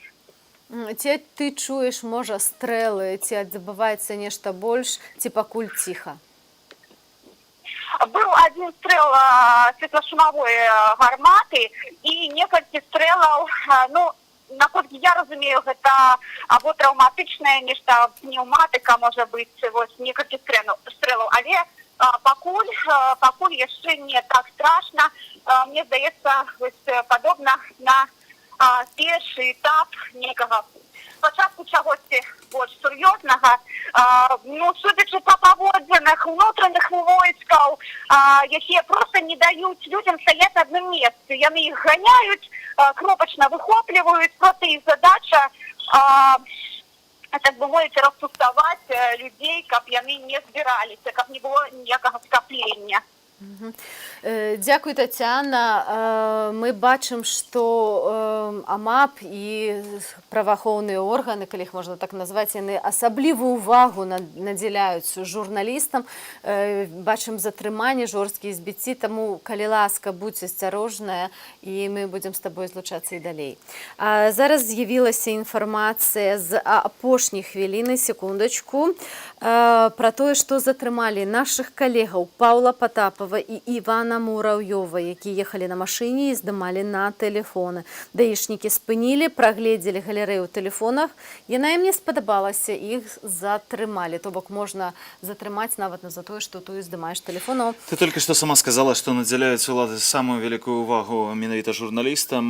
Мы памятаем гэтую гісторыю таксама з учора, калі ў натоўп журналістаў хіба што мэта накіравана, стралялі проста, і журналістку нашай Нівы моцна паранілі, яна не адчувала свае нагі, яна не магла хадзіць нават пазней. Таксама супрацоўнікі ДАІ спынілі нашу калегу Вольгу Данішевіч, якая ехала па вуліцы Цімірязева і проста сігналіла, і ёй далі штраф за сігнал. А вось зараз вы можаце пабачыць фотаздымкі нашага калегі Яна Романа, пра якога мы вам сёння распавядалі. Гэта чалавек, які прыйшоў сустрэць сваіх сяброў, нашых калегаў учора ў Гродні пад ізалятар часовага ўтрымання, дзе яго таксама затрымалі, ноч пратрымалі, моцна пабілі, білі нават нагамі і выбілі 4 зубы. Мы бачым таксама шматлікія гематомы. Вось гэта кошт інфармацыі, якую мы да вас даносім, шаноўныя нашы гледачы. Проста разумейце таксама, і калі бачыце журналістаў, напрыклад, якія працуюць, ужо неаднаразова мы вам прасілі, не праходзьце міма, не заставайцеся абыякавымі, калі бачыце, як іх, напрыклад, затрымоўваюць і б'юць, здымайце таксама гэта на відэа, спрабуйце размаўляць з міліцыянтамі, якія іх спрабуюць затрымоўваць, каб не было такога, што яны кінутыя сам на сам з сабой, таму што гэта заўсёды мэта для атакі. Улады хочуць, каб нішто з Беларусі не выходзіла, каб вы не маглі бачыць, што адбываецца ў іншых гарадах. Асабліва важна, што, мне здаецца, на журналістаў палююць асабліва на пачатку вось акцыі, на самага пачатку, каб яны не маглі данесці вось ту інфармацыю пра тое, што будзе пазней адбывацца. Я яшчэ на секундачку, можа, таксама далей прыходзяць усё яшчэ смс-ы з розных частак. Я проста хачу зачытаць некаторыя месцы, дзе вы нас глядзіце. Шумілінскі раён Віцебскай вобласці, Смалявічы працуе, бачым вас, Магілёў, Гомель, глядзіць вас. Украіна, вельмі шмат нас таксама глядзіць. Украіна, усім вам дзякую, што таксама перажываеце за тое, што адбываецца ў нас. Зноў жа, Ашмяны, таксама ёсць паведамленні з Ашмянскі раён, вось пішуць нам з Ашмянскага раёна, Львоў, зноў жа, Кобрын, пішаце вы, працуе, Нарач і Берасце зноў працуе. А я маю паведамленне з апошняй хвіліны ад ГУВД горада Менск для тых, чыіх сваякоў сяброў затрымалі. Інфармацыю пра затрыманых падчас несанкцыянаваных масавых мерапрыемстваў у Менску можна атрымаць кругласутачна. Для гэтага неабходна патэлефанаваць на лінію 102, назваць прозвішча, імя па бацьку, дату нараджэння, адшукваецца. Супрацоўнікі паведамяць, ці ёсць гэты чалавек у спісе затрыманых да суду за здзяйсненне парушэння. Звесткі аб месцы ўтрымання грамадзяніна не выдаюцца. І мы ведаем, што затрымалі таксама шмат якія асобы і нашых знаёмых, якіх мы пакуль знайсці не можам. Дарэчы, гэта адзіны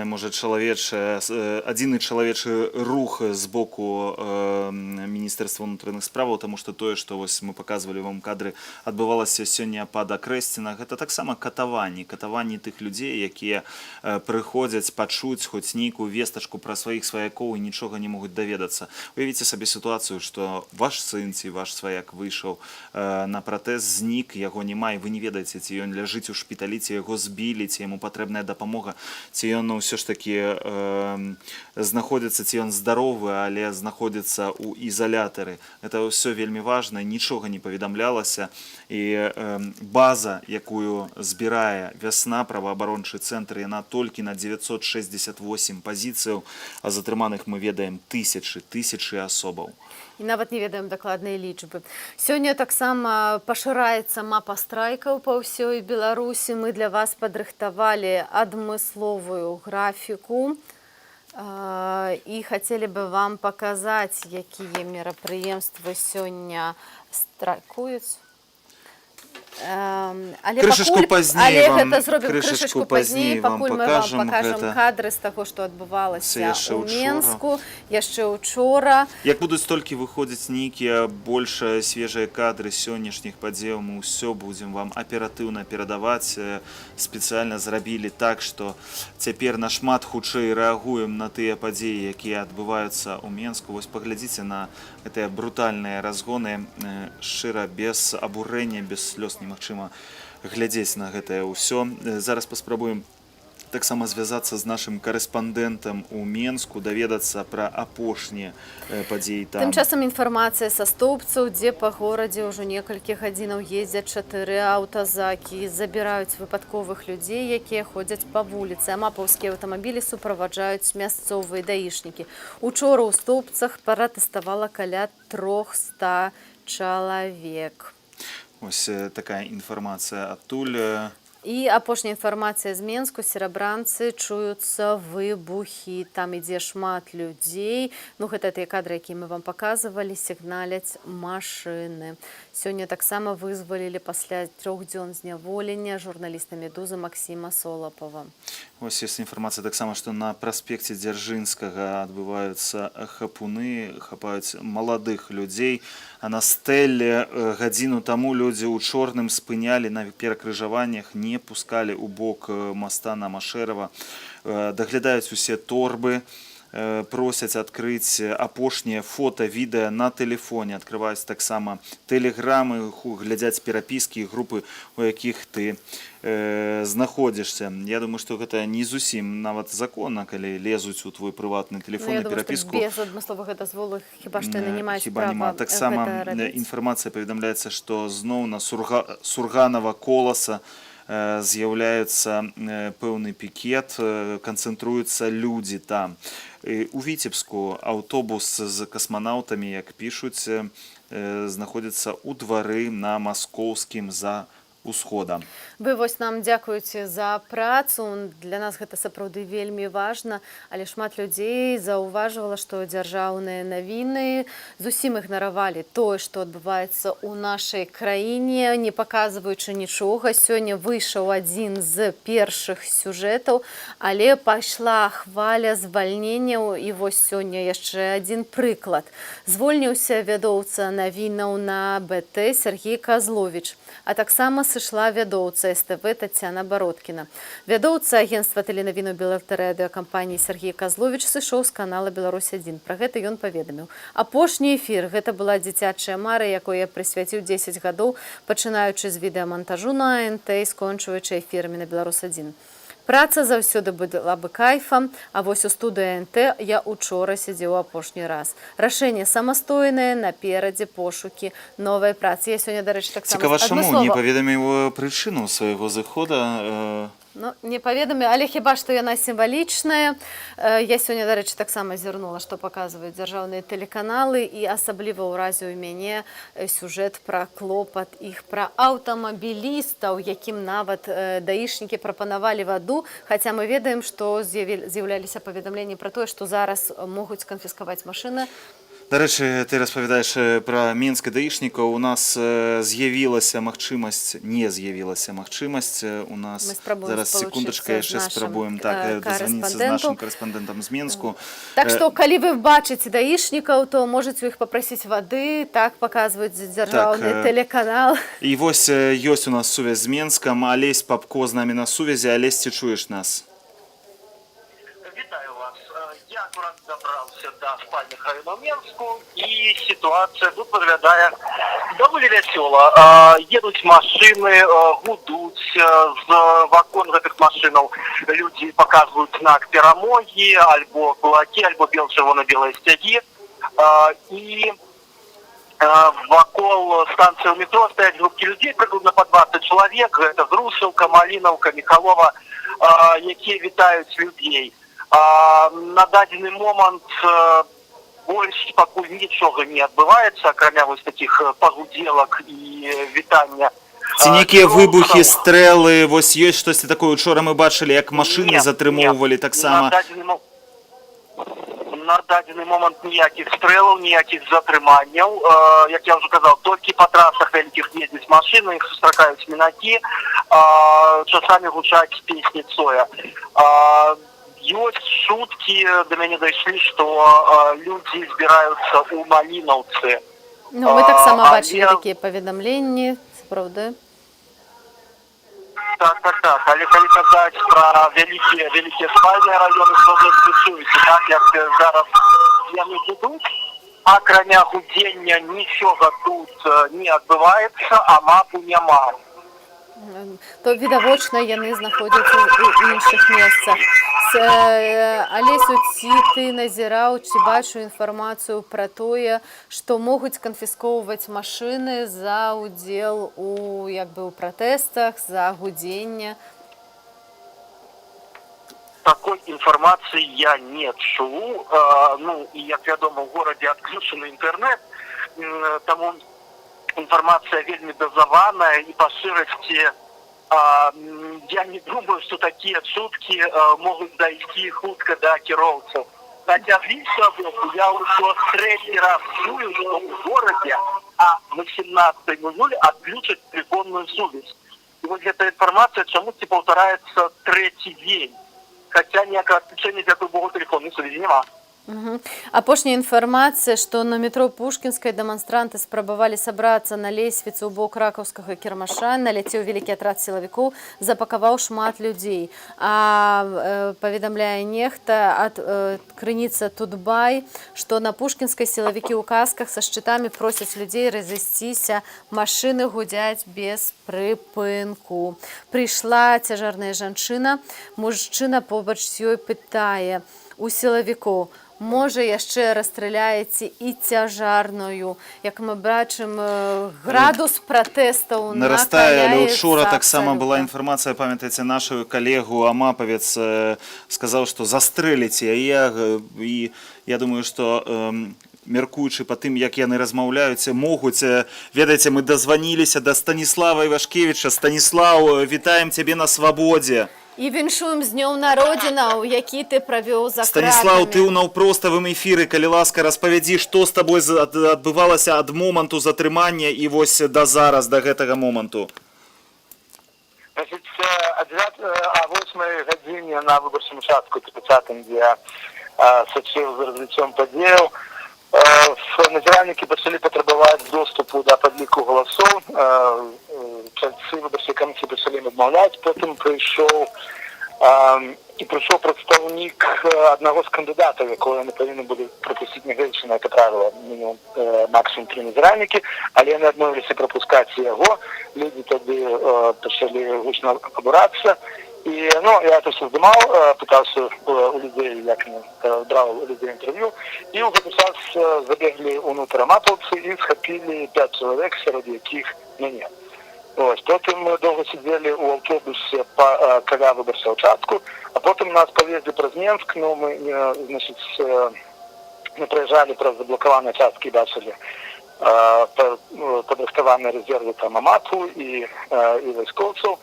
И после этого, когда мы приехали, нас повезли на Крестина. И на Крестина мы убачили, как лежали два человека на земле. Один был со скрывавленными грудями, лежал вокруг его, были медики, и потом мы сидели у камеры с теми, кто ехал в одном автобусе. Сколько у вас человек было у камеры? Нас у камеры на 3 месяца было 13 человек сперва, потом двух забрали в больницу и осталось 11. А чому забрали у шпиталь? Кепсько себе Забрали відчували? в шпиталь, потому что у одного хлопца были ноги подсечены светошумовой гранатой, а у другого мужчины уже в годах от удара дубинкой на нозе почала возникать вельми хутка пухлина, было опасение на тромб, и вот так само. Еще один человек, у його було, був з нами вельми недовго, у його заподозрили перелом копчика, і його так само повезли у больницу на обслідування. А ці ти сам цілий, ці маєш ніякі Стася, была пошкодження, бо информация ми от твоего вельми адвоката, что переживали. так, что тебе сбивали, что вельми дрэнные умовы были утрымання, 13 особаў у камеры і давали бохан хлеба на ўсіх. 13 особов на камеры так, на всіх дали один раз бохан хлеба ось з 9 вечора до практично раннего вечора сьогодні. І так, значить, на другий день, після того, як нам не давали їсти, ми почали грукати двері і потребувати, щоб нам пред'явили обвинувачення і дали доступ до адвоката, дали звонок. І після цього, це протягувалося некоторий час, після цього, значить, міліціянти ворвалися в камеру і почали всіх збивати. В принципі, ніяких серйозних пошкоджень на мені немає, доволі яскраві гематоми на різних частках тіла, але, в принципі, зараз живо-здорово. Ці вас судили, відбувся суд? Так, відбувся суд, і там я сказав, що я був журналістом, і що я журналіст, і я був на журналістському заданні. Вот, иопроча этого яны улічили то, что у меня есть неполногодовый сын, який зараз знаходиться в літнику, там був адвокат Сергій Закратський, і який нагадав, що він не вертався через некілька днів з літнику, і не ведаю, що з этого попливало на рішення судді. Я був один з вельми нешматликих, кому дали штрафи винику за місяць сотню. Так давали по 10-15 сотню. И нас вывезли за Крестина, значит, сховавши в автобусе 4, и выпустили там за несколько километров оттуда, не вернувши негрошенные документы, сказавши, что это можно будет забрать на Крестина завтра. Вот. Ну а что касается человека, да, и то, что я хотел сказать, что сокамерники рассказали, что человека подстрелили из гумовой кулі, але там, значить, і потім його засунули в ОПЗАК, там були медики, які потребували терміново довести його в больницю, але ті відмовилися і довезли його аж на Закресне. Що з тим чоловіком невідомо, і я не скажу, що там було проникаюче в грудь. Шмат було крові, то один з хлопців, який сидів з нами, його була вся штаніна з спортових штанів у крові того другого мужчини. Што яшчэ расказвалі табе твои сукамернікі, людзі, з якімі ты апынуўся ў адной камеры? Ці былі якія гісторыі, якія варта расказаць нашым гледачам? Ну, яны, атрымліваюцца, іх узялі на Кальварыйскай, яны ішлі з усяго выбарчага участку і уткнуліся ў кардон замапаўцаў.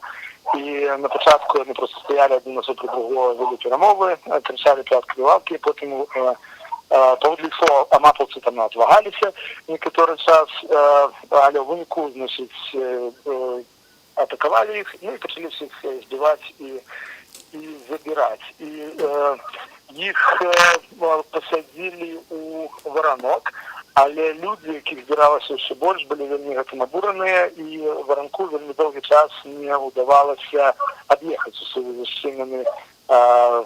Наполохали все, разговаривали ті амаповці, і один з них, значить, вони вискочили знову за кавказаку, і один з них вискочив з тої стрільби, яку заряджав у машині, в якій передали гумові кулі, і накинулися на людей, значить, той почав у людей стріляти.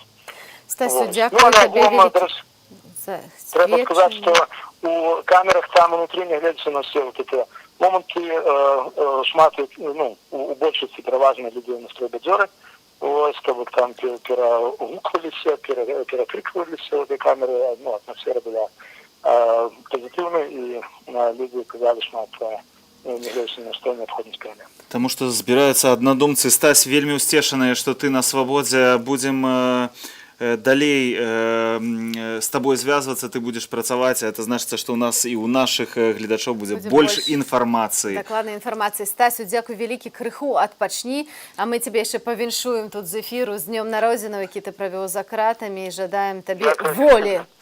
Дакладна. Добрага табе вечару, а мы будзем інфармацыю атрымліваем з Менску, таксама вельмі шмат прыходзіць ужо паведамленняў з розных раёнаў гораду. Дарэчы, вось пачнем усё ж такі з Наваполацка. Людзі хаваюцца у пад'ездах і крычаць з балконаў на міліцыю, якая праходзіць побач. Збіраюцца людзі таксама ў Каменнай Горцы ў Менску. І ёсць, дарэчы, паведамленне, што інтэрнэт-блакада зменшылася. Па Прытыцкага ідзе хлопец з бела-чырвона-белым сцягам, а ён ідзе па праезджай частцы, аб'язджаюць яго аўтамабілі, і ўсе сігналяць і падтрымліваюць яго.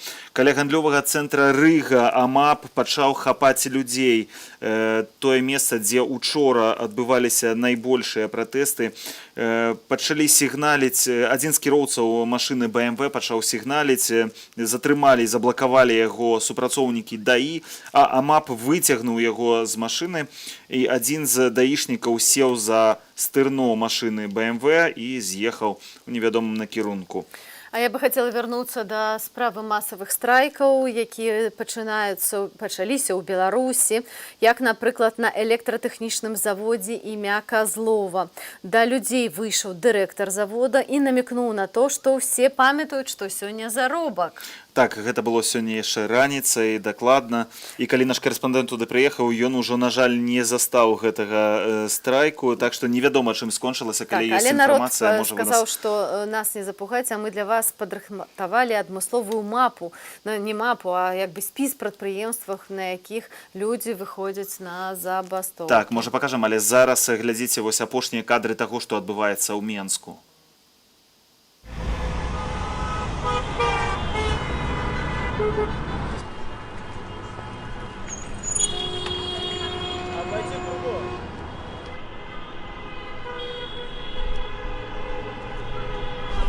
И я верю, что они станут на нашу сторону. Да. Да. Это случится.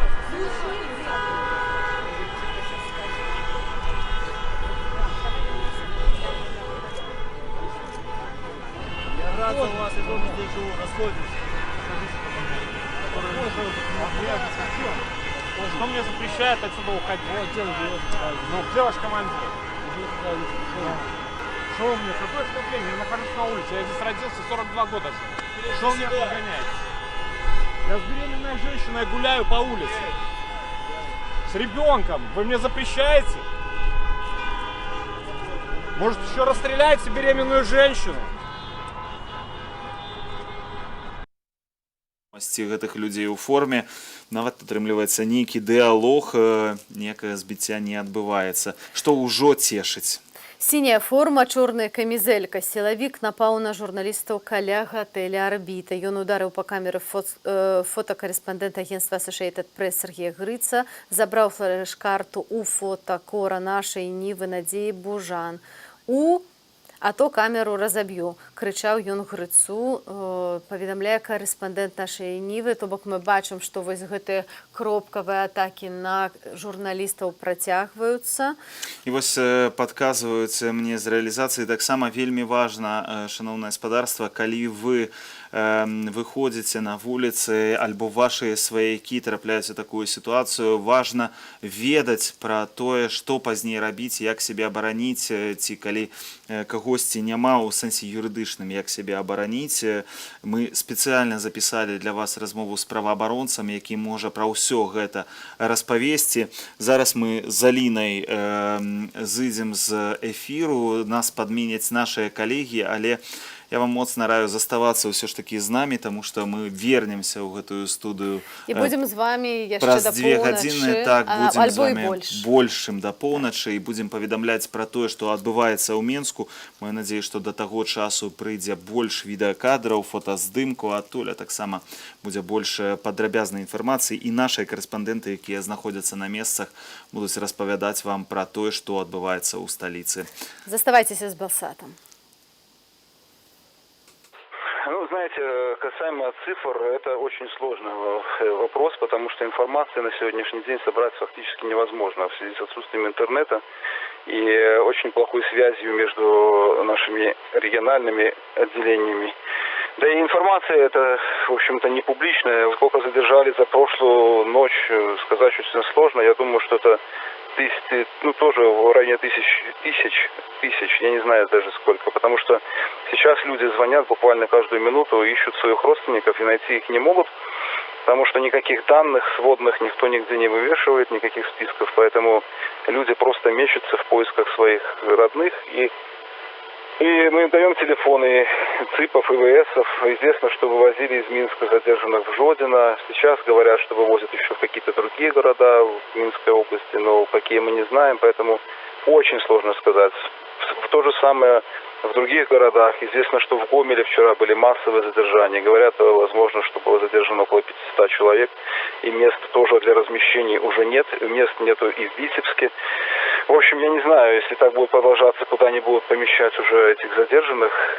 Возможно, какие-то специальные у них отведенные места для этого есть. Но этой информации у нас нет. Тут еще надо помнить, что есть еще такая информация о 21 возбужденном уголовном деле Следственным комитетом после событий 9 числа. И в рамках этого уголовного дела на 9 число, по данным Следственного комитета, было задержано около 80 подозреваемых уже. Сколько их вчера задержали, мы не знаем. Поэтому еще может быть такая ситуация, но это тогда уже надо искать будет родственников в СИЗО. И если они там в течение больше 10 суток не появляются, то очень вероятно, что не там. Мы видим, что, в общем-то, протесты перешли уже в несколько другую фазу. Это уже напоминает такую революционную ситуацию. И естественно, что это уже сопровождается таким, скажем, применением силы с обеих сторон. Единственное, что демонстранты при этом все равно остаются безоружными, надо помнить об этом. Они не вооружены ни резиновыми пулями и гранатами. Ну, то есть я имею в виду, что да, бросают в милицию всякие предметы, и народ активно сопротивляется, применяет физическую силу в отношении них.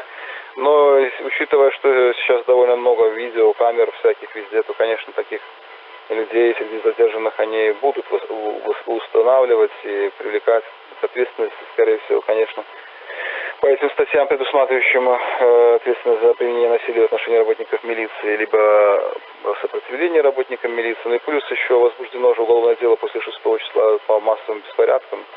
Ой, да, после 9. Ее применяли после 19 декабря 2010 года, и если вспомнить те события, то там очень часто ее так широко применяли. То есть, в принципе, кого на видео видели возле этого дома правительства, и то и как бы потом и делали их фигурантами уголовных дел. То есть не обязательно, что те люди совершали какие-либо противоправные, так скажем, действия в плане там битья стекла или еще каких-то таких действий, а просто там активно участвуя, но даже если видео не зафиксировало каких-то либо действий с их стороны, они все равно осуждались. И тут можно вот и дело Трощенко вспомнить, которого ни одно видео, которое было просмотрено в суде, не показало, что он лично совершал какого подобного рода действия. Вот. Но тем не менее был осужден за участие в массовых беспорядках. Ну вот, так что всякое может случиться. События сейчас перешли в такую неконтролируемую властями, мне кажется, уже фазу, учитывая последние события и информацию о начале забастовок на предприятиях некоторых. Но 9 числа протесты это были поспокойнее, чем во вторую ночь, и проходили они абсолютно мирно.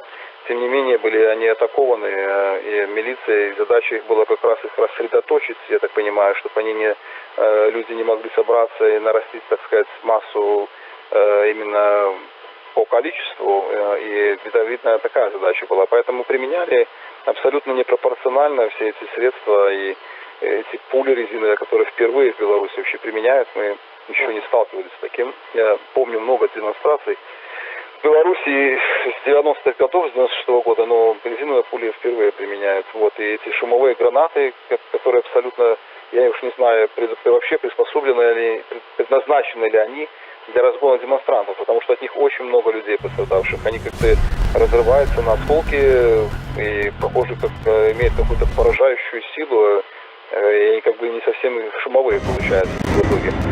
Есть данные о пулях таких вот резиновых, очень много пострадавших, но конкретно от огнестрельных, от боевого оружия, но такого нет. Но я вообще все время как бы думаю про это и опасаюсь, потому что и такая ситуация не исключена, мне кажется, если демонстранты будут также активно себя вести в плане там применения каких-то зажигательных средств там, и такого рода вещей, то такое может произойти. И это очень как бы опасаюсь, что количество погибших может увеличиться. К 9 августа по данным МВД было 50 человек. Но насколько это корректная цифра по Минску, то я не знаю, сложно сказать. Но я думаю, что на сотни можно смело говорить раненых, если не больше, потому что то же самое и в регионах происходит. Вчера в Барановичах, насколько мы знаем, применяли тоже резиновые пули. Это значит, что там тоже люди пострадали.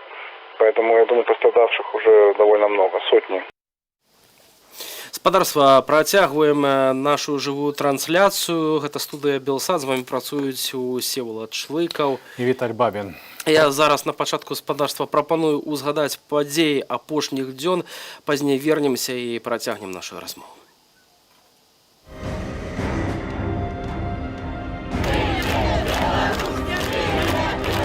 Мы за мирную Беларусь. Мы не хотим насилия, мы хотим, чтобы все люди жили в мире. И поэтому мы сюда вышли, и напротив щита с дубинками мы будем стоять с цветами. Вот это наша сила. Цветы и любовь.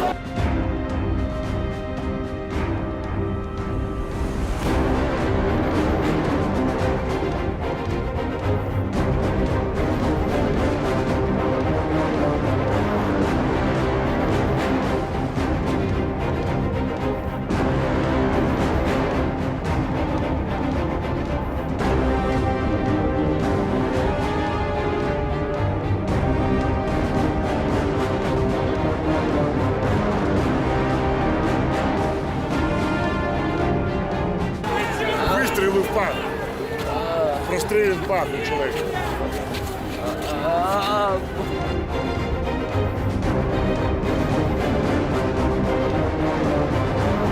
Сколько можно терпеть вот этот бардак, то, что происходит? Я не понимаю вообще.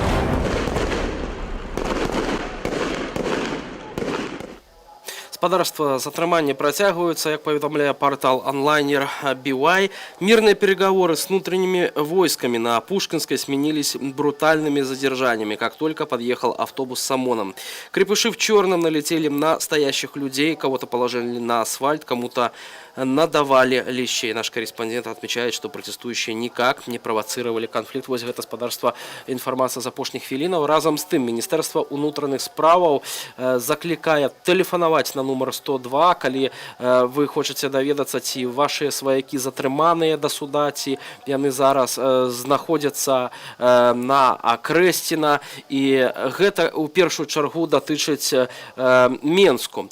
Для гэтага неабходна патэлефанаваць на лінію 102 і назваць прозвішча, імя па бацьку і дату нараджэння таго, каго шукаюць. Супрацоўнікі паведамяць, ці ёсць чалавек у спісе затрыманых да суду за правапарушэнне. Звесткі пра месца ўтрымання грамадзяніна не разгалошваюцца, паведамляецца ў афіцыйным тэлеграм-канале прэсавай службы Міністэрства ўнутраных справаў. Просто я спрабую звязацца з нашымі карэспандэнтамі. Яны все працуюць у цэлым шэрагу беларускіх гарадоў, бо не толькі ў Менску адбываецца. Уласна, Александр, ці ты мяне чуеш? Пакуль нема сувязі з нашим калегам Барановичем. А я, спадарства, прапаную невялічкую інструкцыю для таго, што ж рабіць, калі вас затрымліваюць на нашай інтэрнэт-старонкі belsat.eu. ёсць інфармацыя, як максімальна бяспечна выказаць сваё меркаванне падчас гэтай прэзідэнцкай кампаніі, што рабіць, калі вас затрымліваюць, і мы падрыхтавалі інструкцыю. Што такое мірны сход? У першую чаргу варта з гэтым разабрацца. Усеагульная дэкларацыя правоў чалавека зазначае, што мірны сход гэта не гвалтоўны збор некалькіх людзей, якія хочуць выказаць сваё меркаванне. Там людзі могуць праяўляць сваю грамадзянскую пазіцыю праз розныя спосабы: плакаты, сімволіку, перформансы і флешмобы. Прынамсі, мірныя сходы не забароненыя ў нашай краіне, больш за тое, гэтае права мірна збірацца і выказваць сваю пазіцыю забяспечвае асноўны закон краіны, Канстытуцыя Рэспублікі Беларусь. Мірныя сходы не мусяць мець нейкіх рэальных пагрозаў для дзяржаўнай і грамадскай бяспекі. Гэта не павінны быць гвалтоўныя дзеянні ў дачыненні да кагосьці. Напрыклад, прайсці дарогу на чырвонае святло можа быць і не вітаецца, але біць шкло ў вокнах, гэта ўжо дакладнае парушэнне. Разам з тым, што ж рабіць? Роля працаўнікоў міліцыі забяспечвае парадку на сходзе. У нас жа атрымоўваецца, што міліцыя, МАП, сілавікі не захоўваюць гэтага парадку, хутчэй наадварот, правацуюць людзей на такія вось сутычкі, либо проста хапаюць каго папала без разбору, ламаюць ім, закручваюць рукі, збіваюць і адпраўляюць у аўтазак. І доходзіць да смерці. Гаспадарства, на ваших экранах сённяшнія кадры са сталіцы. Так, гэта сённяшняе свежае відэа. Як бачым, такія падзеі практычна ў кожным раёне сталіцы затрымліваюць выпадковых мінакоў, не толькі тых, хто ўдзельнічае ў пратэстах. Як паведамляе з апошніх навінаў, як паведамляе Беларуская асацыяцыя журналістаў, на Пушкінскай плошчы пацярпеў відэааператар парталу Тутбай Всеволод Зарубін. Яго моцна ударылі па назе, сілавікі разбілі экран камеры. Таксама раней нашыя калегі Аліна Коўшык і Гаркулей паведамлялі пра тое, што пацярпеў журналіст Тутбай у Берасці. Яго Станіслава Крушунова вельмі жорстка затрымалі сілавікі, і зараз на дадзены момант сувязь з ім адсутнічае. Гаспадарства, так што ж рабіць пры затрыманні? Першае галоўнае, бадай правіла, не супраціўляеце. Это можа прывесці да крымінальнага пераследу за супраціў міліцыянту, альбо гэта расцэняць як гвалт, пагрозу гвалту ў дачыненні да працаўніка органаў аховы правапарадку, як у выпадку з Сергеем Ціхановскім або Станіславам Барановічам. Нават калі вас пачнуць збіваць, лепш не супраціўляцца. Вось такая парада: закрыць важныя органы рукамі, і праз супраціў міліцыянтам вам могуць даць большы штраф або больш сотняў на судзе па адміністрацыйным працэсе. Памятайце, што згодна з законам пры затрыманні міліцыянт мусіць прадставіцца і сказаць, чаму вас затрымліваюць. На жаль, на практыцы гэта не заўсёды адбываецца. І тут, гаспадарства, хочу звярнуць увагу, ваша галоўная задача цэлым дабрацца да аддзялення міліцыі, дзе найбольш верагодна на вас будзе складзены пратакол аб адміністрацыйным правапарушэнні. І пакуль не забралі тэлефон, канешне ж, паведаміце блізкім аб вашым затрыманні. Лепей, калі гэта будзе чалавек, які ведае, што рабіць у падобных сітуацыях, і здолее паведаміць інфармацыю праваабаронцам. І, власна, пра блізкіх мы ўжо паведамлялі. Гаспадарства, нагадаю, што 5000 чалавек прынамсі затрыманыя. Вядомыя дадзеныя праваабаронцам 850 асобаў, і праваабаронцы казалі, што з прозвішчаў вынікае на тое, што затрымлівалі людзей цэлымі сем'ямі. І, на жаль, чарговы прыклад такога ў горадні затрыманы рэдактар самого вядомага мясцовага парталу Гродна.Лайф Руслан Кулевіч разам са сваёй жонкай Тацянай. Пры затрыманні Руслана збілі. Гаспадарства, а што ўвогуле пра затрыманне і пра гэтыя падзеі думаюць берасцейцы? Мне падказваюць, што мы можам ужо зараз даведацца аб гэтым. Гэта жудасна, то, што тварылі ўлады. Па-першае, жудасна тыя выбары, якія адбыліся, дзе былі фальсіфікацыі настолькі наглыя, што няма слоў. І па-другое, дзеянне ўладаў і падаўленне тых людзей, якія мірна выйшлі выказаць сваё меркаванне. Никто ничего не знает, но будем надеяться, что все, скажем так, соберут все свои силы, какие-никакие, и что-то сделают. Выйдут, скажут. Покажут, что люди недовольны просто-напросто, что на самом деле те выники, которые есть в стране, они являются неликвидными, они не настоящие. То, что говорят по телеку, телевизор нас обманывает. Мы, белорусы, все вот как сплотились вот в данный момент, мы должны просто взять все наши силы и изменить все. Все, что сейчас происходит в нашей стране, мы должны поменять. Потому что либо сегодня, завтра, либо никогда. Вчера было просто максимально ужасно. Я приехал отдыхать, меня просто вот, я стоял, вызывал себе такси, меня хотели уже просто забрать. Я никому ничего не сделал, просто стоял как человек. И после этого момента я понял, что нужно что-то поменять. Вчера забрали, как говорили, около 50 человек только. Ну, тех, которых только знаем. И от них вообще новостей нет. То есть мы не знаем даже, где они находятся. Вчера отгуляли. Пытались друга заломать, но они тупо не смогли заломать. И решили от него отстать. Но это для Беларуси это реально слишком жестко. Какое вообще отношение? Злость или еще? Злость, конечно. Лукашенко творит, очень плохо. Реально. Радость, что народ собрался вместе, вся сила. Никто не боялся, ходили. Хоть и бегали, но все равно такое количество людей в Бресте, мне кажется, никогда не было. Чем мы сегодня пришли? То же самое. Продолжаем двигаться, давить до конца. При выході, як чуєте, люди і у Бересті, і у Менську, і у інших городах так само, я так розумію, сьогодні зараз з нами на сувязі наш колега Олександр Швед з Барановича. Олександр, ти чуєш нас? Олександр, ти наш... Розповіді, будь ласка, що відбувається у Барановичах, що відбувалося сьогодні і тепер відбувається у Барановичах? С 6 годин вечера весь центр города оцеплен. У периметра 300-400 метров. Никого не пускают в центр. Гоняют и выборочно забирают. 20 хвилин тому был забранным милициантами и АМАПом Сергей Маликов, координатор объединенного штаба у Барановичах. Мы сидели с ним на лавке, размовляли, и подъехала машина, где были 3 человека, и я думал, что нас будут разом, але его выборочно одного посадили, и они его звезли. А так никого не пускают в центр, молодь гоняют, молодь отбегая, не может наблизиться до Барановичского молодого парку. Александр, ты кажешь, что молодь отбегае, а ці гэта азначае, што ідуць нейкія пратэсты ўвогуле ў Барановичах, ці гэта просто звычайныя мінакі? Это юнаки, якія збіраліся ў парку, але іх выганяюць з парку менавіта тыямапаўцы ці міліцыянты. Я не ведаю хто, бо яны вось тут побач стаяць і у жаху троху, і ўсе вось адбегаюць. Мы на адлегласці ўжо 100-150 метров ад парка, і ўсё роўно нейкі жах. То бок, якби самых пратэстаў, менавіта пратэстаў, выступленняў людзей у Барановичах няма?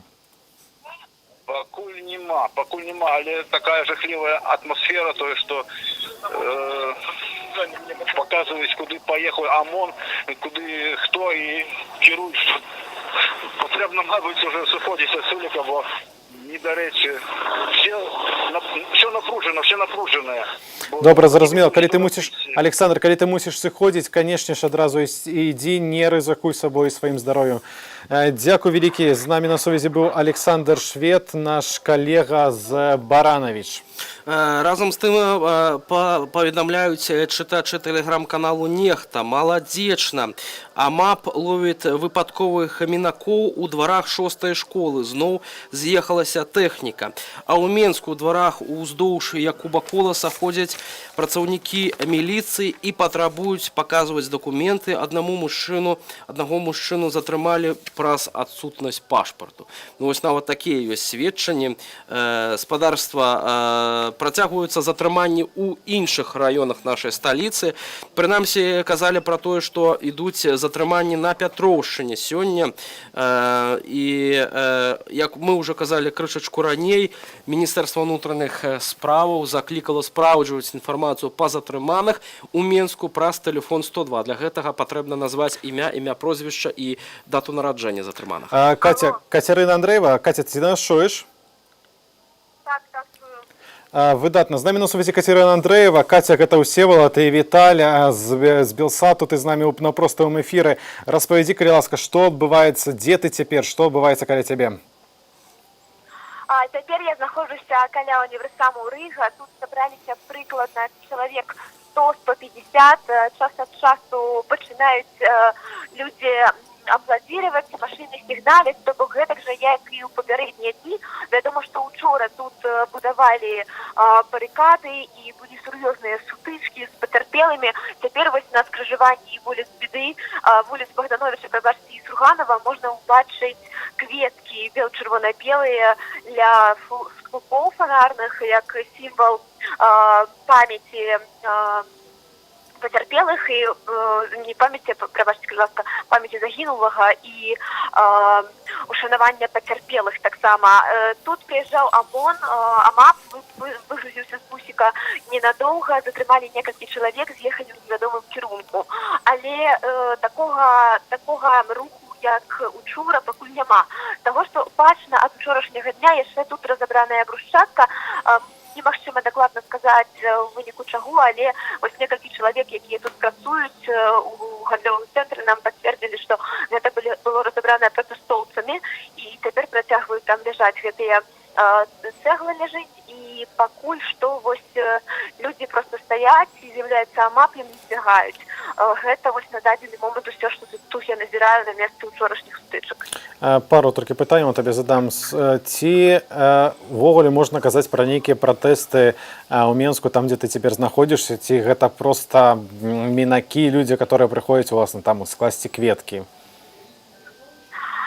Насамрэч, людзі, не, можна сказаць пра пратэсты, адзінае, што пакуль яны не носяць такі масавы характар, пакуль не даходзіць вот до той фазы, калі пачынаюць выходзіць на праездную частку, не даходзіць да такіх масавых затрыманняў, гэта такія кропкавыя затрыманні, але відавочна гаворка ўсё ж ідзе пра працяг пратэсту. Людзі сабраліся тут не толькі каб узгадаць учорашнія падзеі, імаверна, будзе нейкі працяг, але вось на гэты час учора тут ужо адбываліся больш актыўныя дзеянні. Ну, будзем сачыць, будзем назіраць, застаецца пака што на гэтым месцы. Добра, то літаральна апошняе пытанне, прынамсі на гэты час. Ці ты бачыла нейкія затрыманні за сёння? Так, я бачыла затрыманні, вось калі пад'ехаў бусік за АМАПам у поўнай экіпіроўцы, людзі адразу пачынаюць крычаць АМАП, і ўсе разбегаюцца ў розныя бакі, але дзяўчыну, калі я не памыляюся, адну затрымалі, дзяўчыну і хлопца затрымалі гэтыя амапаўцы, заштурхнулі ў бусік, і пасля чаго яны з'ехалі пад воклічы ганьба. Яшчэ цікавага, што я назірала тут, гэта з'явіліся 5-6 чалавек у белых таких халатах з чырвоным крыжам. Яны сказалі, што яны прафесійныя медыкі, але будуць аказваць дапамогу на валанцёрскіх пачатках. У іх з сабой такая невялікая адкрытка з медыкаментамі, з шпрыцамі, з лекамі, і яны шукалі інфармацыю, дзе цяпер ёсць патрэба камусьці дапамагчы. Гэта такія медыкі, якія працуюць звычайна там у паліклініках, маюць адукацыю медычную, але яны вырашылі па-за сваім працоўным часам і вось па ўласнай ініцыятыве выйсці дапамагаць пратэстоўцам. Зрэшты, яны сказалі, што яны нейтральна ставяцца да падзеяў і гатовыя таксама аказаць дапамогу і пацярпелым, я так разумею, пацярпелым байцам, калі яны будуць. Зразумела, дзякуй вялікі. Кацярына Андрэева была з намі на сувязі. Каця, будзь асцярожная сёння. Разам з тым, спадарства, акурат бачыце вось на гэтых кадрах, як затрымліваюць маладую жанчыну. Гэта акурат ваколіцы метро Пушкінскай і метро Спартыўнай. Зараз, спадарства, хацеў бы яшчэ распавесці пра тое, што да нас прыходзяць смс-паведамленні, аператыўная інфармацыя з станцыі метро «Усход». Белыя аўтобусы, цитата, с чернорубашечниками. Они выскакивали из буса и ловили всех подряд. На остановке стояли обычные люди. Это не был митинг. Працягваюцца праблемы з інтэрнэтам у Беларусі, мякка кажучы, назваць гэта праблемай. Менск практычна адключаны ад сусветнай сеткі. Мабільны інтэрнэт таксама працуе вельмі дрэнна. Рэшта краіны в падобнай сітуацыі, інакш як праз тэлефон звязацца з нашымі карэспандэнтамі вельмі цяжка. Будзем таксама звязвацца, спрабаваць звязацца з удзельнікамі пратэстаў. Маем некалькі кантактаў, яны маюць што нам распавесці. Вось Каця распавядала пра медыкаў. Так, у горадні падобная ж ініцыятыва. Сёння так 2-3 гадзінамі раней мы размаўлялі з Дар'яй, псіхолагам. Шэраг медыкаў сёння працуе ў парку Жылібера на выпадак таго, калі б не так здарылася, што была патрэбна камусьці дапамога псіхалагічная ці медычная. Дарэчы, кажучы вось пра такую дапамогу, варта таксама ўзгадаць і Менск. Сёння у сацыяльных сетках, у тэлеграм-каналах распаўсюджваліся фотаздымкі, дзе людзі проста у розных кропках гораду пакідалі вату, пакідалі бінты тым параненым, каб яны маглі аператыўна аказваць нейкую медычную дапамогу. Разам з спадарствам хочу нагадаць, што сёння Міністэрства аховы здароўя паведаміла пра тое, што каля 200 чалавек знаходзяцца ў шпіталях з рознымі станам цяжкасці. Пераважна гэта лёгкія раненні. Гэта ўсе тыя, хто пацярпеў падчас пратэстаў у сталіцы беларускай і іншых гарадах. Зараз паспрабую датарэць у вас на адной з удзельніц пратэсту, которая распавяла жахлівую гісторыю адной з нашых журналістак. Разам з тым, пакуль Сева спрабуе датэлефанавацца, я хочу сказаць, мы ўжо паведамлялі пра тое, што Міністэрства ўнутраных спраў падала інфармацыю, што можна праз тэлефон 102 даведвацца пра стан, пра колькасць, пра канкрэтных затрыманых сваіх сваякоў, сяброў, калегаў. Так вось, журналісты тут патэлефанавалі і ім адказалі па нумару. Невядома, дзе знаходзяцца гэтыя людзі. Спадарства нагадаю, што сёння затрыманне журналістаў, асабліва журналістаў Тутбаю, адбываліся вельмі жорстка, і яны адбываліся па ўсёй краіне. Гэта і Берасця. У горадні, як ужо казалі, быў затрыманы мясцовы журналіст Руслан Кулевіч разам з жонкою Тацянай. Яго моцна збілі. Таксама паведамляюць, што у розных кутках сталіцы сілавікі. Уласна, у дакладню мы казалі пра збіццё аператара Тутбай, парталу Тутбай Всеволода Зарубіна. Мяркуецца, што яго зламаная нага. Сілавікі не толькі разбілі ягоную тэхніку, але адабралі пашпарт, забралі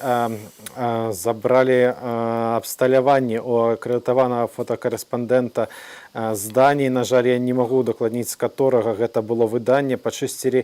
Прымусілі выдавіць відэа ў нашага калегі Віталія Скрыля. Відавочна, што задача стаіць не дапусціць распаўсюду якой-колевіч інфармацыі. Вось, да прыкладу, у Менску ў раёне метро Пушкінская сілавікі павалілі на зямлю маладога хлопца. Хлопец крычыць, што яму 15 гадоў спадарства. 15 гадоў мы ўжо паведамлялі, што затрымлівалі непаўнагадовых. Ёсць такія сведчанні, жанчына радам побач кажа. Віталь, можаце перарваць. Добрый дзень, Валентина. Здравствуйте. Гэта Всеволод, тэлеканал Белсад, за мной побач Віталь Бабін. Таксама вы ў наўпроставым эфіры. Вы учора былі сведкам даволі цяжкай сітуацыі. Распавядзіце, калі ласка, вы былі ўдзельнікам пратэсту, ці вы проста праходзілі побач, і што вы бачылі?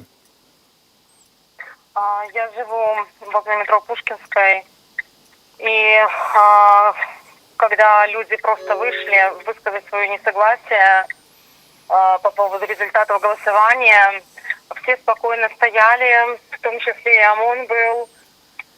Потом со стороны Польварийского кладбища прилетело большое количество микроавтобусов, из которых высадился ОМОН, в том числе с российскими нашивками. Спадарня Валентина, тут я мушу вас адразу прыпыніць.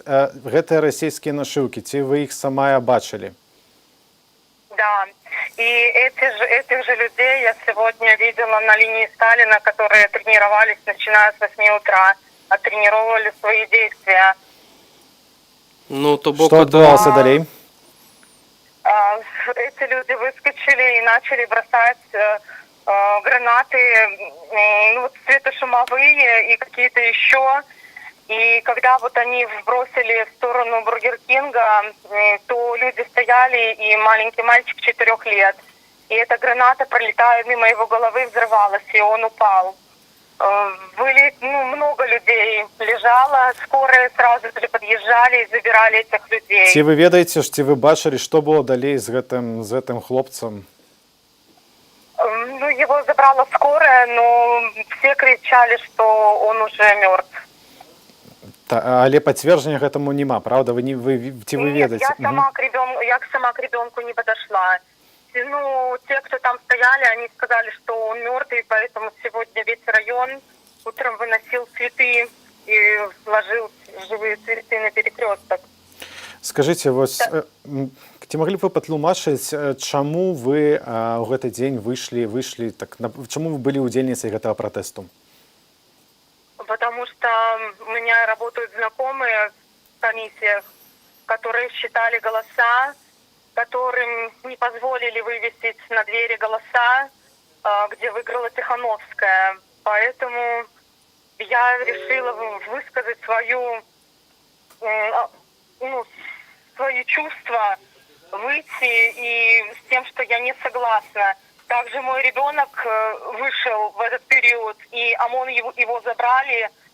И вот буквально полчаса назад его показали в новостях, и на него явно было какое-то давление, потому что он начал рассказывать на телевидении, что он ими кто-то руководил, что куда-то принуждал идти, хотя мы выходили вместе.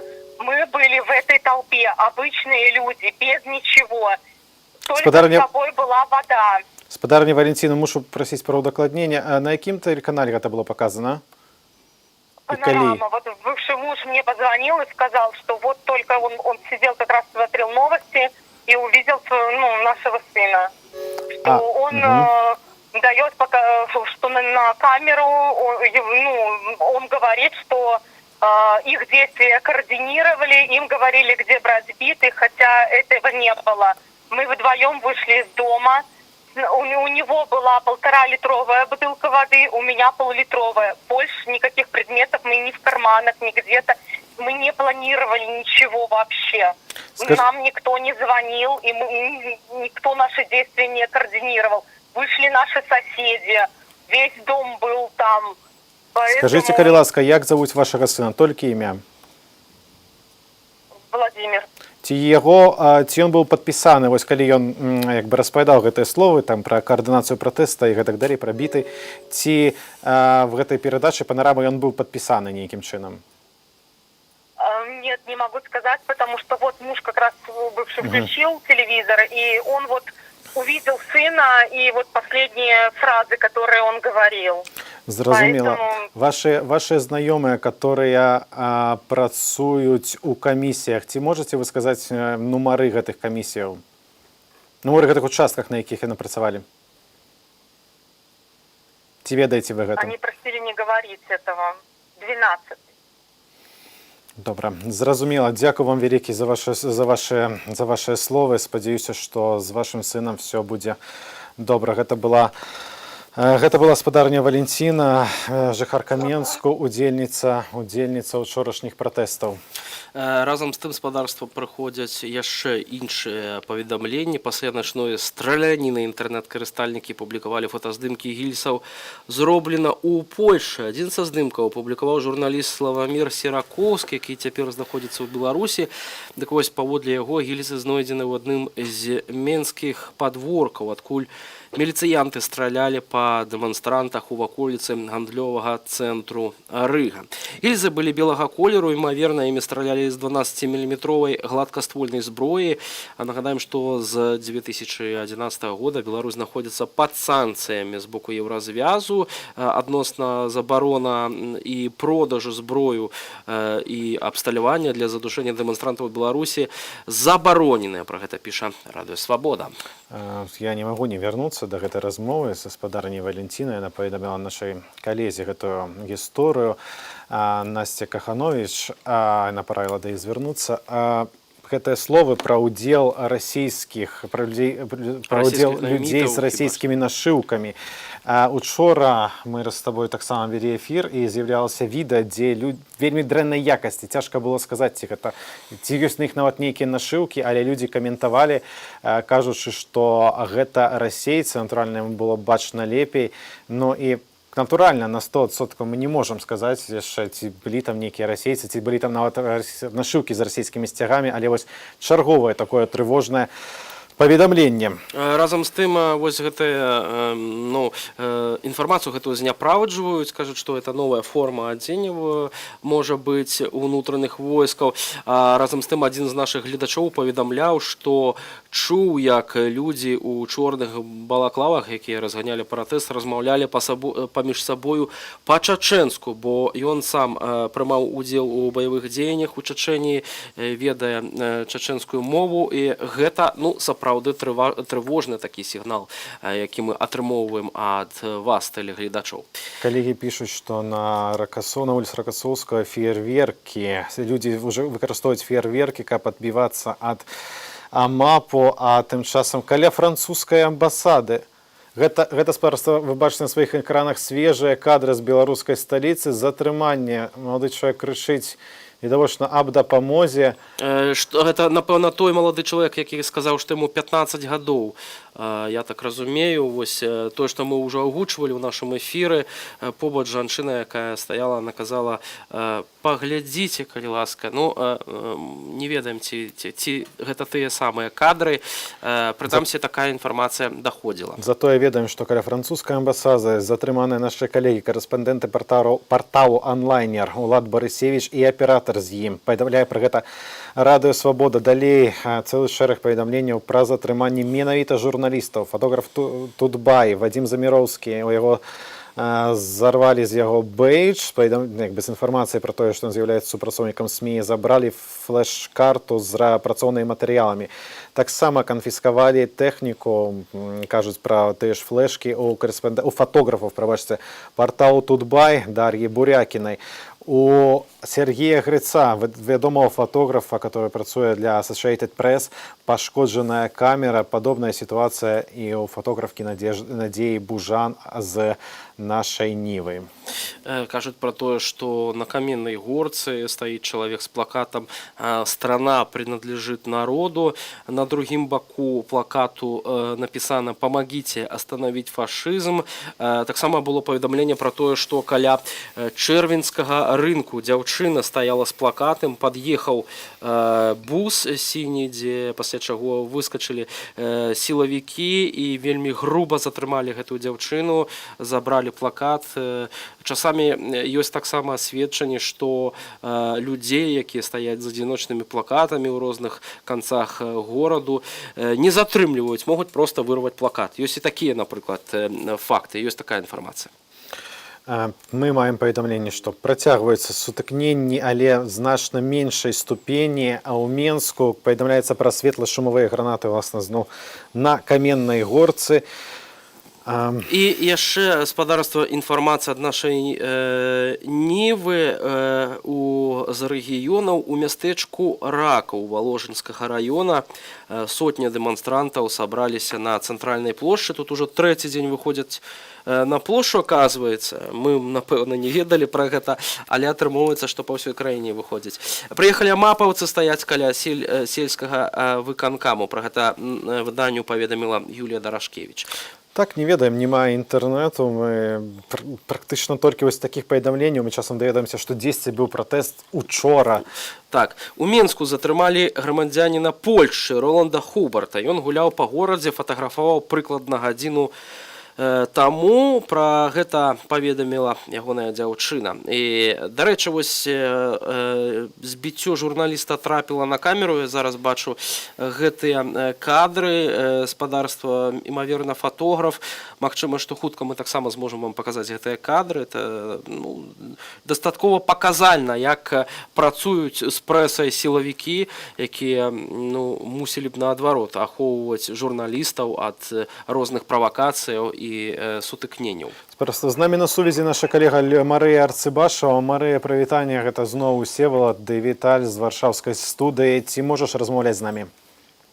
Так, привитание, конечно, могу. Ты зараз знаходзішся, наколькі мне вас паспелі паведаміць, на Серебрянцы, так? Так, Серебранка. Слухай, мы толькі што атрымалі смс, што там адбываецца масавае затрыманне. Ці гэта праўда? Справа в том, что спочатку затримання шли на Пушкінської, зараз там іде зачистка, як нам розповідають, була зачистка. І зараз по дворах ходять амаповці і притягують там по кілька чоловік, щоб і затримлювати, збиваючи при цьому. Після частка, більша частка атаків поїхала про ссылку і... Марія, ці чуєш нас? На жаль, выходзіць на тое, што сувязь пакуль абрываецца, мы будзем датэлефаноўвацца да нашых калегаў, аператыўна паведамляць інфармацыю, наколькі... Зараз мы, спадарства, маем магчымасць паказаць вам, як выглядае Серебранка некалькі часу таму. Давайте глянем разом. Похоже, это народ так празднует.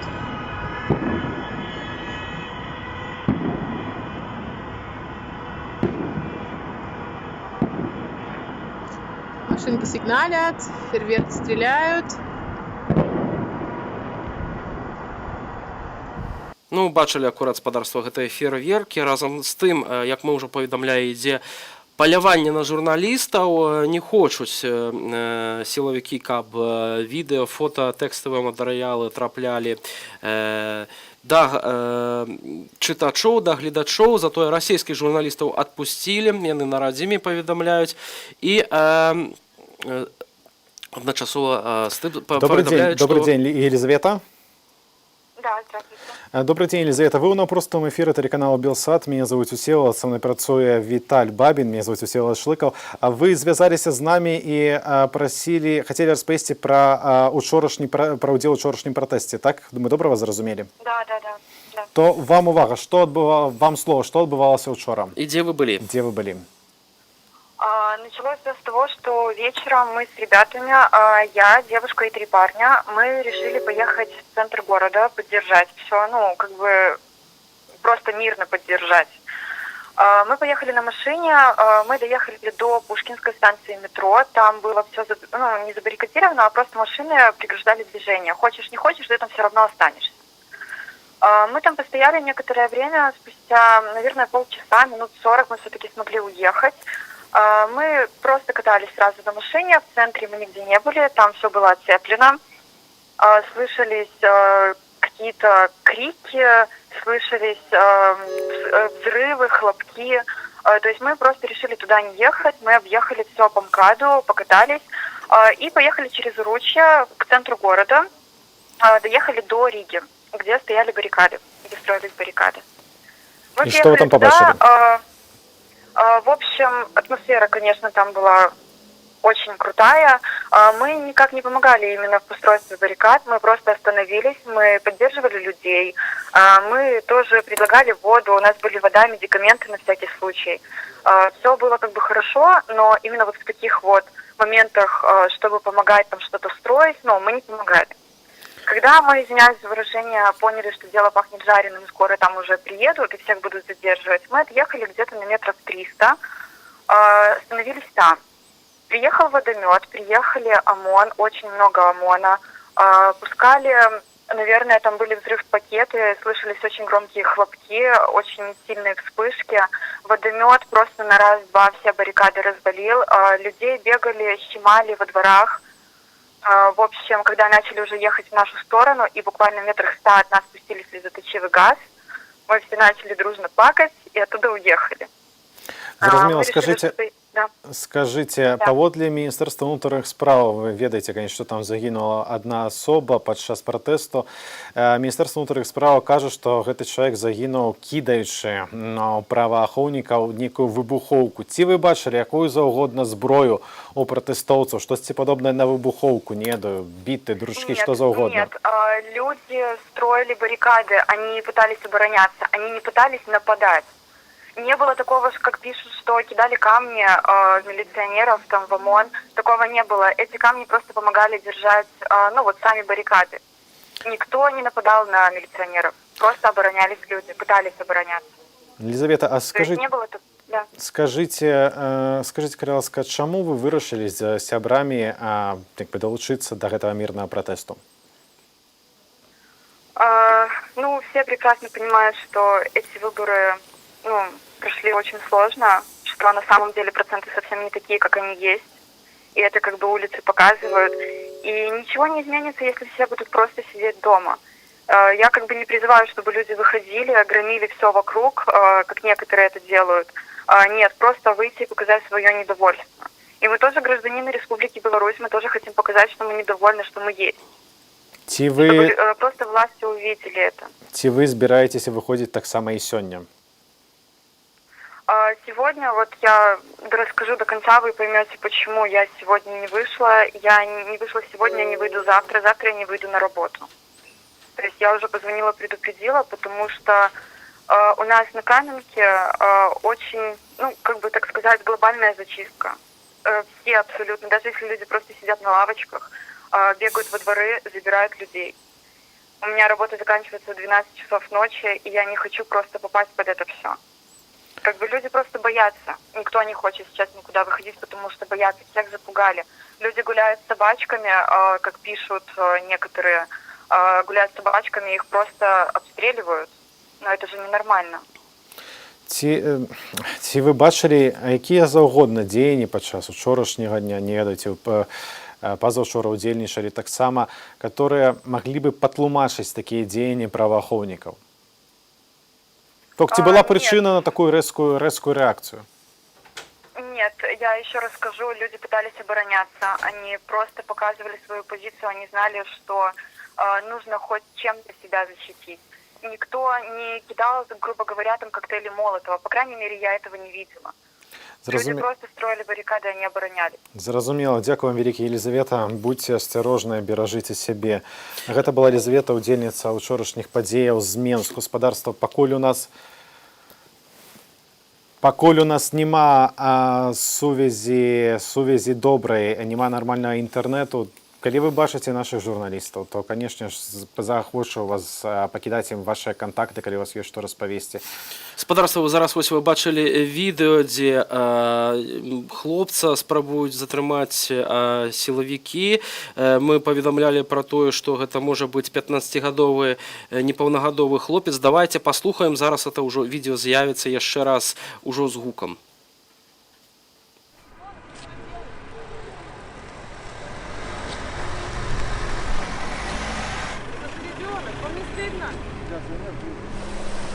Мне 15. Ребенка избили. Вам-то самим сколько лет? Это ребенок. Давай быстрее. Давай на Мартингейче 10, быстрее. Быстрее! Отпустите. Мне 15. Отпустите ребенка, несовершеннолетнего. Кинь ногами по лицу. Это граната, ребята, это граната. Пушкина 33, Сань. Послушайте себя, свою совесть хоть раз. Вы живете за налоги детей. Почему вы не отвечаете? Вы понимаете, что вы детей задерживаете? Это школьников. Да. Отпустите, он ребенок. Я думаю, его отпустите. Сами не как твоего сына так душили. Соседи, Сань. Пушкина 33. Пушкина 33.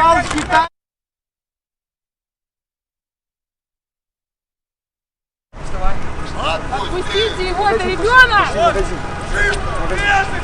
Быстрее! Идем на 6 минут! Вам не стыдно! Отпустите ребенка!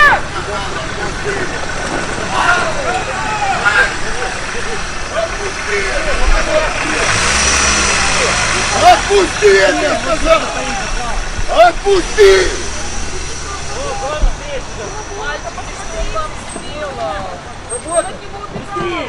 Грузи, грузи! Сюда!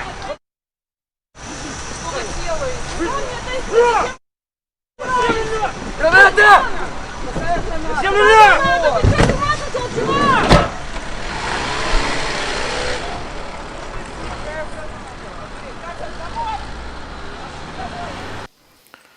Ну што ж. Дзякуй нашим калегам з Тутбаю за гэтае сведчанне злачынстваў сілавікоў. Можна так сказаць? Інакш не назваць. Там, калі вы бачылі гэты прадмет, который адзін з іх трымаў у руках, гэта была граната. Спадзяюся, это была светла-шумовая граната, ён пагражаў.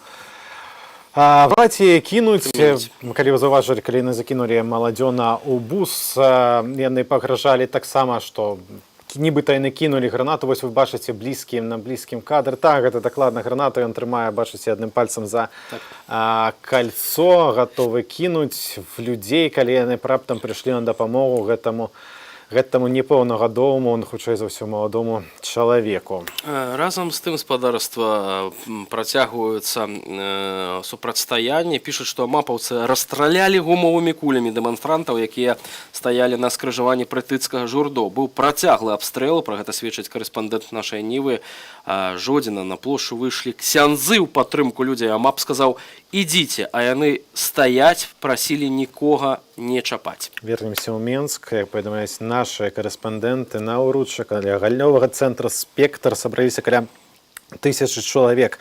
Гэта кажа наш карэспандэнт. А на Каменнай Горцы працягваюць ужываць светла-шумовыя гранаты, шумаць стрэлы. Спадзяемся, што гэта гумовыя кулі, кіроўцы сігналяць, люди разыходзяцца.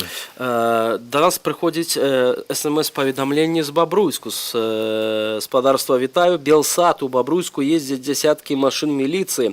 На плошчы затрымліваюць выпадковых мінакоў. Уся плошча поўная амапу. Я таксама заклікаю усіх, хто з'яўляецца сведкамі якіх падзеяў, тое, што адбываецца зараз у вашых гарадах, у вашых мясцінах, дасылаць нам смс-паведамленні на нумар, які вы бачыце зараз на сваіх экранах.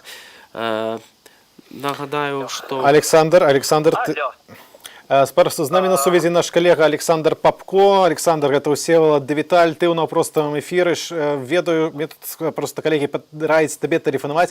Маўляў, там, дзе ты знаходзішся, скажы, калі ласка, дзе там адбываюцца нейкія падзеі, пра которые варта распавесці? Я знаходжуся зараз у Серабранцы, каля крамы Марка, на адным са скрыжаванняў каля рынку. На вялікі жаль, я не настолькі добра ведаю Менск, але гэта акурат вось центр Серабрянкі. Тут зараз сабралося каля мяне пару сотень чалавек, якія пляскаюць у далоні. Літаральна 10 хвілін таму з'явіўся бус за мапам, з якога выскачылі, хутчэй бы я сказаў, што гэта ўнутраныя войскі. Людзі ў зялёнай уніформе, прычым некаторыя з іх неслі 2 пары насілак. І вось яны выстраіліся ланцугом уздоўж дамоў, якія атачаюць гэтае скрыжаванне, і ганяліся за мясцовымі людзьмі, а затым раптоўна зніклі. І нам удалося напісаць каментар у аднаго з маладых хлопцаў, які цудам ад іх уцёк. Але людзі не разыходзяцца. Алесь, скажы, калі ласка, вось ты бачыў, напэўна, гэтыя феерверкі ў Серабранцы. Як бы ты гэта пракаментаваў, што гэта было? Таму што ёсць розныя паведамленні, што нібыта гэтыя феерверкі ўзрываліся у бок сілавікоў. Наконт феерверкаў, які былі ў Серабранцы, мы іх таксама бачылі, і хутчэй за ўсё іх хтосьці запаліў з таго месца, дзе я знаходжуся, але дакладна сказаць, на жаль, я не магу. Ты кажаш пра затрыманні. Традыцыйнае пытанне, ці людзі робяць штосьці, што можа правакаваць затрыманне, што можа правакаваць жорсткія дзеянні праваахоўнікаў? З таго, што ты бачыў? Не, яны не робяць абсалютна нічога, што можа правакаваць жорсткія дзеянні праваахоўнікаў, яны проста стаяць. І вось менавіта на іх учыняюць такое дзікае паляванне. прыязджае група АМАПу альбо ўнутраных войскаў, карацей, людзей пад начальных міністэрства ўнутраных спраў, і ганяецца па вуліцах, парках, стараючыся выхапіць некалькі чалавек, а затым гэтая мабільная група раптоўна знікае. Калі яшчэ б дадаў 20 прыкладных хвілінаў таму на Грушаўцы таксама быў падобны інцыдэнт. Мне перадаў адзін са сведкаў, з'явіўся раптоўна аўтазак і мікрааўтобус, адныя... вось в дадзены момант я бачу, як бягуць людзі па іншым баку праспекта, і хутчэй за ўсё яны... Так, вось і гучыць крык «Расходзімся». Значыць, гэта група ўсё ж такі нікуды не знікла, а дзесьці прытаілася за дамамі, і, магчыма, яны зараз зноў будуць паляваць. І вось людзі па крышачку адыходзяць ад скрыжавання. Мужчына непадалёк ад мяне крычыць «Разыходзімся», хай яны пабегаюць. І такім чынам вось гэтая група у поўным снаражэнні будзе бегаць па падземным пераходзе з аднаго боку на іншы па прыступках. В прынцыпе, такая задача пратэстоўцаў. Вось я бачу, маладыя людзі разгарнулі чырвона-белы сцяг. Калі апісаць кампанію, гэта, вось людзі, якія тут сабраліся, это тыповыя жыхары мясцовых раёнаў. Такія хлопцы спартовага і не вельмі спартовага выгляду, мужчыны сярэдніх гадоў, пенсіянеркі, маці з дзецьмі. Усіх выгляд насмешлівы і даволі рашучы. Александр, як яны рэагуюць на затрыманне? Ці яны даюць адпор сілавікам? Па вялікім рахунку даць адпор вельмі цяжка, бо яны стаяць разрозненымі групамі, і калі вось налятае такі ланцуг амапаўцаў, яны проста разбегаюцца. Вось, это такія даганялкі, як бы. Але, як сказаў адзін з хлапцоў, які цудам уцёк, што я не ведаю, як яны у сваім снараджэнні так хутка бегаюць, бо ён ад іх ледзьве уцёк. Ну што ж, натрэнаваныя недарэмна за падаткі беларусаў ядуць. Дзякуй вялікі, Александр, спадзяюся, табе не давядзецца ўдзельнічаць у гэтых даганялках, будзь асцярожны і беражы сябе. Спадарства, тут у нас зноўку спрабуюць нам патэлефанаваць на наш рэдакцыйны нумар, вось гэта, які вы бачыце зараз. Калі ласка, не тэлефануйце, дасылайце свае паведамленні, смс. Мы, на жаль, не можам у наўпростым эфіры адказваць на вашыя званкі. Разам з тым пишут со старых дорогаў, что тут нібыта объявили вайсковы стан. Но я думаю, что эту информацию, конечно, трэба спраўджваць. Калі ўжо і аб'яўляюць нейкі вайсковы стан, то, напэўна, сёння хадзілі з чуткі пра гэта, што, напэўна, аб'явяць. Пакуль такой інфармацыі няма. Вілейка, плошча перакрыта, людзі стаяць у парку і не разыходзяцца. Таксама у нас ёсць паведамленні з Украіны. Украіна з вами. Ліда пратэстуе супраць АМАПу, прыслалі мала, яны не спраўляюцца і атрымалі адной групы адпор, што нават уцякалі да аўтазаку. Яшчэ таксама спадарства ёсць у нас сведчанне, што нам пішуць з аўтазаку каля Дому культуры ў Заслаўлі. Спадарства зноўку з Украіны з намі спрабуюць злучыцца. Спадарства, не тэлефануйце, калі ласка. Мы не можам з вами у дадзены момант размаўляць у жывым эфіры. Заахвочваю разам з тым, дасылаць свае смс-паведамленні, мы на іх будзем аператыўна рэагаваць. Зараз таксама хацелось бы сказаць пра тое, што затрыманне ў Менску працягваюцца і на вуліцы Някрасава, каля політэхнічнай гімназіі. Тут у затрыманні задзейнічаны адразу некалькі групаў сілавікоў, гэта і ДАІ, і амапаўцы, і людзі ў цывільным з рацыяй. Яны вельмі жорстка б'юць абсалютна безаружных, беззброеных людзей. Вось ёсць такое паведамленне з тэлеграм-каналу «Моя краіна Беларусь». А з намі на сувязі Евген Меркес. Евген, прывітанне, гэта Всеволод Дэвіталь з тэлеканала Белсат. Ты на сувязі ў напроставым эфіры. Ці можаш цяпер размаўляць? Так, канешне, вітаю вас, калегі. У Гомелі акцыя пачалася прыкладна пасля 8 гадзін. Людзі паволі збіраліся каля галоўнай плошчы Леніна, в самом цэнтры горада. Прыкладна іх колькасць узрасла до 400-500 чалавек каля абласнога драматычнага тэатра. И десь в районе 9 годин вечера пошли з'являться на площади аўтазакі, 3 аўтамабілі таксама, відавочна внутренних войскаў, і міліцыянты пачалі адціскаць людзей у бок вуліцы Савецкай. Люди прайшліся калонай ад вуліцы Савецкай да плошчы Паўстання з танкам, але не паўтаралі дзеянні пазаўчорашнія, калі яны сталі на плошчы Паўстання, і іх просто кампактна разагналі. Калона збочыла на праспект Перамогі, далей на вуліцу Кірова. АМАП спрабаваў разбіць калону на 2 часткі, што яго, в прынцыпе, часткова атрымалася на вуліцы Кірова. Частка людей хавалася ў дварах. Досыць шмат моладзі сёння на вуліцах горада над Сажом. Люди скандавалі самыя разнастайныя лозунгі, і міліцыя з народам, і сыходзь, і верым, можам, пераможам. Зараз разрозненыя групы людзей спрабуюць уз'яднацца. Наколькі я зараз разумею, люди рухаюцца ў бок плошчы Леніна. Вось пакуль што такія навіны з горада над Сажом. Дякую, Алеша. Дякую. І некалькіх чалавек затрымлівалі, да, я быў гэтым таксама сведкам, але пакуль што тое, што я бачыў, не больш за 10 чалавек. Дякую, то літаральна пару пытанняў. Як людзі рэагавалі на затрыманні ў Гомлі? Ці яны быццевую нейкі Спрабавалі супраціў? адбіць кагосьці? У сувязі з тым, што ўсё досыць дэзарганізавана, людзі ішлі калонай, не заўжды можна было адсачыць, міліцыянты дзейнічалі вельмі кропкава, вычэплівалі кагосьці з натоўпа, адводзілі адразу ў двор, таму адрэагаваць неяк, адбіць людзі спробаў не рабілі. Нам пакуль што ДАІ ў цэнтры перакрыла некаторыя перакрыжаванні і прапускае толькі грамадскі транспарт. Традыцыйнае пытанне, ці людзі, которых затрымлівалі, супраць которых разганялі, ці нейкім чынам справакавалі такі адказ праваахоўнікаў, ці яны парушалі грамадскі парадак, не ведаю, ці яны будавалі барыкады, ці яны атакавалі нейкім чынам праваахоўнікаў? Гомель в гэтым плане пакуль што вельмі мірны горад, ніхто ніякіх сілавых дзеянняў супраць праваахоўнікаў не прадпрымаў.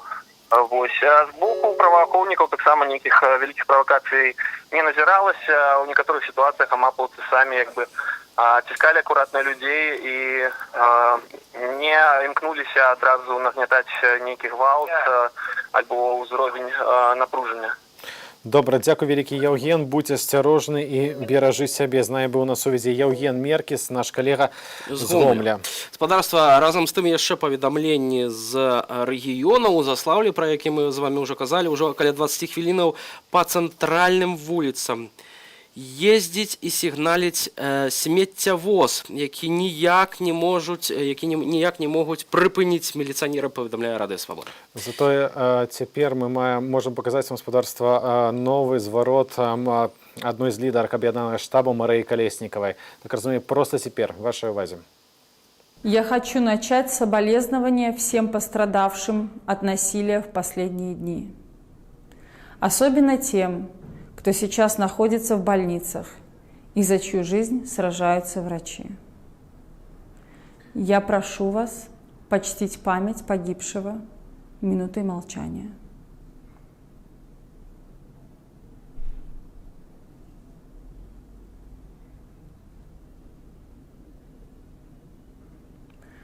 Мы сочувствуем всем пострадавшим и их родственникам. Мы всегда готовы помочь всем, кто в этом нуждается. Сейчас мы хотим сконцентрироваться на взаимопомощи. Мы призываем всех неравнодушных присоединиться к волонтерскому движению и помогать пострадавшим. Мы с болью смотрим на то, что происходит в стране. Мы просим действующую власть не игнорировать волю людей, не топить ее в воде из водометов, не оглушать гранатами, не калечить пулями, не забивать ее дубинкой, не закрывать в камерах. Мы видим на улицах обычных людей, которые хотят перемен. Видим пенсионеров, которые разговаривают с ОМОНом. Мы видим взрослых людей, они плачут, наблюдая, как 4 сотрудников силовых структур тащат в автозак парнишку с рюкзаком. Мы просим действующую власть остановить насилие, прислушаться к воле народа. Эти люди никуда не исчезнут. Они уже не смогут забыть о происходящем. Они не смогут жить, как раньше. Им не сотрешь память. Их не заставить подчиниться, не запугать и не задобрить. Им нужны перемены. Властям сложно признать, что не иллюзорные кукловоды из-за рубежа, а сами белорусы хотят перемен. Мы просим власть найти в себе силы и посмотреть в лицо воле народа. Мы просим власти услышать белорусов. Белорусы, те, кто в форме, те, кто в гражданском, берегите себя и окружающих. Наши жизни, здоровье, свобода и безопасность – это самое важное. Мы любим вас. Вы невероятные. Гэта былі словы Марыі Калеснікавай. На гэты момант гэта адзіная з трох лідарак аб'яднанага штабу, што яшчэ застаецца ў Беларусі. Нагадаем, што Святлана Ціханаўская была вымушаная пакінуць нашу краіну. Зараз знаходзіцца ў Літве. Там яна запісала відэазварот да беларусаў. Таксама стала вядома, што Вераніка Цапкала, прадстаўніца штабу Валерыя Цапкала, вярнулася пасля пратэснай ночы 9 жніўня ў Беларусь, але паколькі паступіла інфармацыя ад надзейнай крыніцы, што ёй пагражае затрыманне і арышт, Вераніка таксама выехала за межы Беларусі і вярнулася ў Расію, адкуль таксама звярнулася да Святланы Ціханаўскай. Прычына гэта зварота быў, в сваю чаргу, зварот самой Святланы, дакладней як зварот. Яна зачытывала з паперкі, седзячы на канапе, хутчэй за ўсё ў ЦВК. Прынамсі, канапа вельмі падобна выглядала і сцены. Але мы мусім сказаць, Сева, што Святлана Ціханаўская распаўсюдзіла зварот ужо калі перасякла літоўскую мяжу, а менавіта другі зварот, там, дзе кандыдатка зачытвае ліст з просьбай не супраціўляцца дзеянням сілавікоў, быў запісаны, напэўна, што з кабінетаў, дзе сядзіць Лідія Ярмошына. Так, я гэта і хацеў сказаць, бо прынамсі была вельмі падобная канапа і падобныя сцены былі ў гэтага кабінету. У гэтым звароце яна заклікала дзе не выходзіць на плошчу, не правакаваць сілавікоў, пасля чаго Вольга Кавалькова, таксама адна з працаўніц аб'яднанага штаба, разам з Марыяй Калеснікавай сказалі, што разумеюць, што фактычна мужа Святланы Ціханаўскай, Сергея Ціханаўскага, трымаюць за кратамі ў якасці закладніка і, магчыма, у самой Святланы проста не было выйсця, акрамя як сказаць, гэта зачытаць з паперкі гэтыя словы. Таксама спадарства прыходзяць трывожныя звесткі з Матусевіча Калеснікава ў Менску. Мы не ведаем, што там адбываецца, але карэспандэнт нашай не бачыў выбухі ў тым баку. Гэта раёны Каменная Горка, Дамброўка, Масюкоўшчына. На Серебранкі па машынам страляюць гумовымі кулямі. Такое ёсць СМС. Тым часам агенцтва навінаў Baltic News Service паведамляе, што Літва гатовая прадставіць прытулак тым беларусам, якія зазнаюць ціск. Мне спадарства падказваюць, што мы маем апытанне. Давайте зараз ужо паслухаем. 12 гадзіне сюды, каб паглядзець увогуле, што тут засталося з учарашняй акцыі, і нічога не было, усе надпісы замаляваныя, і мы проста стаялі, ну там людзі падыходзілі, мы абмяркоўвалі, што тут адбываецца, і адзін па адной машыны пачалі сігналіць, адзін кіроўца гваздзікі прынёс, кінуў на цэнтр плошчы, вось, потым адзін таксіст, ён выйшаў, букет паклаў, і мы пайшлі таксама купляць кветкі, і вось уже 2 гадзіны мы тут стаім, і людзі падыходзяць і падыходзяць. Это дань уважения вчерашним протестующим, которые вступили в бои с ОМОНовцами и, насколько я слышал, военными в том числе. Люди вчера сюда выходили массово и сегодня выходят в поддержку тех, кто вчера пострадал. проходит акция, насколько я понимаю, акция солидарности людей с теми людьми, которые отстаивали позицию народа здесь вчера, в результате чего погиб человек. И погиб в результате... Разные версии, но как-то версии, которые выдвигают нам официальные, никто не верит. Я всей душой, всем сердцем вот с вами, с молодежью. Я так хочу, чтобы все получилось. У меня просто нет слов. У меня слезы вот здесь стоят. И дай Бог, чтобы все вот у нашей молодежи получилось. Она вот такая классная. Этот режим уже перешел черту. Просто абсолютнейшую. Мы мирные люди, мы не делаем ничего плохого, мы требуем только одного. Посчитайте правильно наши голоса. Члены комиссии, я работала наблюдателем, они врут абсолютно везде. Я просто в ужасе, что происходит в нашей стране. 26 лет назад люди, которые испытывали ностальгию по Советскому Союзу, выбрали этого человека, а сейчас наши дети должны за это расплачиваться. Наши дети должны за это гибнуть. Старый, больной диктатор. Почему мы стали заложниками этой ситуации, целый народ? Я против президента, который пытается за власть держаться 26 лет. Я против того, что он захватывает людей на политической основе. Я против жестокости неоправданной со стороны ОМОНа. И я считаю, что наступило время перемен в этой стране. Ну, стреляли, резиновые пули, кидали светошумовые гранаты. Попало под меня. Мы вытаскивали людей, ни в чем не винных. Водитель автобуса, который просто вышел с автобуса, попал. Ну, все, наверное, об этом знают, что сейчас в госпитале или где он. Отбывается история. Что-то еще можно сказать. Мы пришли поддержать померлого, принесли кветки и стоим вместе с остальными людьми.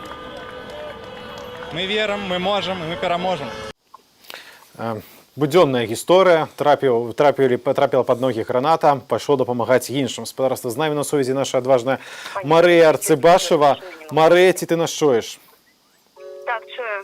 Распавядзі, карэлска, дзе ты і што адбываецца побач з табой? Зараз мы знаходзімся каля району Малінаўка. Вось тут, не памятаю, як гэты сквер называецца, ён каля Есеніна, вуліца Есеніна, ёсць такая Малінаўцы. Шмат людзей пабегла ў гэты сквер, у нізіну і па вуліцы Касманаўтаў. І зараз іх бяруць у атачэнне амапаўцы са шчытамі і несучы нешта даўгое ў руках. Покуль людзей па іншы бок не чапаюць, але бяруць у ачупленні і гоняць людзей кудысьці ў бок станцыі метро Малінаўка. Іх вельмі шмат, прыехала сюды некалькі, можа быць, десяткаў нават машын, аўтобусаў з паметкай курсанты, ну, зразумела, што там са шчытамі людзі сядзелі. Зразумела. Скажы, карэлска, галоўнае, ці ты сама ў гэтым атачэнні сілавікоў? Зараз удалося, мы ў машыне знаходзімся, і цяпер вось проста за імі едзем і сочым. Зразумела. Скажы, вось гэта штосьці даўгое, гэта кожная мапа снесе, што гэта за прылады могуць быць, на твою думку? Не, гэта нясуць некалькі чалавек і, у прынцыпе, незразумелай формы. Першы раз такое бачым, таму хочам глянуць, у прынцыпе, што гэта такое і што з гэтым будуць рабіць. Што ж, калі ў цябе атрымаецца зрабіць? Зараз яны спусціліся ў гэты парк і пачынаюць шаміць людзей, якія там хаваюцца. Парк называецца імя Паўлава.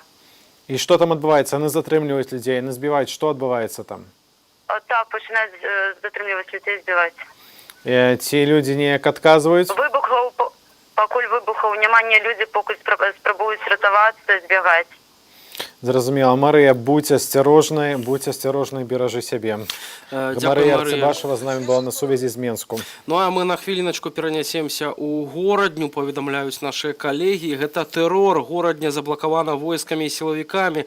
У цэнтры вакол на скрыжаваннях, на вуліцах натыкана блокпастоў. Стаяць па 4-6 машын з чорнымі у броніках і са зброі. Спыняюць кожную машыну або адпускаюць, або вывалакваюць і забіраюць кіроўцу. Тыя, хто праехаў блокпост, сігналіць, але не наступным іх спрабуюць перахапіць.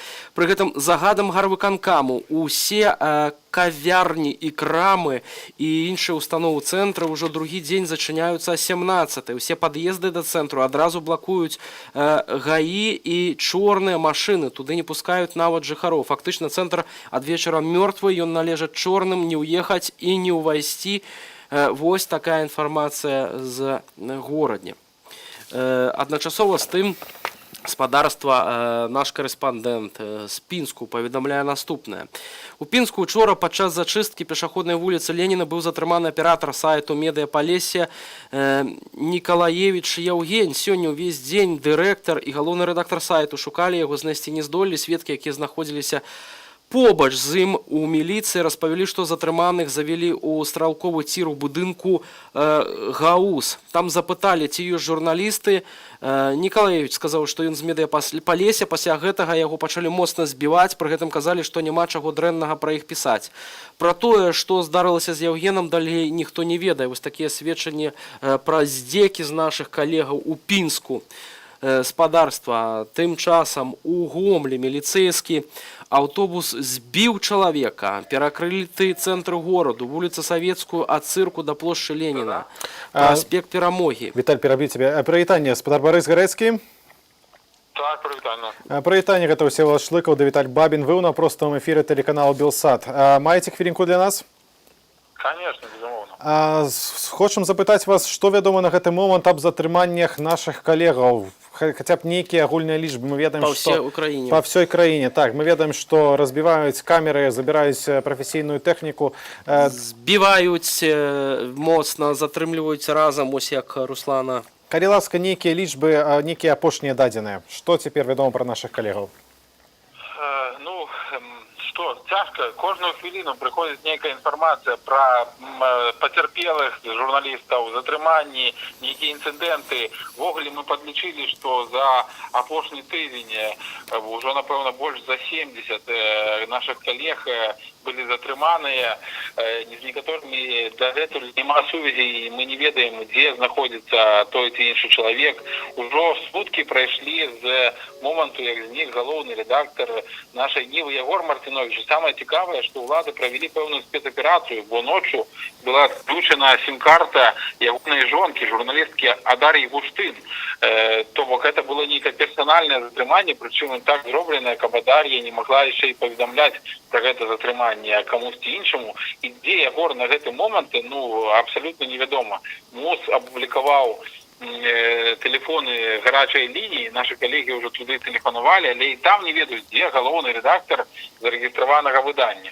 Вось, ну, з апошніх паведамленняў, я, напэўна, у вас таксама ёсць у эфіры, каля французскай амбасады затрымалі корэспандэнта онлайнера ў Мінску.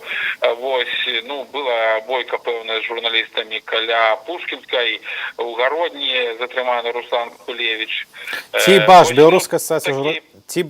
беларуская асацыяцыя журналістаў мае нейкія, прынамсі, прыкладныя дадзеныя пра колькасць затрыманых журналістаў? Сёння ці ввогуле? За апошнія 2 дні.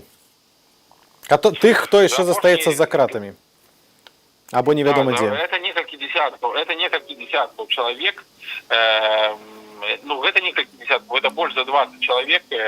Інфармацыя ўвесь час мяняецца. У нас есть таблица на сайте, вот прям на эту секунду сходу не скажу, потому что вызволили российских коллег, отрымливается, админусовалось 2, але еще 2 затрымали в іншых городах. Тому, ну, лічбы весь час меняются с початку тыдня, вот за гэты тыдзень, гэта больш за 60 затрыманняў уже адбылося. Зразумела, дзякуй вялікі. Барыс Гарэцкі, намеснік старшыні Беларускай асацыяцыі журналістаў, быў з намі на сувязі. Спадарства таксама вось паведамляюць пра тое, што у Заслаўлі прыехалі 3 аўтазакі за мапам, людзей разагналі, потым з'ехалі. Людзі зноў збіраюцца. Корэспандэнт нашай Нівы перадае з гораду. А відавочцы кажуць, што былі затрыманні раён культуры. Гудзе людзей да сотні, астатнія разбегліся па дварах. Адначасова з тым ёсць спадарства паведамленне пра тое, што Радыё Свабода аднаўляе вяшчанне на сярэдніх хвалях. Ну, напэўна, таму што зараз блокуецца інтэрнет і фактычна надышоў час так, на радыёхвалі для таго, каб можна было хоць неяк аператыўна паведамляць інфармацыю. Спадарства таксама... Пачакай, Віталь, Любоў Лунёва з намі на сувязі. Люба, прывітанне, гэта Усевалад і Віталь, ты на простым эфіре Белсату. Дзе ты традыцыйна, што адбываецца каля цябе? Бо ведаю, ты в цэнтры падзеяў, як заўсёды. Добрый вечер. На гэты момант, як кажуць людзі, зноў пачынаецца на рызе. Вось сабралася такі давольна вялікі натоўп. Вы чуеце, як зноў сігналяць кіроўцы аўтамабіляў на знак салідарнасці. Тут ужо стаіць хуткая нейка. Частка людзей засталася каля універсама Рыга для уваходу ў краму суседзі. А іншыя пайшлі зараз у бок плошчы Бангалор. Яны перайшлі по пераходу дарогу і пайшлі, цяпер яны пачалі фармаваць калону, і ўжо калона знаходзіцца каля гандлёвага цэнтру Еўропа. Кіроўцы сігналяць, людзям сёння мы ўжо ведаем, што нідзе не даюць сабрацца в горадзе, і вось гэта было адзінае месца, дзе людзі здолелі зноў сабрацца. Вельмі шмат моладзі, але ёсць і людзі сталага веку. І вось гэты натоўп крочыць цяпер па вуліцы Сурганова у бок плошчы Бангалор. На твою ацэнку, Люба, на твою ацэнку прыкладна колькі там людзей? Чалавек 500 пакуль што, але гэта калона вельмі хутка пачынае павялічвацца. І тут таксама на рагу я бачу вельмі шмат людзей. Ну, ёсць, дарэчы, тут некая публіка такая з'явілася, крыху на падпіску. І не ведаю, гэтых людзей учора тут, прынамсі, дакладна не было. Адзін чалавек увогуле сказаў, што іх сюды прывезлі на некім бусе і высадзілі. Ну, гэта, канешне, такая ситуация. Як мінімум трывожна. І што гэтыя людзі, нецвярозыя, которых прывезлі, што яны робяць? Гэта нецвярозыя людзі, тут ёсць нейкі такія на выгляд увогуле крымінальнікі.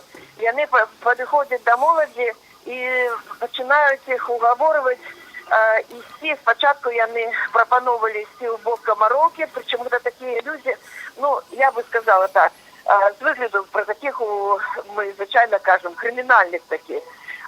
Вось і гэтыя людзі, яны пачынаюць неяк спрабаваць гэты натоўп накіраваць у бок Бангалору, што таксама не самае лепшае, бо там я бачыла, уже ехала і аўтазакі, у меня такое адчуванне, што іх проста вядуць у некую такую ситуацию, где их могут вельмі легко просто затрымаць. Як бы ты описала дзеянні праваахоўнікаў сёння? Ці іхныя дзеянні былі адэкватныя таму, што рабілі пратэстоўцы? Яны яшчэ пакуль што нічога такога не робяць, пакуль што толькі ідуць. Я чую, што некаторыя свісцяць. Нехта трымае плакаты 3%. Бачна, што людзі такія не вельмі добра паміж сабой знаёмыя. Ёсць такія з выгляду абсалютна нармальная такая моладзь. Але вы чуеце, якая рэакцыя кіроўцаў на гэта і на ўсё. Ситуация такая довольно тревожная. Часто людей застанется каля универсама Рыга, и это такая речка, где люди трымаются не разом, а как бы яны разбились на две части. И яны тогда становятся больш легкой такой добычей. Уже там на березе некто пачал выбухать фейерверки. Не ведаю. Ці ты бачыш, гэта проста фейерверки? Гэта проста фейерверки ў неба, ці яны цэляць у праваахоўнікаў? Не, праваахоўнікі якраз занялі такую пазіцыю цяпер. Яны сядзяць, чакаюць загаду.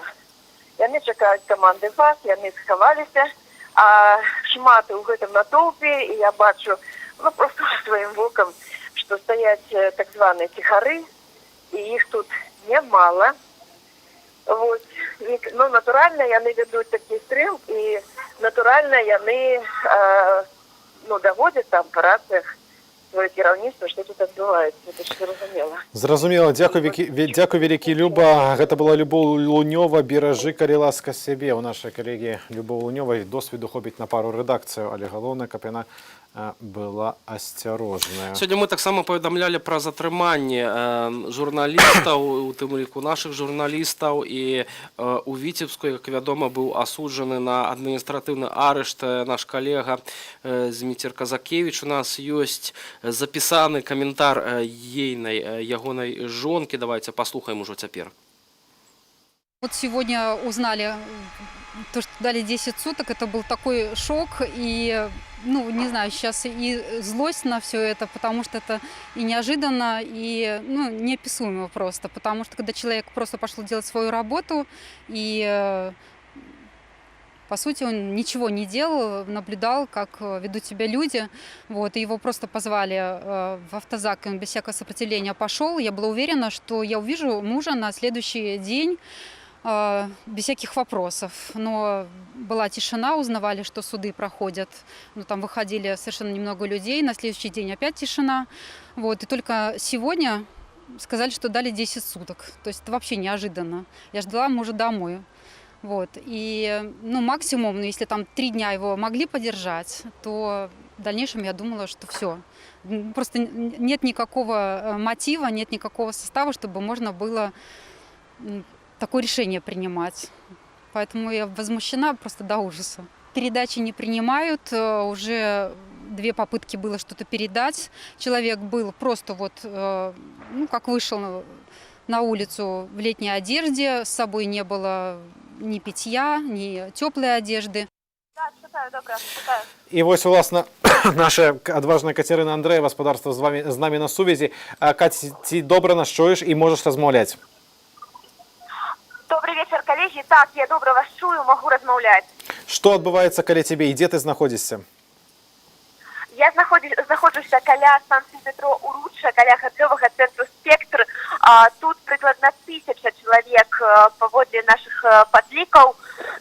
Машыны яшчэ ездзяць па праспекце, то бок рух не перакрывалі. Пакуль што амапу не бачна, але гэта вось таго, што сёння мы па горадзе пабачылі, адна з найбольш такіх канцэнтраваных месцаў, пакуль што тут больш за ўсё ў горадзе людзей, хіба што ў Серабранцы, Каменнай Горцы таксама былі такія ж групы вялікія. Но пакуль што 1000 чалавек, яны з ліхтарыкамі, як учора на Пушкінскай, свецяць ліхтарыкамі, пакуль што няма нейкіх такіх рухаў кшталту спробы перакрыць рух альбо пабудаваць барыкады, пакуль што людзі займаюць у асноўным тратуары. Мы не бачым, каб яны выходзілі на праезную частку, але зараз мы паспрабуем падысці бліжэй, машыны сігналяць увесь час.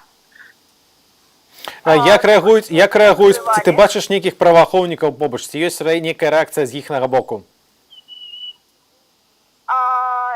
Праваахоўнікаў цяпер не. Мы ўвогуле не бачым тут сілавікоў, мы бачым толькі вось гэтых людзей, прыкладна 1000. Мы так разумеем, што пачынаюць паступова, імаверна, перакрываць рух, бо машын вельмі мала рухаецца. І пакуль што так, пакуль все, хто прыязджаюць, проста сігналяць, вы можете пачуць апладысменты.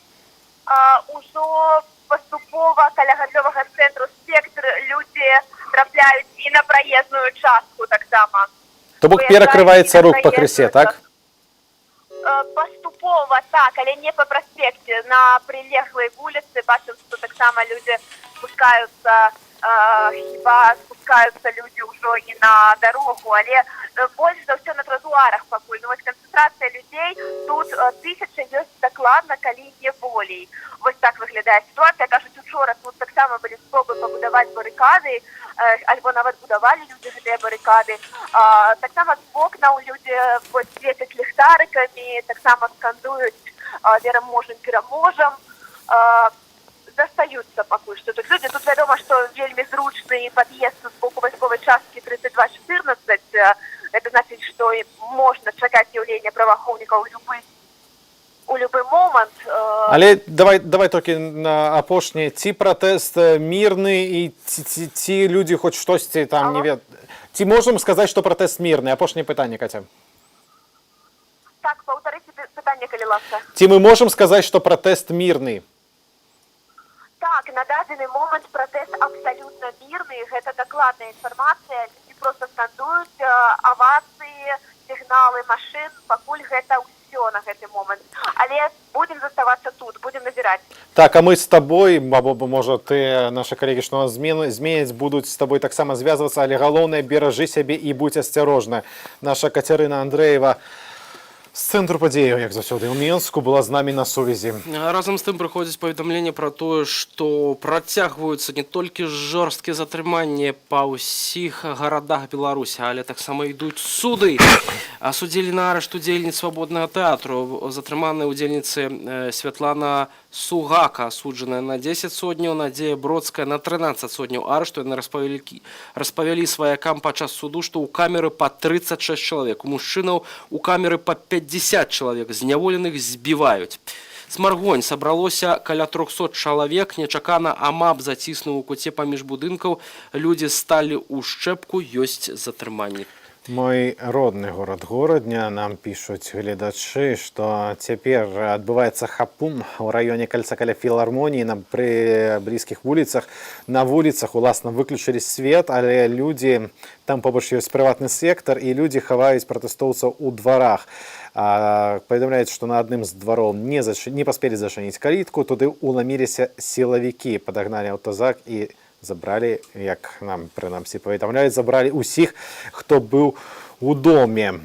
Таксама спадарства нам пішуць паведамленні пра зніклых сваякоў, у тым ліку вось зараз пра Александра Николаевича, 89-го года нараджэння. На жаль, мы не знайшлі ў базе вясны гэтага чалавека, але база папаўняецца. Спадарства нагадаю, што за 2 дні было затрыманае больш за 5000 чалавек. У базе праваабарончага цэнтру «Вясна» зараз назіраецца каля 1000 чалавек. Трохі менш, 850. Ужо было больш за 900 і бліжэй да 1000. Вот это па апошнім дадзеным. Прычым не ўсе, каго не можаце гаспадарства, не могуць блізкія знайсці, не ведаюць дзе, не ўсе яны могуць быць затрыманыя. Прынамсі 200 асобаў былі параненыя, так, і яны могуць заставацца ў лякарнях.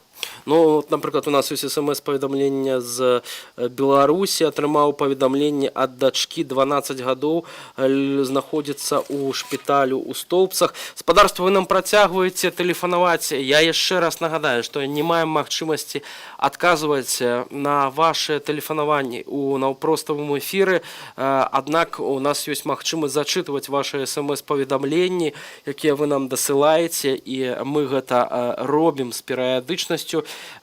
Таксама ўжо вось «Вясна» абнавіла спіс, толькі ў Менску вядомыя прозвішчы 1000 затрыманых. Нагадаем таксама, трэба, напэўна, Усевалад нагадаць нашым гледачам, што можна праз гарачую лінію «Вясны» даведацца пра лёс сваіх сваякоў.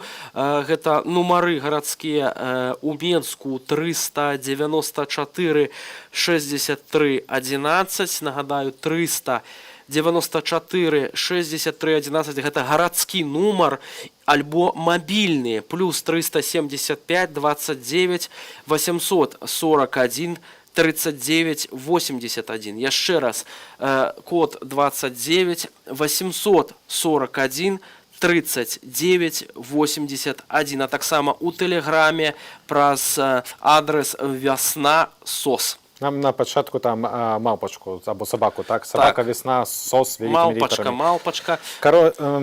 Паведамляе наша калега Наста Каханович, што ўздоўж вуліцы Ракасоўскага ў бок Серабранкі расцягнуліся людзі на некалькі сотень метраў, аднак паведамляе, што людзей ўсё ж такі не шмат.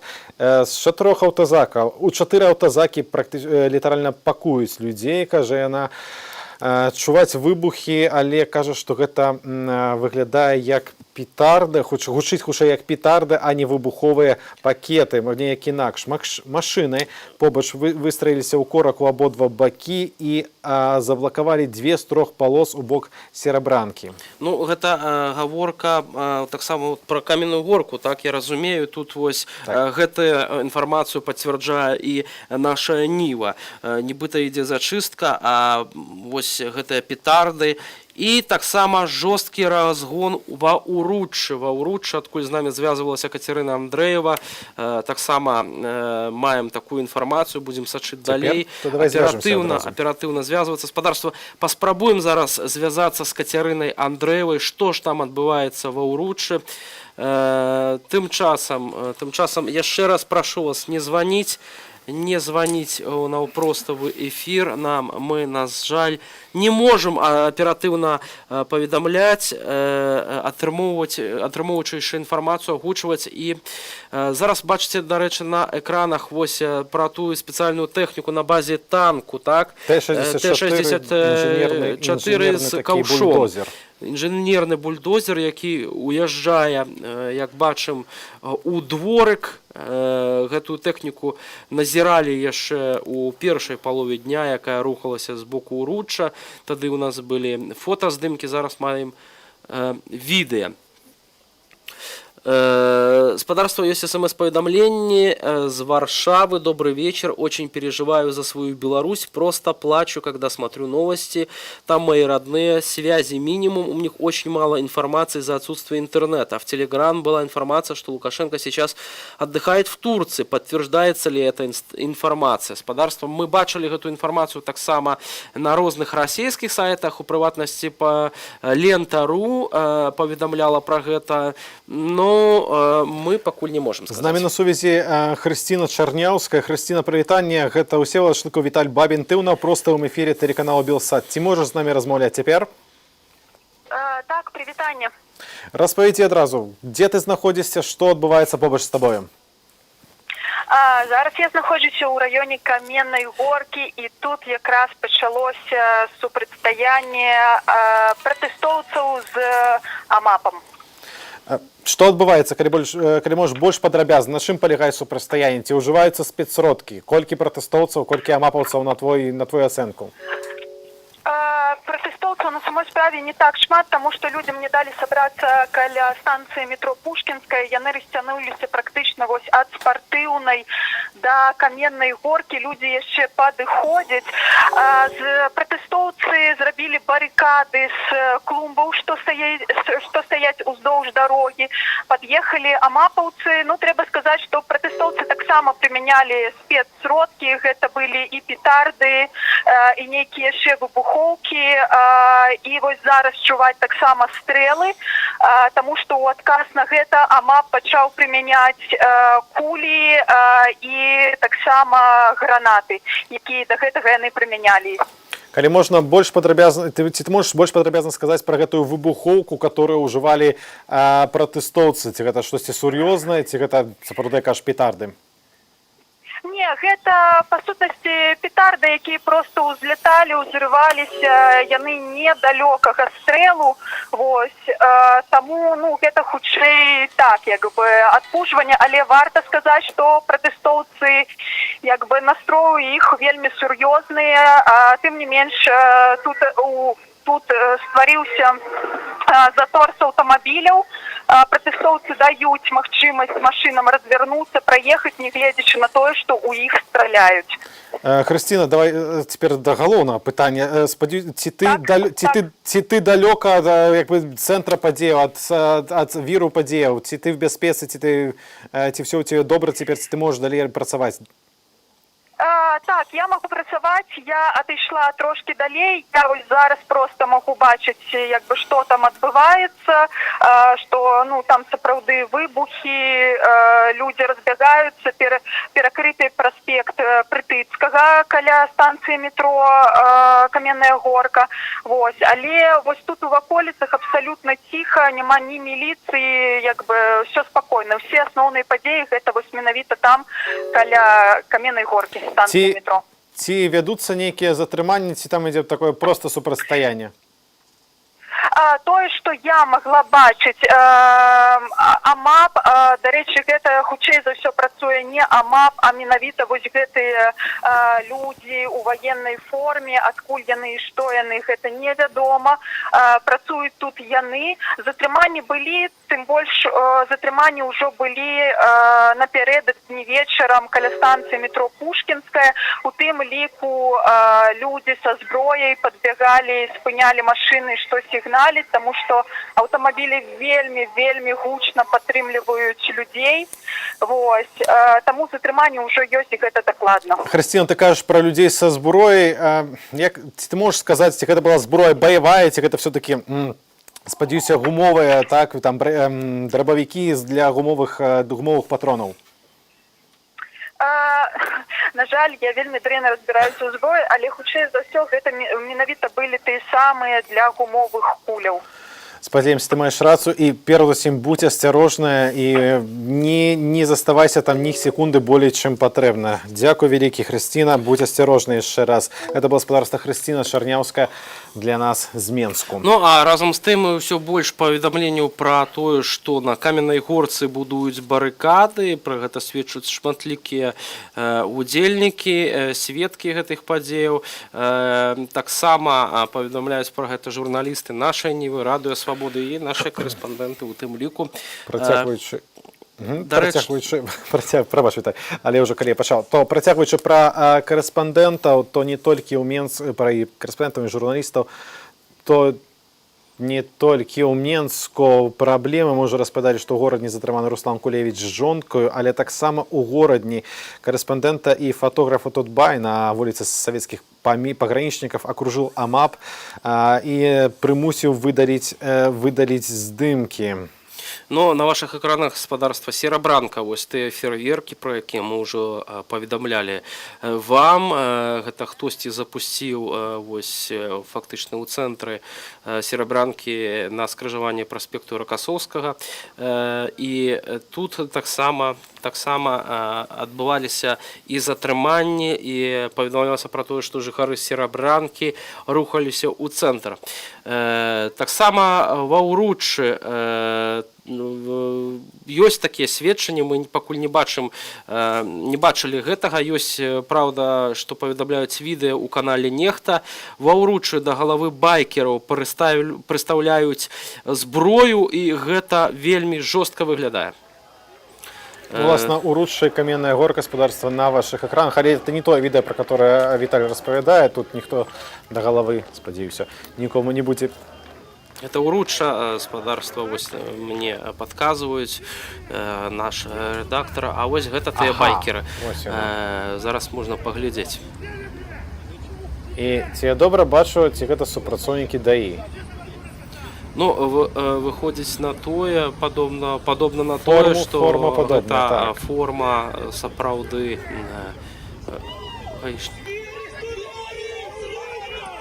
бачыце, вельмі жорсткія, збіццё, яны проста як сарваліся з ланцугу, збіваюць мірных людзей. Ну, калі гэта не фашызм, то што? У мяне такое нават пытанне. Нават калі гэта не мірныя людзі, нават калі, гэта у нас супрацоўнікі ДАІ, нават калі яны парушылі хуткасны рэжым, то просто няма слоў у нас спадарства. Не магу уявіць, навошта вось гэта перадусім апошні сілавік, праваахоўнік, супрацоўнік ДАІ так збівае гэтых людзей, навошта даставаць табельную зброю і так себе паводзіць? Я думаю, шмат гадоў гэтых супрацоўнікаў трэніравалі, каб яны менавіта так абслугоўвалі народ беларусаў, за кошт якіх яны уласна і жывуць, за кошт якіх уласна атрымоўваюць свае заробкі, і спадарства з нашых падаткаў, калі гэтыя заробкі атрымоўваюць сілавікі, ну то вось такую падзяку мы атрымоўваем. На загад Александра Лукашенко, альбо хто там ніжэй па вертыкалі. Хто вышэй па вертыкалі, загадвае менавіта так сябе паводзіць. У нас спадарства ёсць таксама паведамленні з Молдовы. Пишут нам на Фейсбуку: «Здравствуйте, меня зовут Никита, я из Молдовы, но активно слежу за ситуацией в Беларуси и, честно говоря, я болею за вас. Верю, что Беларусь займет достойное место на карте мира благодаря таким журналистам, как вы и Белсат. Дякую вялікі», написали нам. Дякую вам так само вялікі за то, что глядите наши эфиры. Паведамляе наша Нива, что баррикада, ось про то, про что распавядалі наши коллеги, з вазаў, з этих клумбаў з кветкамі каля каменнай горцы усталяваны, там стаять два сцягі, бел-чырвона-белы ды чырвона-зялёны. Там жа на каменнай горцы ідзе спроба разгону пратэстоўцаў, ляцяць светла-шумавыя гранаты, дэманстранты адказваюць петардамі ці феерверкамі проста у аўтазакі. Вельмі шмат спадарства інфармацыі. У нас, да прыкладу, вы ўжо даслалі па нашым падлікам больш альбо амаль 600 паведамленняў. Мы проста не паспяваем чытаць некаторыя з іх. Напрыклад, вось адно з паведамленняў з Мазырані, невялічкімі групамі людзі адбіваюцца, працуе АМАП. Таксама ёсць іншыя паведамленні з Беларусі. Будзем пакрысе іх вам зачытваць. Пакуль што мы маем свежае відэа з Гомлі, спадарства. Так разумеем, можам паказаць проста цяпер.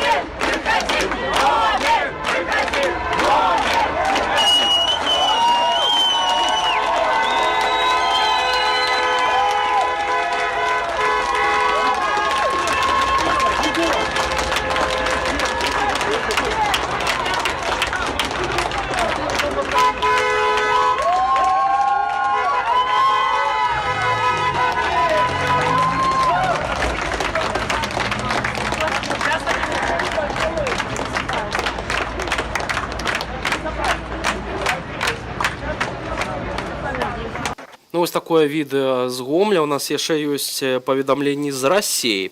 Дорогие коллеги, я белорус. 2 года назад был вынужден уехать из Беларуси на Ямал. Работаю журналистом. 2 дня не мог связаться с мамой. Наконец-то она вышла на связь. Все хорошо. Спасибо за вашу работу. 3-й сутки не сплю, слежу за событиями. Рад за свой родной город. Мы вместе и сможем войти в светлое будущее. Спадарства такие поведомления поступают нам с подтрымками з самых розных краінаў.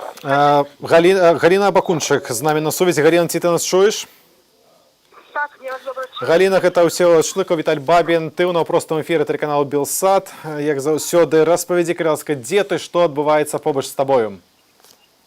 Я зараз знаходжуся ў мікрараёне Серабранкава ў Мінску на праспекце Ракасоўскага. Тут цягам некалькіх гадзінаў уже адбываецца супрацьстаянне паміж сілавікамі і мясцовымі людзьмі, якія выйшлі на вуліцу. Чаму я кажу некалькі гадзін, бо пра гэта мне паведамілі тыя людзі, якія тут ёсць самі, бо ўсе пад'езды, ўсе падходы да праспекта Ракасоўскага ў Мінску блакаваны. Не заходзіць транспарт, ні грамадскі, ні прыватны, ні таксоўкі.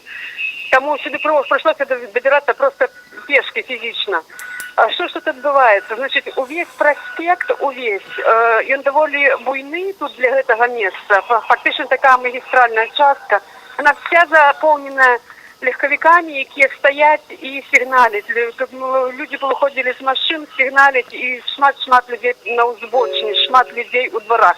Менавіта гэтае месца, дзе я тут стаю на пачатку праспекта Ракасоўскага, это было адно з месцаў сутычак паміж людзьмі і амонаўцамі. Як распавядалі мясцовыя людзі, якія тут былі, бо гэта на маіх вачах не адбывалася. Людзей заціснулі ў двары і акружылі, хацелі ўжо їх забирати у Отазакі, але на допомогу кинулися інші люди і просто відбили тих затриманих, і тоді міліціянти з щитами відступили. Но це тільки початок подій. Кажется, мясцовые далей по проспекту адбываюцца больш буйныя сутыкненні, і асноўныя падзеі адбываюцца там. Я пакуль што до гэтага месца не дайшла, не ведаю, наколькі мяне гэта атрымаецца. Але Галіна, галоўнае будь асцярожная. Так, ты кажаш пра сутыкненні, ці ты бачыш выпадкі затрыманняў людзей? Затрыманні людзей былі ў цэнтры горада, калі затрымлівалі проста мінакоў, якія, можа, не знаю, ім не спадабаліся, ці што, такія былі разовыя затрыманні выбарачныя. Тут же про затрыманне гаворка не ідзе. Тут ідзе про вот такое вот супрацьстаянне і сілавое, бойкі, про бойкі гаворка. Падчас гэтых боек людзей спрабуюць затрымліваць, і яны ж прысутныя спрабуюць вызваляць. Ці пад гэты момант былі людзі затрыманыя? Напэўна, так. Я гэтага, на жаль, на свае вочы не магла бачыць, не магу. Зразумела. Галіна, скажы, ці пратэстоўцы, ці яны маюць нейкае ўзбраенне, маю на ўвазе, што заўгодна, палкі, так, паведамляецца пра нейкія петарды, которые накідаюць у праваахоўнікаў. Ці ты бачыш штосьці падобнае? Я наконт палак, петардаў і іншых сродкаў з боку пратэстоўцаў за гэтыя 3 дні не бачыла ніводнага разу. Тыя людзі, якія ўдзельнічаюць непасрэдна, якія пазнаюць нас на вуліцах, яны падходзяць і кажуць, што учора, прынамсі, былі правакатары, якія прыязджалі на машыне, выходзілі з гэтай машынай і пасля кідаліся, пачыналіся кідаць у супрацоўнікаў міліцыі нейкія пляшкі, нейкія таксама ці то камені, ці што, але пляшкі дакладна ляцелі. І гэтыя людзі проста былі страшна абураныя, уражаныя, вот гэтыя самыя актывісты, удзельнікі, якія пасля казалі, што гэта адназначна былі даведзеныя самімі супрацоўнікамі міліцыі, не трэба далёка хадзіць. Я на ўласныя вочы бачыла скрыні з самазвалаў, дзе тонны цэглы бітай і камені стаялі за плечамі у міліцыянтаў. Таму казаць, што гэта ёсць у пратэстоўцаў, ніяк не выпадае. Я на ўласныя вочы такога не бачыла за ўвесь гэты час ні аднаго разу. А ты была ўвесь час у віры падзеяў. Дзякуй вялікі, Галіна. Галіна Абакунчык была з намі на сувязі. Галіна, ведаю, што ты ідзеш проста там, дзе найгарачэй, але калі ласка, будь асцярожна, не будь там болей секунды, болей, чым трэба. Дзякуй вялікі за твою працу. Галіна Абакунчык была з месца падзеяў з намі на ўпроставай тэлефоннай сувязі. У нас спадарства таксама ёсць смс-кі, якія сведчаць, што нас глядзяць у суседняй Литве. Здравствуйте, я Анастасия, Литва с вами. Беспокоюсь за своих родственников и молюсь за честность и за совесть властей.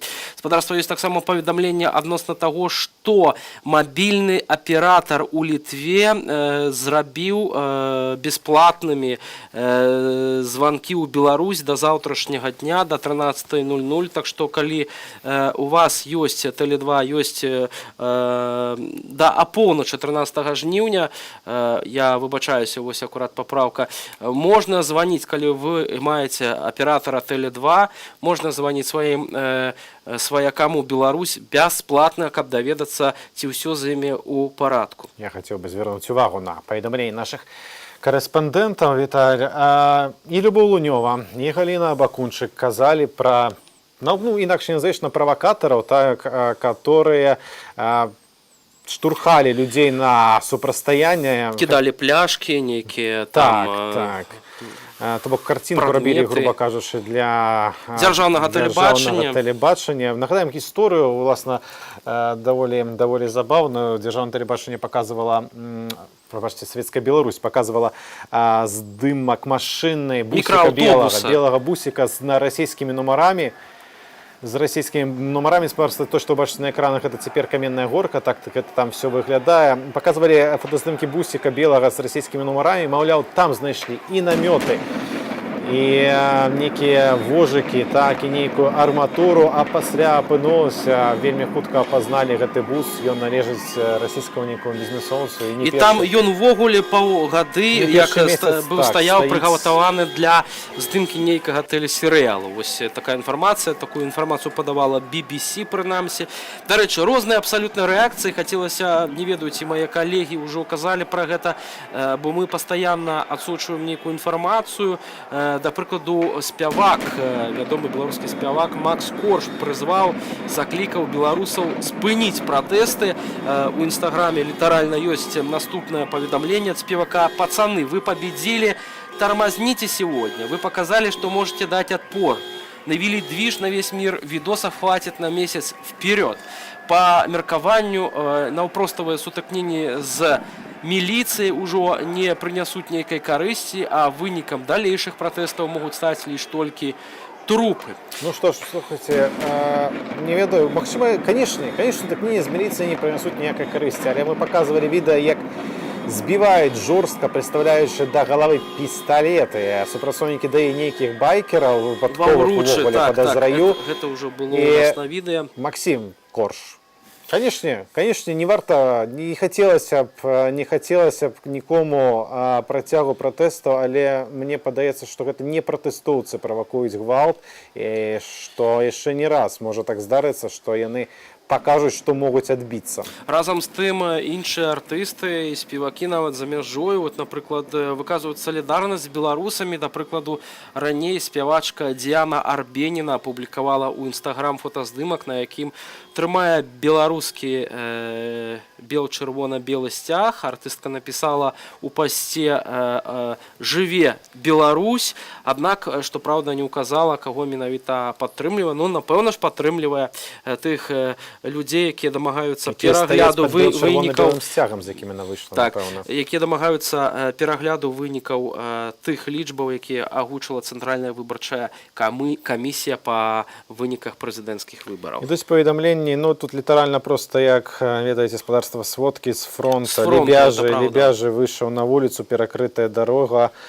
Цяжка мне сказаць, мало того, што не асабліва добра ведаю Менск, але і тут відэа на тэлеграм-канале «Моя краіна Беларусь» не найлепшая, але бачна, што дарога перакрытая, дзесяткі людзей, Серебрянка, ідуць паведамленні з Серебрянкі, там адбіваюць людзей, тых, которых спрабуюць затрымаць Адамапу, і праваахоўнікі, паводле гэтых паведамленняў, вымушаныя саступіць.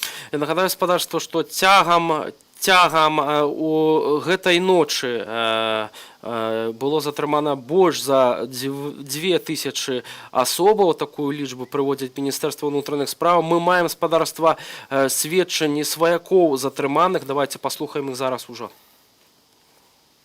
Ищу сына. Пропал с 9 на 10 августа в 2 часа ночи. Была последняя связь с ним. Вот, до сих пор не можем понять, куда его отвезли. Последние сведения, он отправлялся с Советского РУФТ. Вот, сказали, что отправили сюда. Здесь мы вчера уже были 5 часов, значит, сюда его не довезли. До сих пор продолжаем поиск. Ну, он ушел на демонстрацию. Он ушел туда.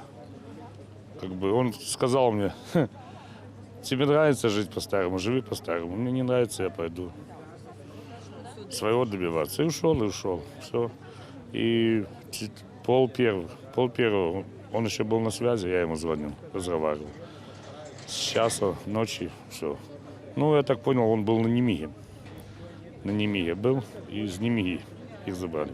Мы шли вдвоем, не в толпе, просто возвращались домой с прогулки.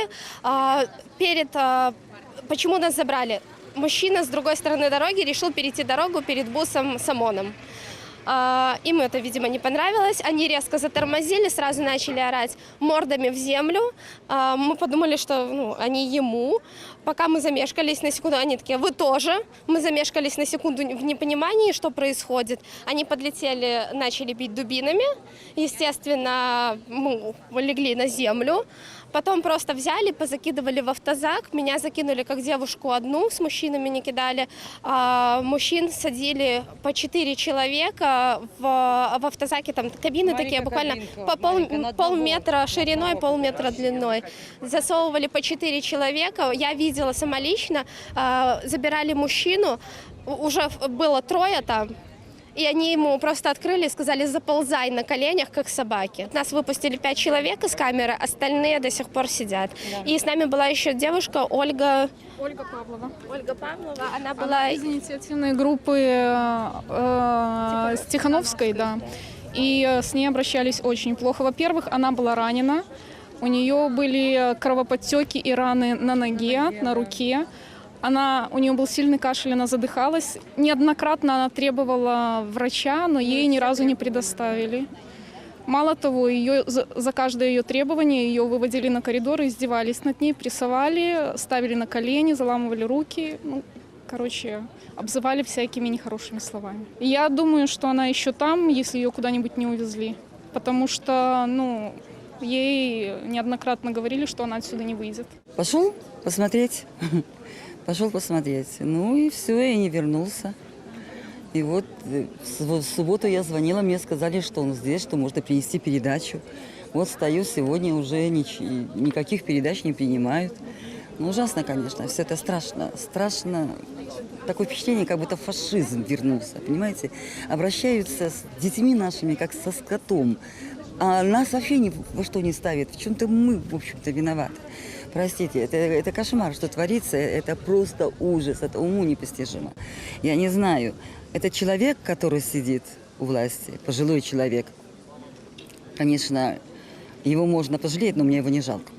Мне его не жалко, потому что вот эти репрессии, которые проходят у нас в стране, в Беларуси, в моем любимом городе, где я родилась, выучилась, где я родила 3 детей, и вот это вот сейчас все наблюдать, это просто страшно.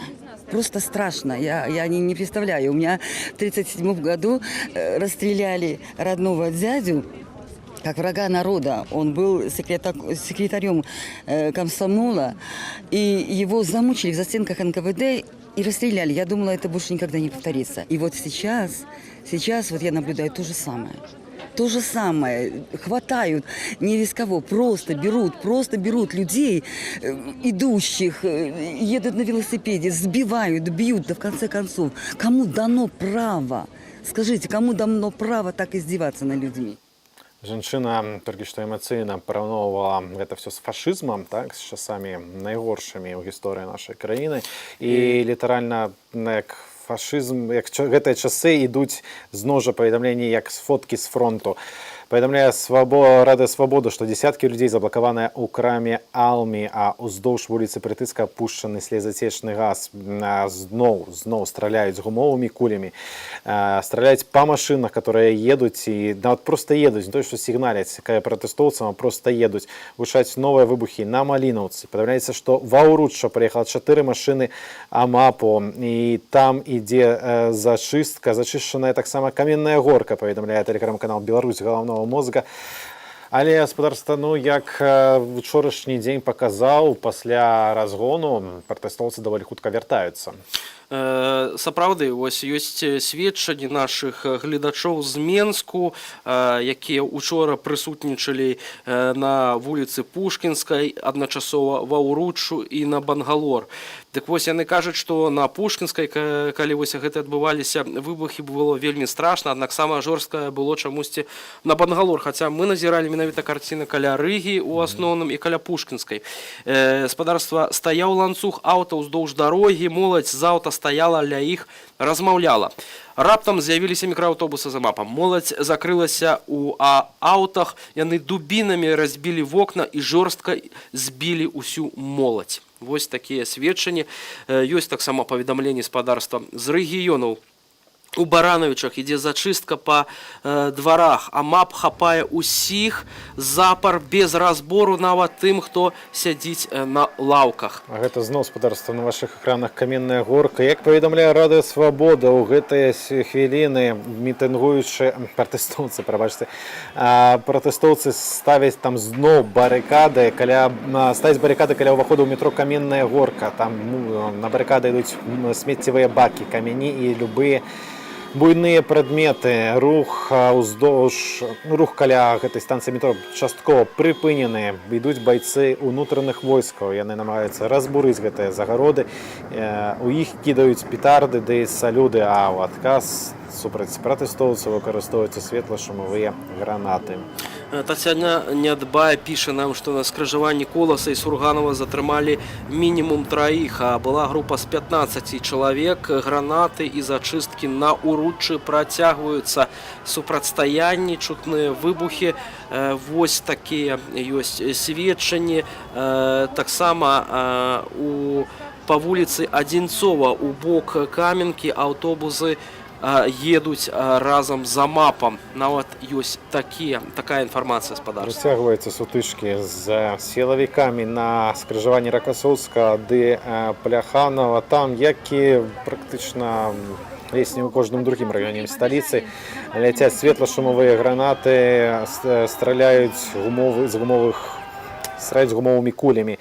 Паведамляецца, што сілавікі выцягваюць людзей з машын, а супрацоўнікі падобныя да МАПу, так, са шчытамі збіраюцца зачышчаць тэрыторыю, зноў жа кідаючы перад сабою светла-шумавыя гранаты. Ізноўку паведамленне заслаўлю, тут сілавікі ездзяць па коле, людзі хаваюцца, потым зноўку выходзяць. Ну, акурат это то, што мы назіралі учора, Сева, з табой на Сурганова, калі і сёння.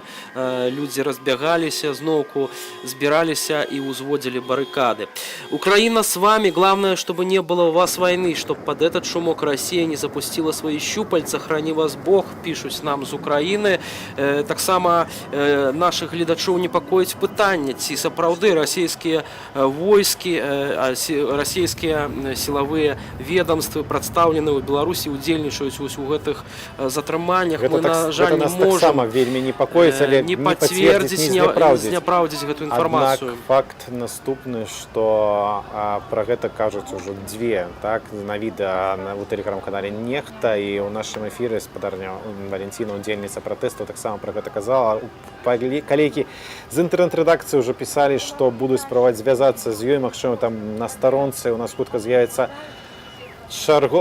больш падрабязнасцяў. Гэта вельмі трывожны сігнал, калі сапраўды расійскія вайскоўцы, не ведаю, супрацоўнікі праваахоўных органаў, сілавікі удзельнічаюць у разгонах пратэстаў у нашай з вами краіне. Сачыце абавязкова за навінамі на наших сацыяльных сетках, калі яны у вас дасяжныя, бо ёсць сведчанне, што ўжо і Facebook, і Instagram часткова працуюць. Таксама можна спадарства сачыць за трансляцыямі ўжо ад заўтрашняй раніцы, ад 8 раніцы мы распачнем зноўку наш эфір, каб паведамляць вам самыя апошнія падзеі, якія адбываюцца ў Беларусі. А пакуль што мы з Віталём з вами развітваемся. Для вас працаваў Віталь Бабін і Всеволод Шлыкаў, а таксама Аліна Коўшык, Ігор Кулей. Да сустрэчы ў наступных эфірах.